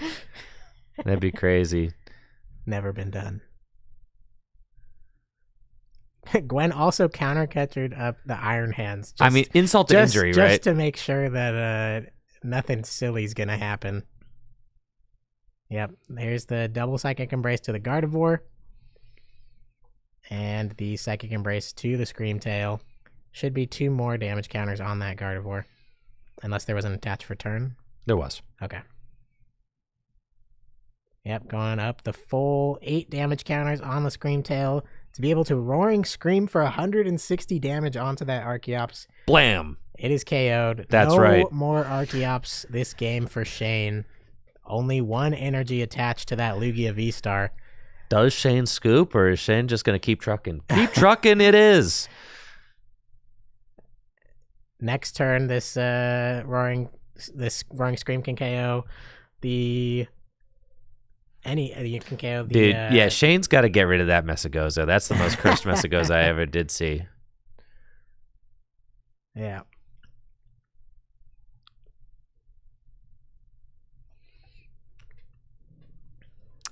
Yep. No, the solo chops does not seem to have put Shane in a great position here. This board is looking scuffed. This is a terrible looking board. Nothing here feels good. If I'm Shane, I scoop this game and try to forget about it as soon as possible. Right. Yeah. Yeah, technically, Sob on the Ogre Pond does KO the Roaring Scream, or the Screamtail. I love Roaring Scream, the Pokemon. I love Roaring Scream. The Paradox Pokemon. Pokemon. It still won't matter in the end. You know, this Lugia has to have at least some energy acceleration because all of its guys do so much damage. We're going to motivate. Oh, yeah. There's no basic energy in the discard pile. Will not matter, but is going to go down to 4 prizes. All right, Shane's still taking a prize. Butts for what? Gardevoir is guaranteed KO on the Squawk. Only 1 other energy in play on the Lugia. Yeah, I think you just attack with Gardevoir and keep thinning cards out of your deck with Curlias. I see Shane is going for the see if the client crashes strategy. You know, maybe TCG Live will stop working. Maybe my opponent will internet will drop. Shuffle their hand into their deck with Iono. You know, Maybe my opponent will shuffle their hand into their deck. Yeah, I see.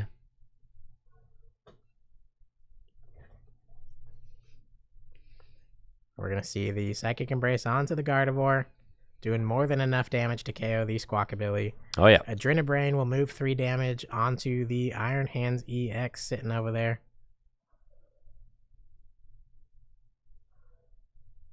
And Gwen takes 2 more prizes, down to 3 prizes remaining.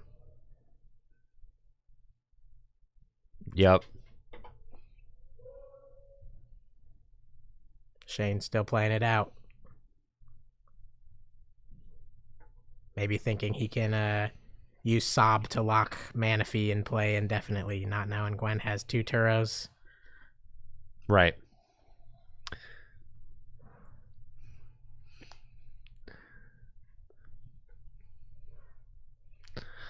Okay, so we got a Capturing Aroma. Shane thinking about all of the various win cons that could exist. Is it a boss Sob Manaphy deck out situation? Probably not happening.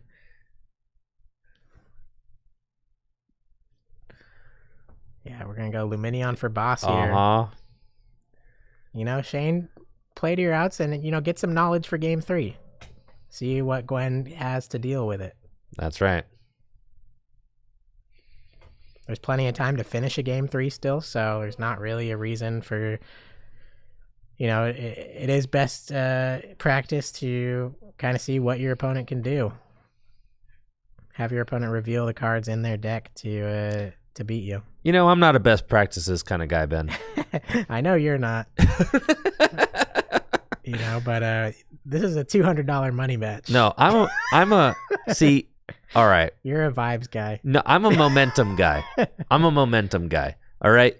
Because Shane had all the momentum in game 1. Right. But guess who has the momentum now? Now Gwen's just That's right. to play. And you know how you rip the rug out from your opponent?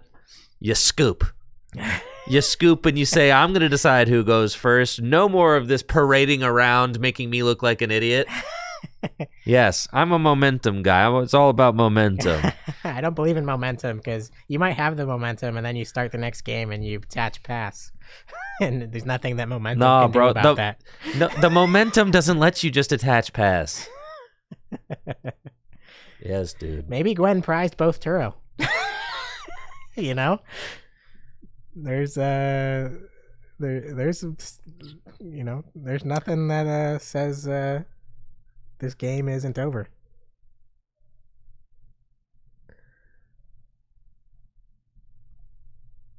Prize both Turo.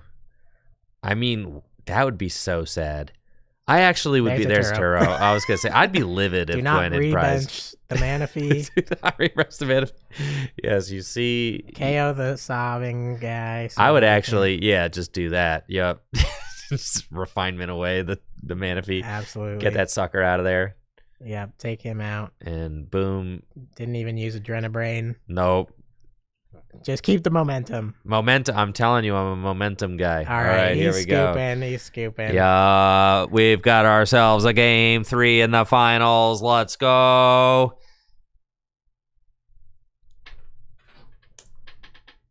Gwen, able to come back after a rough start in game 1. Shane playing to his outs. Gotta respect it. And we are in the final match. Only 30 minutes have passed. Still 45 minutes left in the set. It will not come down to that. This game will be decided with a winner. And that winner will go home with $500 store credit to Full Grip Games. And That's right. And the runner-up will go home with $300. And you can't be too sad about that. No, you cannot. Either way, it's been a great tournament so far. We've gotten to see a lot of good games. We got to see some fantastic matches for sure. And I'm very proud of both of these players for making it all the way to the finals. Shane really carving his way through that control match in top 4. What seemed like against the odds with the way that Sanjay was playing, and able to get all the way to the finals here with his blinged out Lugia deck, which I have to imagine is a favorite of his with how blinged out it is. Mm-hmm. And Gwen able to overcome the early round loss on stream to come back and enter cut as one of the 4-2 players to make top 8, and then beat a Gardevoir mirror match in top 4 to advance here to the finals. Both these players are playing quite well and vying for that champion title. So let's get going. Game 3 is underway. Is the out-of-towner Michigan local Gwen Durrell gonna take over as Full Grip Games champion? Gwen did win a League Cup in Michigan last weekend, also with Gardevoir, running it back. And Gwen is starting Mawile, and Shane is starting the Iron Hands. And you can tell between these two players, you know, they have some good banter. Everyone's having a good time. Just having fun playing Pokemon on a Saturday. That's what it's all about. And we see Messagoza as well as a Great Ball being played on Shane's side. Fire Red, Leaf Green, Hollow Great Balls. What's funny about that card is that the way it was printed back then, it's actually just a Nest Ball. But apparently it's got an errata. I think that's one of the ones that is. I think that's what it is, right? That it's not the correct text? Or... Yeah. I'm going to check that. I don't want to be spreading fake news on the internet. But I'm pretty sure the old Great Ball was not the same as new Great Ball. No, I don't think so. Yeah. I think it was, I couldn't tell you. But Regigigas is found off that Great Ball, which kind of is the last thing you want to find off of a Great Ball. Regigigas is pretty irrelevant in this matchup. I'm so goated with the knowledge, dude. Oh, wow. The old guy knows the old cards. Yeah, I know the boomer cards. Oh, my goodness, of course. Of course, the old guy knows the boomer cards. And did Shane flip tails on Messagoza just now? I don't know, man. There's too many dice, but they all say tails, so I'm going to say yes. Shane is whipping Lugia again. Yeah. Oh my goodness. Radiant Greninja. Okay, this is the first concealed cards I've seen from Right. from a Gardevoir deck, I think. Yeah, no. Today. This is 3 games with Gwen, 1 with Gwen before, and 1 with Ashton before. Yeah, 5 games of Gardevoir. This is the first time Radiant Greninja has hit the field. Yeah.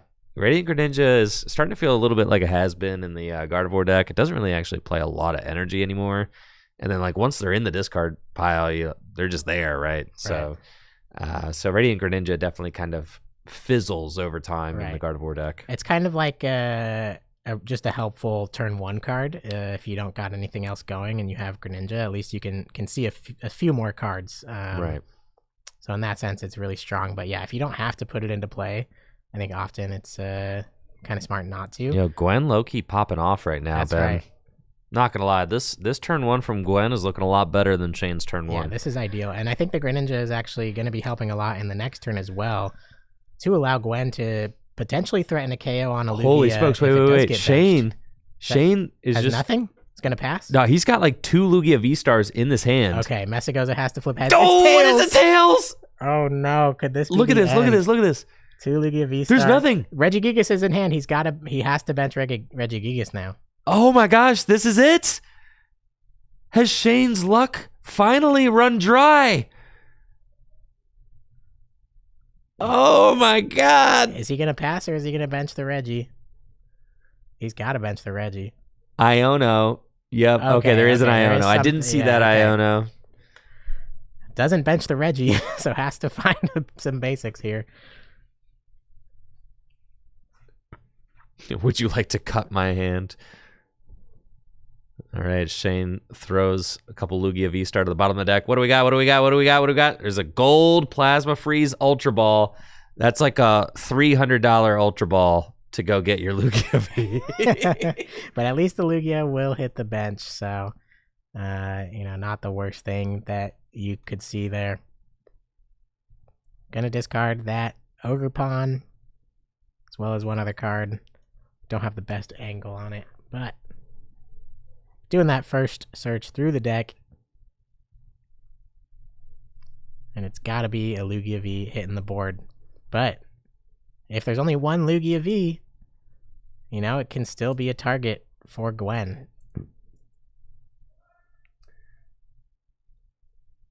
I was wondering if I misspoke by calling it a $300 card. No, it's up there. Yeah, dude. There's damaged ones on TCG Player for $220. Yeah, they're lightly crazy. played $475, near mint $800. Yeah. Dude, this blinged out Lugia deck is crazy. Yeah. Hey, Connor in the chat says, "Yeah, if you win this cup, you can buy 2 of them." Almost, you could buy 2 damaged ones if you win this cup. So good use of the League Cup money if you do that. Crazy. And it's a pass over to Gwen with just the single Lugia on the bench. Is there a way for Gwen to KO this Lugia? Interestingly enough, though, this Iron Hands is almost fully powered up. Just needs Legacy Energy to start using Amp. Right. Actually, very close to Amp, right? We got 3 Curlias in play. Can I discard that fourth? Yeah, this Gardevoir board is looking immaculate. Look at that. 2 refinement, concealed cards. If there's an Arven, Bravery Charm plus Screamtail, I think would do enough to KO that Lugia on the bench. The hand is also huge. There might be a Boss's Orders in there. There's an Arven. Oh, yeah. All the refinements and concealed cards have been used. Yeah, eyeing up the Bravery Charm immediately. Dude, is it Bravery Charm, Screamtail? I mean, KOing that Lugia is... That's money. Yeah. That's it. Yeah. And then, does she got Guardian It's hand? not technically over, because then Shane can go Thornton. Thornton the active, then you don't have the fully powered up Iron Hands, but at least you're swinging back with a Lugia V-Star at that point. I don't even know if there's any Archeops in the discard pile yet, though. Is there a Guardian in Gwen's hand? Yes, there is a Gardevoir in Gwen's hand. Mm-hmm. It's just a question on... There's 2 energy in the hand as well, so an Ultra Ball could be the grab here to discard those energy. True. If Gardevoir's already in hand.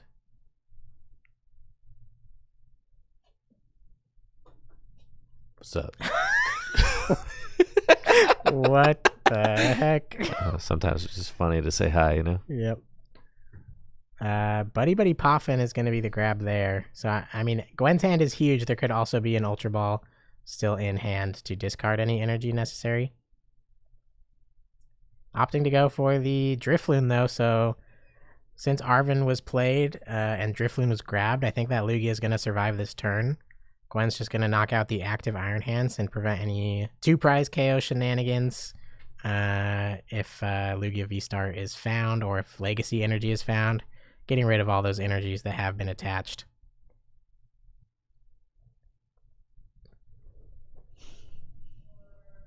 Here's the retreat from the Mawile into, and yep, thumbs down on Shane's side, not liking the look of this. Yeah. Shane giving us a nice emote there. Thank you for the timely emote, Shane. Oh, man. Yeah, and this Drifloon is going to be swinging for 240 damage with 8 damage counters on it. Taking 2 prizes, and I don't even believe Shane has Archeops in the discard pile yet. Able to draw a nice 3 cards off of that gift energy. And we'll see what Shane can do here. Shane did have the Legacy in hand, so would have been able to use Ampu very much for 2 prizes and to stay in the game. But yeah, gonna need to find 2 Archeops in the discard pile this turn. So we'll start with a Nest Ball. And we could maybe go for a Fez and Dippity, you know, if more cards are needed to be seen.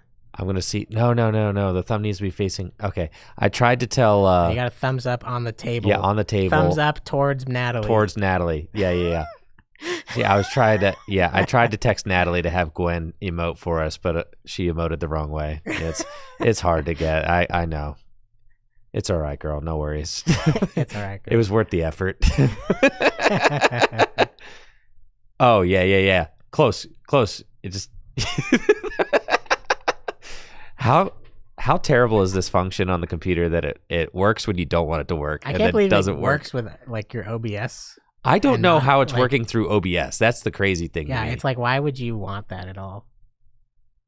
I don't get it. It doesn't make any sense. It doesn't make any sense, bro. Yeah, I have no idea. I was like, it's not reading me, right? No, it's literally reading. It's reading the table for sure. Shane really mulling over what this Nest Ball is going to do. Badu does KO the Drifloon. Does it? Yeah, because Drifloon has... No, it doesn't KO the Drifloon. Drifloon has 30 HP remaining. And... where did this Badu come from? He just used Nest Ball. I know, but I just haven't seen it. In the Lugia deck. Yeah, I did not know that this Badu was here. I think we saw it in a game against Sanjay. But yeah, I'm curious to... Yeah, we'll see what his plan is. Because yeah, Drifloon right now has 120 HP on it with the Bravery Charm. But only 8 damage counters on it. I feel like if I can learn how to channel like the emotes through the operating system, that I'll be like Avatar, you know, the airbender. Bending. Yeah, I'll just be emote bending, and I'll just be able to like, I'll basically, you know, that'd be so crazy, bro. Like, imagine if I could pull up the fireworks whenever I want. I mean, you could probably just program that into the stream deck. You don't have to like pull some magic, you know, just some little programming. And it's just a single Archeops again. No way, dude. No way. Okay. Not the one chops game. No, Shane. Oh man. Or is Chops? Yeah, Chops is being used for Primal Turbo right now, I believe.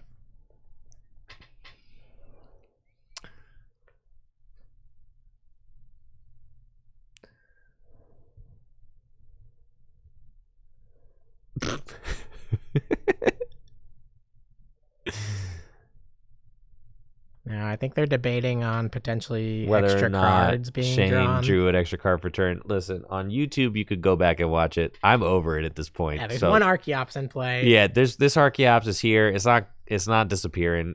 This game, play ball. Okay, let the kids play ball. Yeah. Why we got to bring a referee into this?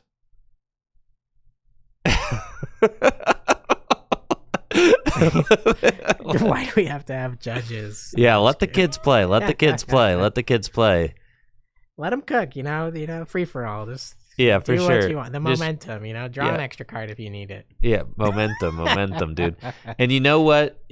Shane should have done? Shane should have scooped earlier so he could have kept his momentum. I told you, dude. His momentum got sucked into the vacuum. Right. Yeah, and he let Gwen keep the momentum. Well, the aura. Gwen's exerting a powerful aura right now. Yeah, Gwen's got the powerful aura. Yeah, Kaioken times 10, bro. Wait, what's the 10 times 10 thing? Is that a Kaioken is Dragon Ball Z. Kaioken, is that like Zoomer speak? No, Kaioken's just that's like more boomer talk because the boomers love Dragon Ball Z. Do they? I mean, that was huge for people when you were. I mean, it was probably around your age growing up that all those guys were watching Dragon Ball Z in the 90s. That's an OG reference. That's season 1 Dragon Ball Z. Dragon Ball Z is definitely millennial coded. All right, that's cool. I never watched any Dragon Ball Z, but I'm glad that we millennials can claim it because it seems pretty freaking sick. Kaioken is sick. It's like the power up before Super Saiyan. I'm speaking over your head right now. You don't know what I'm saying. I know you do. Listen, millennials got all the good shows, dude. So true. We literally do. And like what? Zoomers have Caillou? Like, is that it? That's not comparable. What do you? Yeah, it is, bro. Zoomers got Jujutsu Kaisen. You gotta be kidding me, bro. And One Piece. You guys both have One Piece. You guys have that in common. Still going.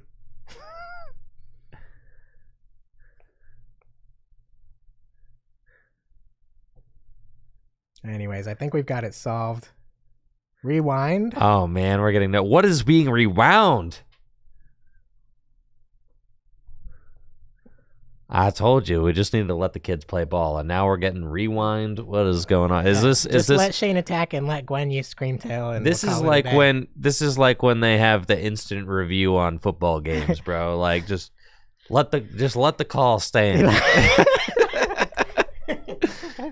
Illegal holding. Illegal, right, dude. 10-yard penalty. The crazy thing is, like, they use the review for some amount of plays, and then there's still calls that get made that are just like totally bogus all the time, and you could like very clearly see on video that was a terrible call, and they're like, that one's gotta just go through as is though. Right. Yeah. Someone on YouTube, can't you rewind live streams on YouTube? So why not? You can. Yeah, so anybody on YouTube notice what's going on?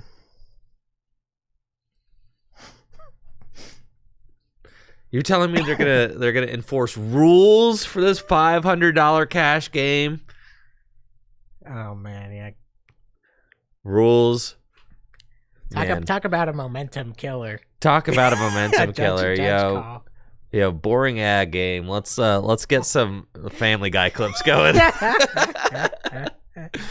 Natalie, can you get us an iPad and put some Subway Surfers on it or something? Add that to your plan for the new stream setup. A way to just pop up some Family Guy clips during the slow moments. During the slow moments, yeah, there we go. All right, we got Block Lax active. Here we go. Top 10 funny Family Guy moments in the corner. Everybody's got what they want right now. All right, but we did finally move on. Lugia did take the KO onto that Drifloon, and we're on to Gwen's turn. We're going to start with a concealed cards. Draw of 2. And immediately going to slam down Monkey Dory with a Dark Energy. And now Gwen, I believe, should have a boss in hand. Oh, yeah. Going to target. And Shane's going to That's going to be the end. Shane is going to scoop after that single Archeops is killed. And Gwen your Full Grip Games League Cup champion. Gonna go home with a fat stack of $500 of store credit. Congratulations to Gwen. Congrats. That is back-to-back cup wins in back-to-back weekends. The Michigan native completes the coup d'etat at Full Grip Games, toppling all of the Akron natives and Akron area locals, and making her 3 to 4 hour trip out here to Full Grip Games worth every minute in the car with that $500 store credit dub with the champion playmat. This girl is on fire, y'all. That's right. And congrats to Gwen. Amazing finish up against a lot of great players today. And, shout out Shane as well. Did manage to make it all the way to the finals. Strong showing. Will get 40 championship points himself. That's and right. We'll go home with $300 store credit. He can buy a couple more of those gold Ultra Balls if he wants. Can't complain with that. And congrats to both players. Thank you to everybody who played today. It's fun to see the community come out, and it was awesome putting this stream together today. Yeah, it was amazing. And huge thank you to you, Ben, for joining us, casting your first tournament, I think, right? It was, yep. There we go. Yep. Ben's first tournament cast, and we were happy to have you here throughout the day. It has been a ton of fun. We're going to get Gwen up here to talk some Pokemon, talk to us about her adventures on the Pokemon scene, and just see how she's feeling about those $500 due store credit Full Grip bucks that she's won here. So, Ben, you mind grabbing her for us? And I will go grab her. Yeah, thank you so much for tuning in. I'm happy to have been here and to have the opportunity. So, yeah, man. I'll see you guys next time. Gwen's going to take my spot. That's right. Peace out. Yo, huge thank you to Ben. Let's go. Appreciate you, Ben. Thanks for joining us today. And thank you all for being here during this super fun event. Like I said, I got a lot of kinks that I got to work out for the setup, okay? But this is kind of like a preview of things to come here on the channel. We're going to be doing this kind of stuff all the time. This is the setup that we're rocking with, and we just have we got a lot of exciting events on the way, and I'm just really, really excited and thankful to be a part of the broadcasting. All right, hold on. I got a call. Hello? Oh, yeah, they did change the key. You got to come through the kitchen. I could come let you in. Hold on. Yeah.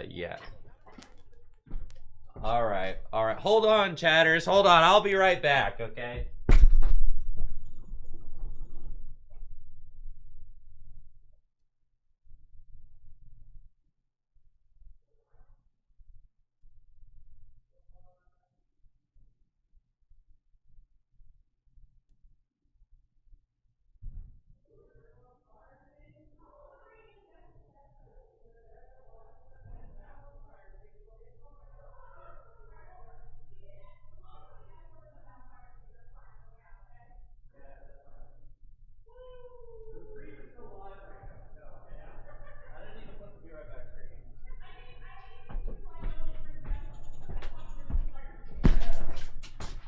Watch it. Don't trip. No, I'm good. Let me put my A lot of things down.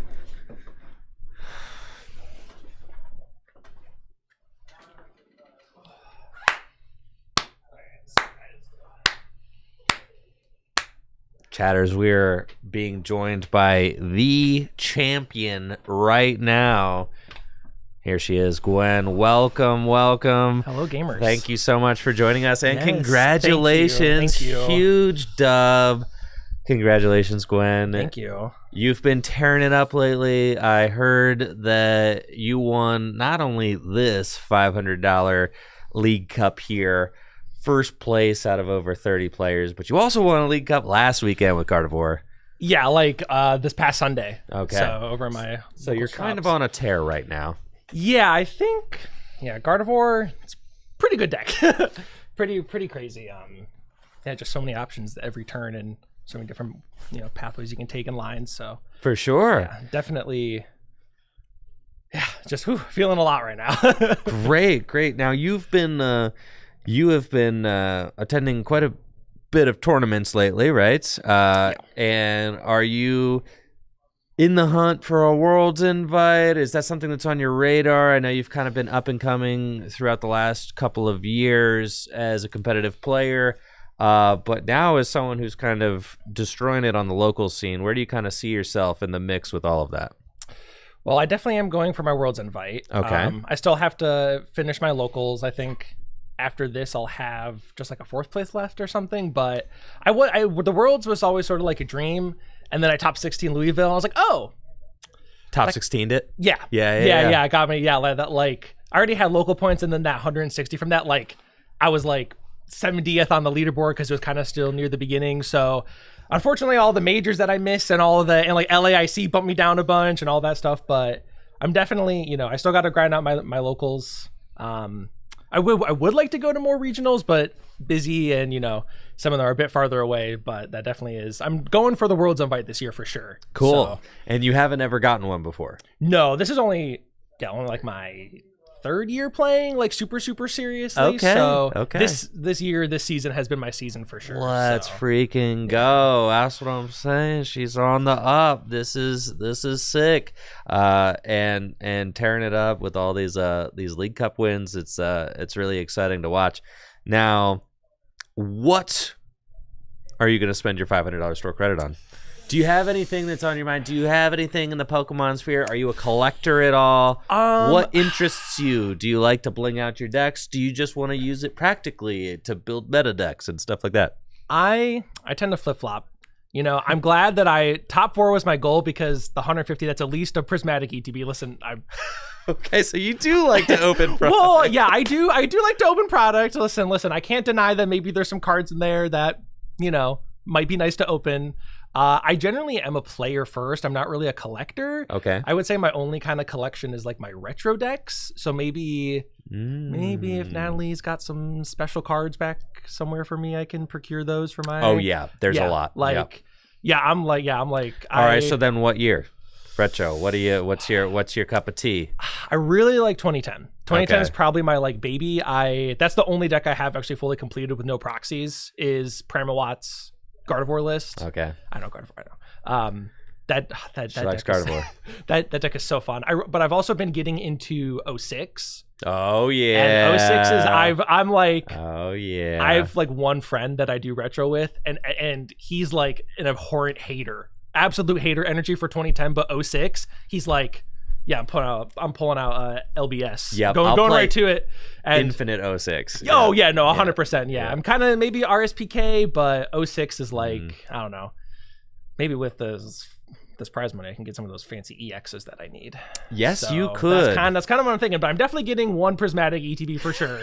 Listen, I'm sorry. Like I can't. Are you gonna open it, or are you gonna put it in the closet? I opened the other one that I bought, but Did you get that Badoo in there? I did. Okay. My ETB was the competitive player's dream Pokeball Badoo and Master Ball Badoo in like one ETB. Yeah, I know. That's pretty sick. Connor, our friend Connor has he has my Pokeball Badoo. He didn't use it today because he was on Stinky Maridon, but. Unreal. Yeah. Well, congratulations on the win, Thank Gwen. you. Is there anything else you want to say? Any shout outs or anything like that before we go? Yeah. I don't know if she's watching because she doesn't really know Pokemon, but shout out to my girlfriend Cecilia. Shout out to Connor. He drove with me. Connor Evans. He judges over at Time Travelers up back in Michigan. If you're ever in the Detroit area, you should definitely check it out.